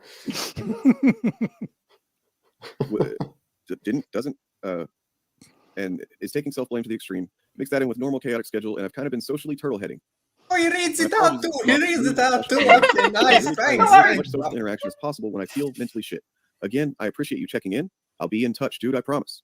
Now, I don't know about you guys, but considering I'm not I wasn't best friends with the guy, but I considered him a friend. When a friend tells me, he gave you a Purple Heart for that. But I'm, thanks for checking in. But I'll be in touch. Don't you like that? That's like the highest reward he's created this complete. He's created the issue. He's completely misunderstood, and even so, again and again, I'll just say, yeah, exactly. He took the time to crop it, but he didn't just put a redacted stuff. No, okay. Me. That there's a boundary. Charles, think about it this way. You didn't get the Purple Heart posthumously. Nice. Boundary there. And I'm not going to start messaging him, asking him nonstop, hey, are you doing okay? Is everything okay? Are you all right? I'm not going to do that. That's not what he was saying. That's what he was upset about. I'd probably go check on him and shit like that. But this to me, thanks for giving him sort of a soft boundary setting. And he's trying to make this a great thing about him. Look at me, I'm set there. You do a good to the friend, yeah. He has different boundaries. He doesn't think that doxing is a boundary. He doesn't think that sharing personal information is a boundary, I'm guessing. Well, but contacting you is. But, to be fair, Ripperverse goalposts kind of exploited the deal. So, in kind, this has to happen. Fair enough. He doesn't want to, but it has to happen. You should have thought about turtle that. heading was a need to crap but no bathroom inside thing. Very dumb. Whereas Alan's just trying to bring the it also stems from the same analogy, know. Yeah, anybody who's spoken to me online knows that I kind of go MIA for a little bit. It's just a me thing. It's nothing personal. Maybe that's why we get along, because I do that. Same. Yeah, so does Dorkus did it as well. It happens. Look, it's not that we don't care. Right. That when your friend goes away, you just listen. Though you do need to. Sorry, just let's put this out here. Yeah, I do require. I was about to say, yeah, guys. One of the worst things to do is to find out that one of your online friends is gone. Okay, that's very scary and very sad. It took 6 months. My friend had passed away 6 months before I knew, and that was a weird kind of trauma. So that is scary. Don't do that. Try and make a if I die list that says, tell these people, please. Okay, anyway. Maybe that's why I'm feeling cuck. Okay, that's good. To read it that way. I really want to know if you guys think so. He really wants to know if you think so. He's interested. I told you exactly what I think. Have a good one. The cult mentality starts playing in on the chat in the bottom, which is exciting. Now, if I felt that the best thing to do is giving the space that he was in request. crisis, okay, like he said, he's mentally shit, but yeah, you doesn't can't come off run as he's in off crisis, people. as in like, fucking, everything's terrible. I'm gonna fucking open my veins, and anything like that. Then I would be like, hey, Bob, like. So it seems like perhaps with that reference and that example, he does understand the self-harm thing. That would be hard to say that maybe he's too dense to understand that when he uses it as a reference right after that. So, well, in the court of public opinion, gray area based. Usually, not this everything's time. terrible. I'm gonna fucking open my veins, and anything like that. Then I would be like, how did you get that? Sorry, if I felt that he was in crisis. Okay, like he said, he's just. Right. See, he's not in invasion. He's crisis. Okay, if I felt that he was in crisis. Okay. Yeah. Okay. I get that. He's mentally shit, but he doesn't come off as he's in crisis, as in like, fucking, everything's terrible. I'm gonna fucking open my veins, and anything like that. Then I would be like, hey, Bob, like, what can we do here? What's going on? So for him to then go on and say that we did not check on him and like imply, I guess maybe even straight up said, I don't know, that we didn't care, blah blah blah. It's a fucking lie, Charles. So that's not what you were upset with. Again, that's not what you were upset with, right? It was that they disregarded your opinion as somebody in comedy. You might want to switch it back to regular speak because I do focus on something he's just kind of grazed over. Based. Okay. Now, or must I go back? No, just play forward. You fucking lied several times, Charles. Implies. No, I get it. I'm a liar. I guess maybe even straight up said, I don't know. Why would you do this, man?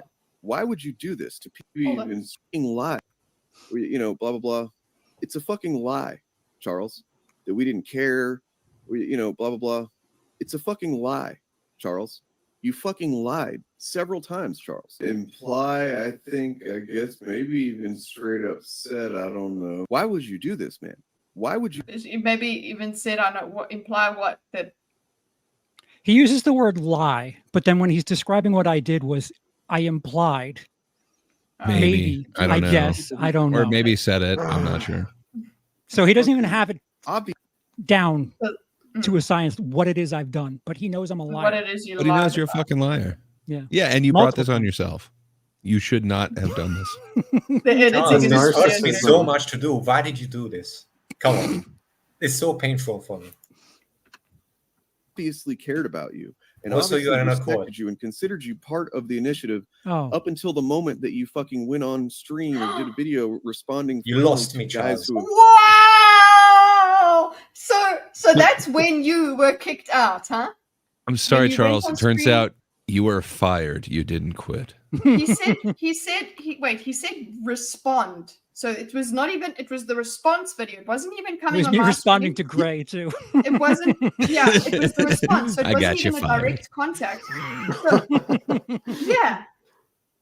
Moment that you fucking went on stream or did a video responding friendly. See, he said went on a stream, respond, or did a video. He doesn't even know which one is his. Which one works? Which one works for you? That's what he's saying. Whichever one you want. And actually, sorry, it should not be any, because you can do whatever the fuck you want and speak to your friend about that. Oh no, we kicked you out of the initiative for going and speaking to those other guys. My God. Only two guys who have done all this shit that we've talked about on this stream so far.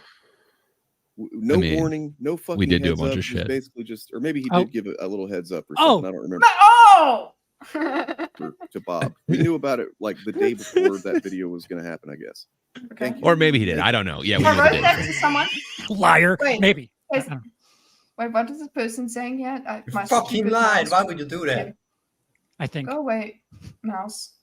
If I wrote this to Implied. someone, Maybe you should have said it I too. turtle head a lot during depressive episodes. I'd expect them to follow up. Okay, so this is now them backing up that. Or well, actually, they're backing up you hypothetically because you were the one that said you should follow up. I don't know. That you're apparently the person who was upset that they didn't check on you. So this somebody over here, Lucifer, is actually on your side. So. That's exactly what I would The expect. bad Lucifer. Like this. He needs to take it. Well, What?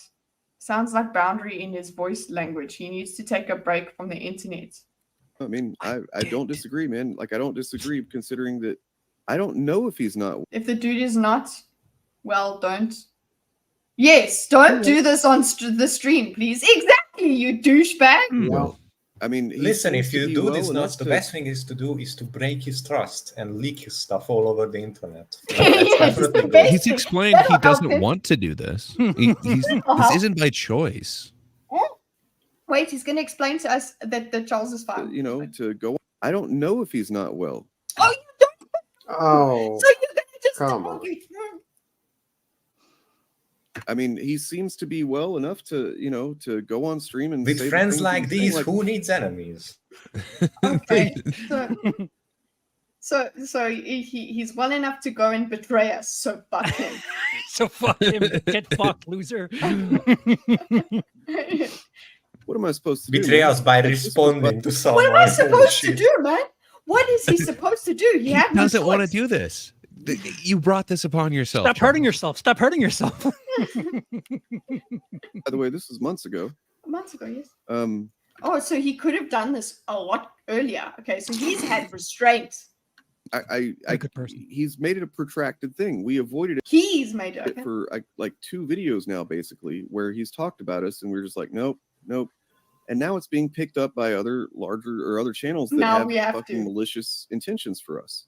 Malicious intentions. What malicious intentions? Hate views? So for those of you who want a secret, make sure the people they don't like pick up on your story, and it'll really get to the bottom of their skin. They do. Yeah, it's just weird that no, it was okay. Like if nobody's listening, you can say it, but if somebody's actually listening to you, well, now I've got to call you a liar. It's interesting, but it really does kind of show the weird hierarchy that he kind of has going in his head. But yeah, he also likes to call people beneath him quite a bit with sub counts. Listen, and whatnot. guys. Full disclosure, though, we don't know if he's okay, and we're busy fighting him now. So listen, I don't know. We are hypocrites now. We're big cyber bullies. You know, none of us wanted to cover this. There you go. It's very painful. The for us magic too. words. Yes, it's magic words. Yeah, we done. We did it. I don't mean any harm by the guy, and I do think that it's this is why the fucking thing is called. It's unfortunate. No, I'm not. Look what Artem says. This was supposed to stop people asking questions. You know they're not allowed in his side of the internet. Happy about this. I don't mean any harm by the guy, and I do think that it's noted. This is why the fucking thing is called. It's unfortunate. I'm not happy about Guys, this. it's unfortunate. I don't like doing drama. You don't? It's unfortunate that we're doing drama tonight, guys. How do you have a voice on the internet?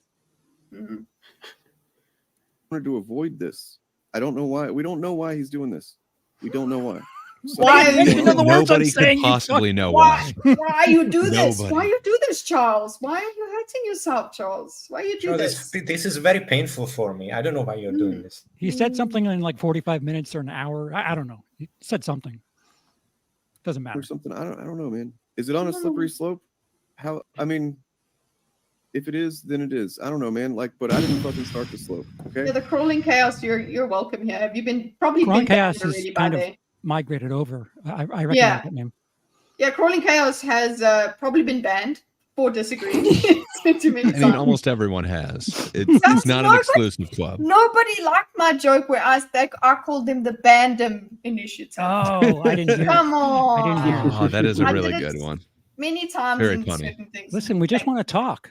We just Our want to cult is growing day by day. We have our specific language. I am not someone who will sit by and let somebody continue to lie about me. Imply, I guess, maybe even straight up said, I don't know. Especially with someone that I trusted, led into. You were trusted, Charles. How could you do this to them? You betrayed them. With the box office. Into a project that I take. You always were last minute Led with that into too. How could I trust you? Last minute box office man. Daily life and into a project that I take, seriously and I'm very personally invested in. For him to then just lie several times, big lies, like imply, I guess, maybe even straight up said, I don't know. Yes, and not just lie. It's shit like this that makes Charles lose credibility in my eyes. Okay, what? so interesting side note: pop counterculture. That's Eduardo. Yeah, Dane hates him. Mm-hmm. There's a who secret. doesn't? Dane fucking hates him. So he fits the narrative now, so he's okay. Yeah. Lie what's about being ignored? Sorry, I need to put this so I can actually cinema mode. Read. If you're going to lie about being ignored to the likes of Gray, just say you're in it for the clicks and save everyone's. You know who brings the clicks to the yard? And they're like, is that it? Not just lie, but then I don't know. I don't know. Okay, so that was October 2nd. I gave you an email. It's an image of, here you go, Dane. Here's some secrets out for you. Me too, Bob, prior to this stream. And I don't know, maybe Dane's going to hear this for the first time, but Bob said different things in private than he did publicly. I don't want to docs. I don't want to. I'm sorry. He made me do this. Oh, okay. I mean, none of us want to have to do this, but you've already this thing that you've sent me here. I think I did highlight it in that video. It was in the video. If you could just read, because it does you have to pause it, but there's a line there where Bob talks about Dane needing to take a break. Yeah. Can you just read that for me, please? It is in the video. You're right. I'm listening to a video now. It's honestly thrilling me. It seems like you're going out of your way, but to defend their stance, and I'm not sure why. I think I need to just stick. That's the proof. That's the second one. Let's see. Either we'll schedule a substantial break for Dane, or I'll step out. Dude needs to step away for a bit and let us drive the stream for a while. If that doesn't work for him, then why do we even need to be there? What is the date on that, please? That's the 27th of September. Okay, that's about 5 to 6 days before Dane's little outing. So I don't talk to anybody. Remember that. Mm-hmm. Yeah, well, that was in the video. If we go back to the video, it is. It's kind of combed through, but if you pause it, it's there. It's joke. It's the joke, because it's like we didn't speak to him, so literally that's the email. Yeah, dude does need to step away for a bit. There it is. Yeah. So like I said, a couple of the things that were said in his first video reaching out to these guys, and by the way, like I said, he did not tell us at all. He hadn't spoken to us in months. He hadn't spoken to us in months. Let's see. Either we'll schedule a substantial break for Dane. For Dane. So that you see. Oh, and also that's an email. Yeah. See, I don't. He has. But both of them are business ones that are on. So they're known about. My heart truly bleeds for Bob right now. But that is Bob's one that's on his YouTube channel as well. So I don't believe it's doxing him. That is how he had me contact him when my first contact with Bob happened. So, Bob, come on over.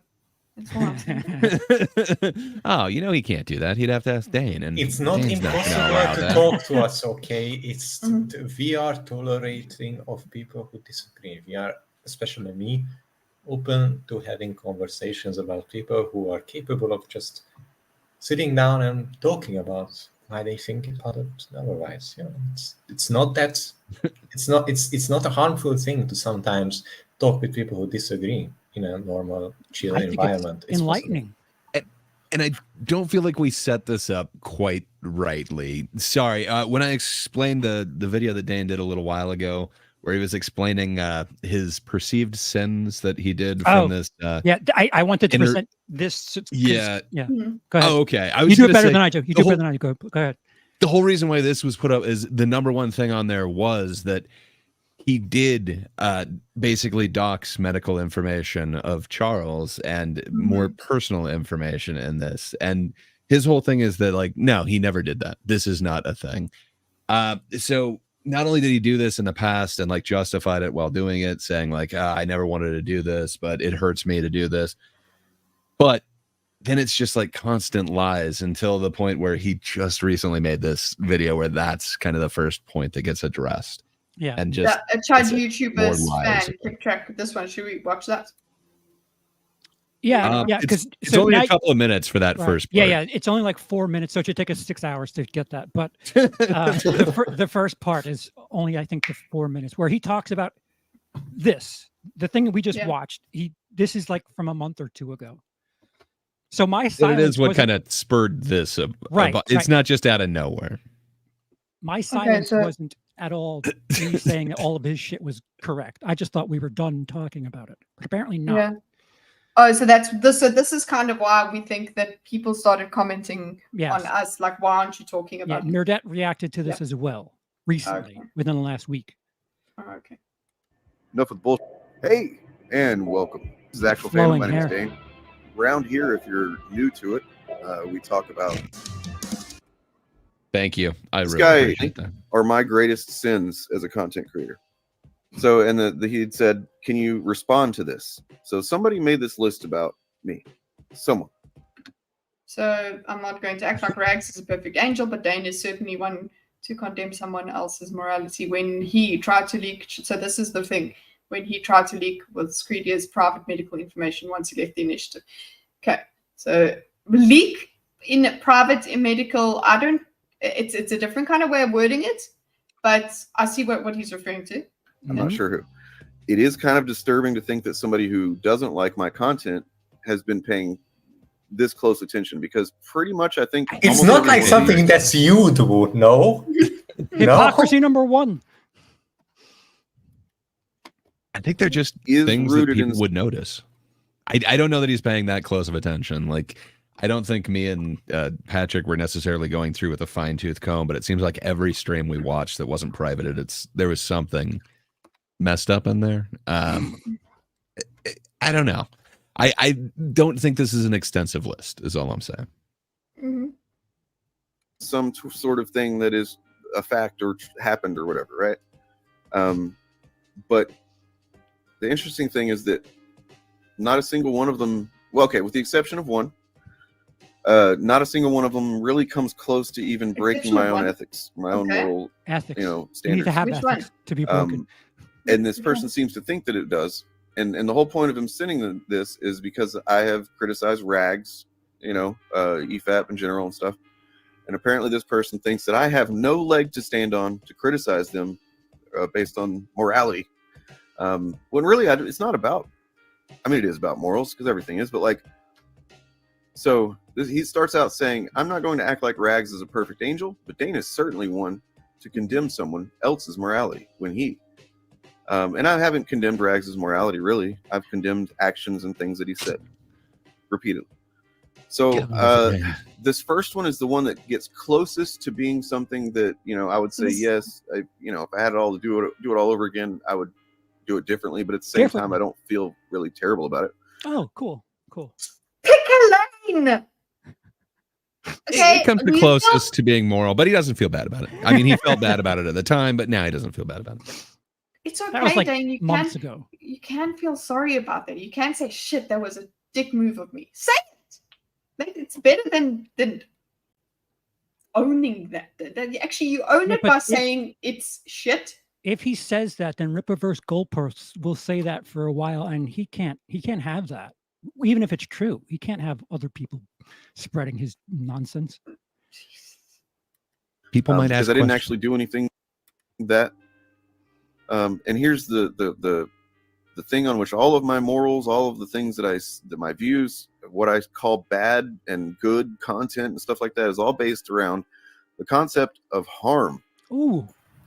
Oh benefit. no! Like, I'm not saying that you all don't wanna content go needs to there. benefit somebody, but You don't I wanna go would there. prefer as little content and statements and ideas that are floating around out there would be harmful to people. This Few of in a those would be video harmful to about people, right? defending against accusations of hypocrisy. The book writes itself at this point. So the first one tried to leak Charles from Melissa Greedy's private medical information once he left the initiative. That is there's like 3 different reductive aspects to that statement that make it essentially Please unpack it then at all. But it is based in the idea No, that what I pause did do. this. Listen. Maybe He's it's just not me, taking it. but whenever I see something that is bullshit on 3 different levels, I instantly have the ability and even the need to no, I need to unpack this. This is what's wrong. This is what's wrong. You can't just, that's all bullshit. Anyway, moving on. It's like, why would you are just moving past that? Okay. Sorry, I need sustenance. I think he said something along the lines of it's essentially wrong, or I forget what his terminology was. But he just dismisses it because they see he says technically. It was whenever that guy was. Sorry. About sustenance, I will have to go for a dinner break soon because it's extremely late over here. It's 1 a.m. This is very unhealthy. Get fired up. Well, we are almost done with There's this, only I 17 believe. more videos. We got it. 17 more. He'd been out of the initiative for quite some time, and then suddenly he started making pals with some people that had bad intentions for us, and had shown that were willing to lie and deceive and say crazy shit and harass and whatnot. And no examples provided. He made some statements. I don't want to relitigate this whole thing or anything. You never did. It is relevant. He made some statements that nobody had supported him or checked in on him when about his health and stuff like that, and it's just untrue. And I showed some screenshots where I had asked him about his health, and I had checked in on him, literally doing the thing that he claimed nobody did. I didn't claim that. And in that, I think I said something about it's so funny. Maybe his headaches, or I don't remember. I don't. What are those? It doesn't fucking matter because it didn't have any real effect. Oh, on okay, anything. cool. Now, to say that I tried to leak his private medical remember, is the most bad faith fucking interpretation of this that you can fucking possibly give. Cool. So just you don't even have to call it medical information. Dude, he something about my headaches or something. I don't know. It's not that important. Well, he's got a point though. To say that he tried to do it would be a lie. He doesn't give a fuck what he tried. No, but also I don't give a shit about.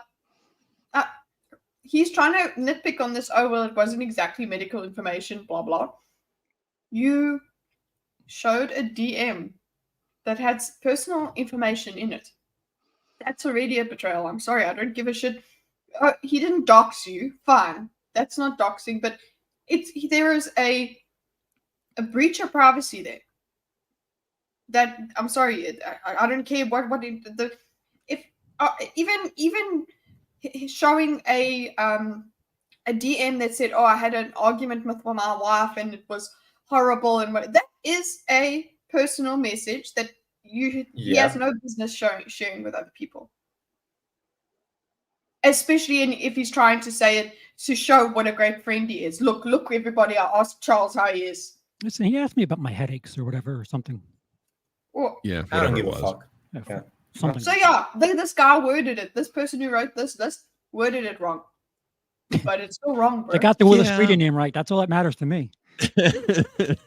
I do like how he capitalized the correct letters. Yes. Points awarded. ultimately and it's not like the way that's framed there is like, oh, Charles left the initiative. Now I'm going to release some medical information about him, which is not how that happened. First off, he was trying fired. to disprove, dishonest, false things that I knew that I could disprove.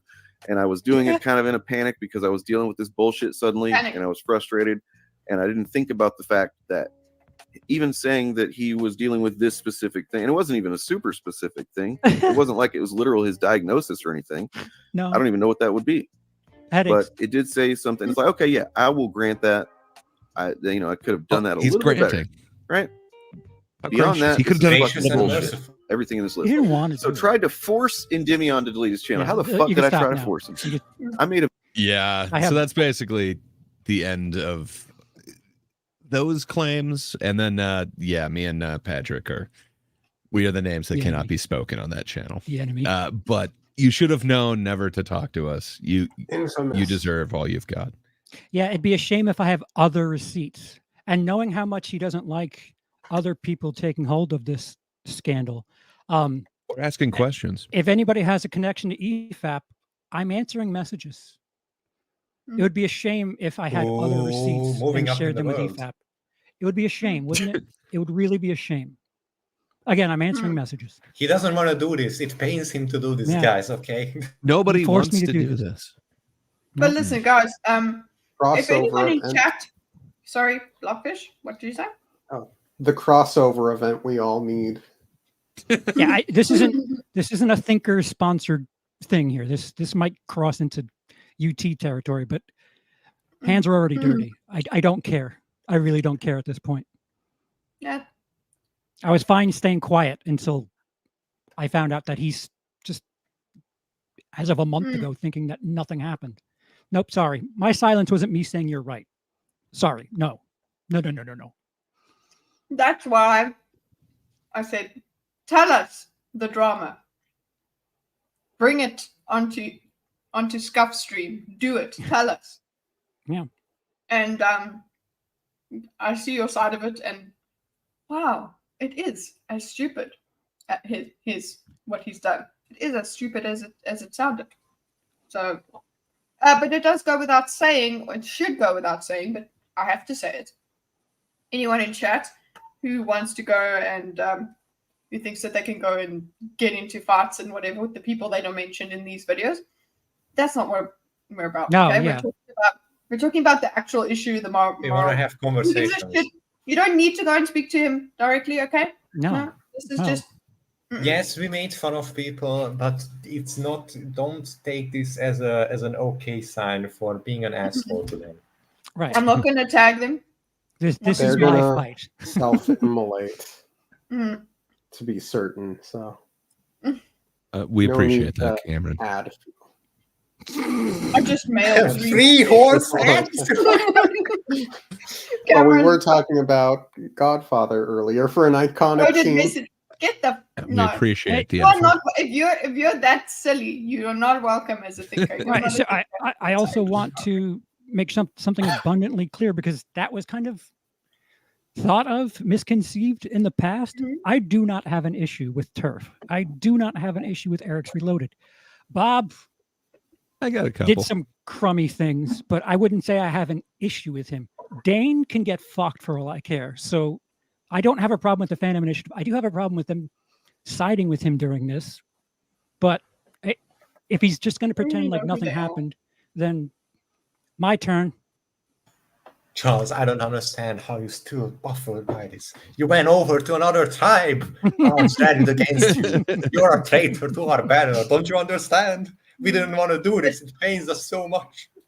Yeah, from what I hear, you might have joined a cult. I don't know. Yeah, no, you have. So I looked leader with flowing robes, an idolized animal, mythological names and pseudonyms. There is no time for Gartic. I'm sorry. Oh, for sure. Listen, I'm already way the fuck out. But listen, hold on. We have one more thing. Oh no, there's another thing. Ooh. The cult has a theme song. But it's not on the ears. Let's go.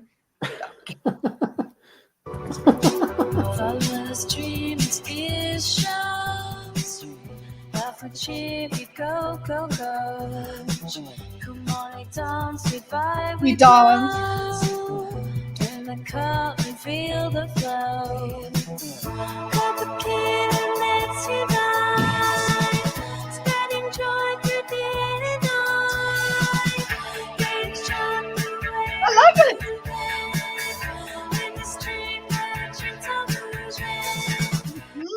I dig it. Oh no, some people are arriving just now. This won't make any sense if they just enter this. Oh, Nerdette. Oh, hey, Nerdette. Hey, sorry, I had that to, person is important. Hello. I caught your second half, and I feel like I needed to clarify. Again, I'll say the same thing to you that I issued to EFAP. If you'd like me to clarify anything, I'm happy to spread. Spread them. He is spreading now. No. Phrasing. Phrasing. Say the word spread in front of me. Just make sure you have your Charles wardrobe was on. Charles was was what? Yeah, he pop culture at the beginning. Solid Grey and Patrick are taking advantage of Charles because of his mental issues. Oh, we're just taking it. We are such an exploitative cult. See, we are made entirely out of. This is why some people need to. If you missed that part of the stream, you need to go back and look at the cult bingo because that was wild. That was wild. I don't know if Nerd is still here. There's so much stuff you missed in this stream that is hilarious. Trust me. Something you need to remember that Dane especially preaches that we just want to have a conversation. We just want to have a conversation. And the reason I was fired was I was willing to listen to perspectives. And that's no. The message you don't understand. The 10 Commandments only apply to our tribe, okay? Right. It's totally fine to break them all when it comes to the enemy. Do as I say, not as I do. Thou shalt not murder unless they are not a Christian. Let's go. I love tribalism. It's so funny, but it's very sad also. Well, guys, good night, Philip. Good night, Chipper Clipper Chad. So he admits you're fired? Yeah, he admits it. I guess. Sure. I mean, you heard I didn't him. get severance, that's for sure. He wasn't kicked out of the initiative until he actually, talked to us. So apparently he was kicked out. And it's bad Paul time. Green. Who is who? No, Cowboy, that's right. We have a shapeshifter in the stream for quite a while. He's been changing names and forms. That's why they're the Bandom Initiative. Okay, leave it. No, it's not. You're right on. It's not a JK. It's a, I don't know. Total TR. There's no Gartic phone, but I did want to just show you guys show Charles at least. It's pretty magical. The garlic phone. Oh, this is the background that we will. What? The dark onion? Hello, what? Dark garlic. Sorry, what? Well, come on. We got to be feeding the ducks while we're doing the garlic phone. Look at all those numbers. You are what you eat. Yeah, I think there might be too many symbols on that phone, but I like it. You know what? It's fine. And that duck is garlic at the same time. So. It's so blurred. Anyway. That's awesome. It's pretty haunted, but I like it. Thanks, I hate it. Yeah, that's exactly what we're looking for. Well, guys, look, it has been a very long stream. Apologies. No, I'm glad that you made it, Charles. And you had your say. Yeah, drama llama, and that's it. Are you guys done? Okay. Like I thought we were done, but apparently, Charles is I'm not done. I took 5 hours. I wasn't here for the first couple of many hours out of when I'm sick and I should be lying in bed. Appreciate me. I'm not done. Anyway, we cannot not appreciate you, sir. Thank you. No. Okay, listen. It's not the same when Dorkus isn't voluntarily doing the statement of appreciation. That is the cutest thing ever. Anyway, yes. Also, Charles. Thank you. You hopped in at Silk class. Thank you for joining us as well. And Dorkus, you were here even though when I wasn't, and you too, Gray. And amazing to have you guys all here as usual. I do miss a lot of people, including, of course, Bimond, oh God, Galenta, it's been so long, why can't you be here? Anyway, and of course, all the others too, we miss them dearly. Yeah. Hope they can make it next time to an enjoyable stream that is not as personal, hopefully. Yes. We'll be able to talk about something interesting. Well, we actually have some things in the works, guys. Just to bring that up, we are going to see about a anime-centric thing where we just go through different animes. Trying to get Foxer on that, but he's very busy these days, so we'll see if we could maybe reschedule just to get him onto that. We also want to do a sort of film-centric think with Charles there. I mean, obviously with everyone, but yeah, but it's not going to be box office stuff, right? No, it's not box office. Sorry, you are going to. I mean, that's going to be your part of it. It'll be normie versus the film. You know, like yeah. So we'll do that. Make sure you have the visuals prepared. Yeah, got all the graphics and all stuff. of these things. Yeah, look, there's certain films I need to discuss with you, and be educated upon. And then the other thing that at some other stage in between, I think the two different media-centric ones, I don't know, we'll see with scheduling. We also want to do the fertility crisis discussion. That will be half a thing. Oh yeah, that's gonna be an interesting socio-economic thing. I'm quite fertile. And yeah, Dorkus, you always know that I can't speak because I'm so tired and also I'm sick. You know that you can always summon me by randomly talking about interesting topics like the Bronze Age collapse when I'm not here. That's basically the card. That is like one way to get military history or modern military conflict and nerd like that immediately summons me if I'm not asleep. The secret's out. Why wasn't I invited to the thinkers meetings? You see, they're not meetings. Number one. Wait, they're thinkers meetings? You didn't know. Oh yeah, we're very serious. The first I've heard of them. How many times am I supposed to blink to let people know I'm in danger? He's in the middle. Why do you think he's in the middle? Why do you think he's in the middle? We are surrounding you from all sides. Charles, you are there. surrounded. You cannot not going to be able to run. Yes. Okay. There is a Hydra and a weeping angel blocking you from the front, a cat lady from the right with all her minions, and a massive jar of mustard that is alive with suspiciously cute eyes on your left. Yeah. I think I'm an average size. Well, I mean, look at the size of about Charles' Evangelion. head. That is big. That is a chonker. Yeah, I must have reset my. It could be because the light is here now, and you finally see the other half of my face. It could be that. One day You're so used to you hiding in twilight and shadow areas. Well, anyway. Does this make it better? Guys, Charles is hiding something, I can tell. I have evil intent. Yes, bad intent for us. Anyway, guys, let's finish off. What's happening? So I changed the lighting. So Dane can just shut the fuck up, and I'm okay with this being over. Or if you see me around Chud YouTube like Hawk Tua Girl, it means he didn't shut his mouth. And yeah, there's that. Keep your mouth shut. Keep my name out of your mouth, Dane.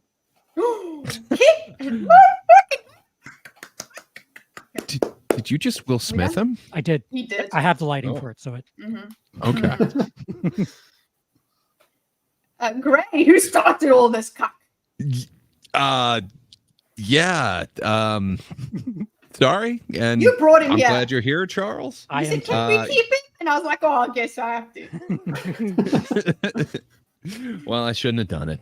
But you know, what can I say? He needed a new home. He needed a new colt. He is fond of collecting cats. Another one for the collection. Like we actually haven't let him go. Yeah. That's why. Look at the lighting. It's obviously not a basement. Okay, why haven't you figured it out already? Jesus, come on. Have you seen a window behind this guy ever? One? Obviously not. Yeah. Sorry, Gray. I interrupted you. Sorry, my voice broke. Yeah, I don't remember what I was saying other than I don't know. Like that was one of the first things that kind of Charles reached out to us and was talking about, me and Patrick, where he was saying that like he also wasn't interested in this whole tribalism thing, and like just because we've had whatever with Bob and Dane doesn't mean that we couldn't talk to him. And I don't know. I think that's a novel idea that very few people are expressing nowadays. So yeah, plus, I don't understand why you had to get fired for simply talking to us. The issue is, I think when we were speaking, and especially like in the beginning when I was reacting to your content and vice versa, you weren't exactly fair to me, but you weren't completely unfair. I recognize what you were doing. I was a dick. I was unfair. You were being. I edited that deceptively. But at the same time, I recognized what you were doing, and once we got to the nitty gritty, it was fine. There was common ground, and that's all that I champion: finding a spot to agree on something. Find common interests. Assimilate. Just having a talk. Resistance is useless. Your culture will be assimilated into ours. Your technology will be assimilated into ours. Right. So they're going to continue to be friends. These two, yeah. Cool. I mean, for now, I mean, I guess. And they do a show or some shit. As long as the mustard stays full. Yeah, something like that. Showbiz. It's usually Mondays, sometimes other days. It's YouTube at Willis Greedia. Check it out. Go ring the bell. You'll see when the thing is. But it's usually Mondays. We had quite a day on Monday. We had a. I was going to say I'm sure we actually know what we're going to be talking about this next Monday, but last Monday was extremely fun. A big YouTuber came and slummed it with us, which is always a good time. But had a little talk about our favorite and least favorite flicks of 2024. It's a fun and conversation. I was there at the end. At the very end. I was so excited, and then you guys are like, "Okay, what are you doing?" I'm like, "Oh, great." She's just hanging around. Right, Dorkus. Hey, Dorkus, how are you? Oh, I'm all right. I'm getting by. I'm alive. I'm here. That's all good. Got a lot of stuff planned over on the No One Asked You podcast channel that I'm tentatively waiting before I make a community post over there, but I can run us through some of the things. Ascension Unleashed continues apace, and if I do say so myself, we have some very exciting conversations coming up that I'm excited for people to hear. We also have 2 blind live stream read-throughs planned. One has a date, one does not, for Brandon Sanderson's short stories. Short stories. I do have let's call it a first draft of chapter 1 of my Romance of the Three Kingdoms script. I hate it so much. But hey, that's what redrafting is for. So I'm exceptionally excited to actually make that content. I really want to share that story with people. And I made a No One Asked You gaming channel. I haven't streamed to it yet, but I will eventually, probably. Oh, I'm sorry. Don't mean to steal your thunder. If you guys have interest in me playing Outlaws on the Thinkers Gaming channel, I'll have it on the 30th.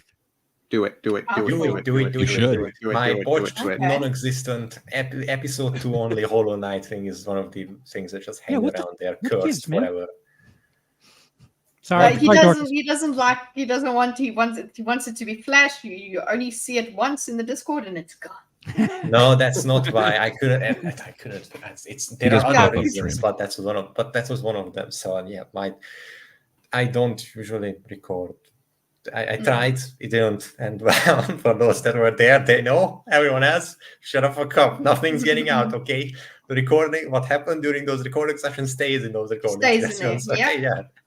But yeah, essentially, it's at most of my streams not recorded. You can jump in anytime you want in the Discord. I always schedule them, unless they're total impromptu, and even then I schedule them while they're happening. You'll see it. And I'll probably I'll still need a couple of days to rest and recover because I'm in a constant pain. I'm in constant pain right now, a lot of pain. But after that, I'll promptly do my best to finish up Hollow Knight when I can, and then play the Elden Ring DLC, which I'm so fucking behind. But yeah, it depends on a lot of things. Again, I mean, a lot of physical pain and also electronics, my setup, changing all of that. I have to figure all that shit out. So it's a bit on hold, but check out the Discord and the events will be there when I am free. When you're free, we'll be here. Maybe some game design stuff even. We'll see. Ooh, yeah. Do it. Share. On this channel here, I was supposed to finish my tomorrow. I was going to do a stream and finish or at least diagram the Sneeko and what's her name debate. But Gray has now put me onto some other stuff because Warren spoke to Destiny. Warren Smith spoke to Destiny. Yeah. So yeah, clashing of worlds. Yeah. So I'm definitely going to be looking into that. And yes, I'm supposed to stream tomorrow. But you never know what happens in this life, okay?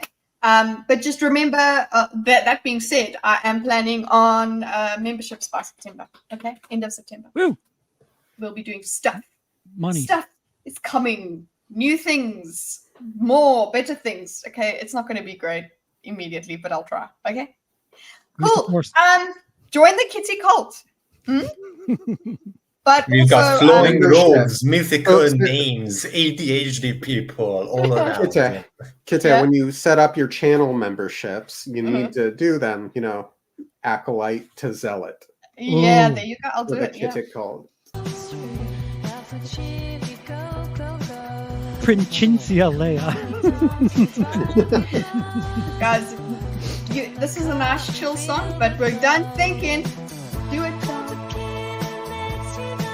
Bye-bye, everyone.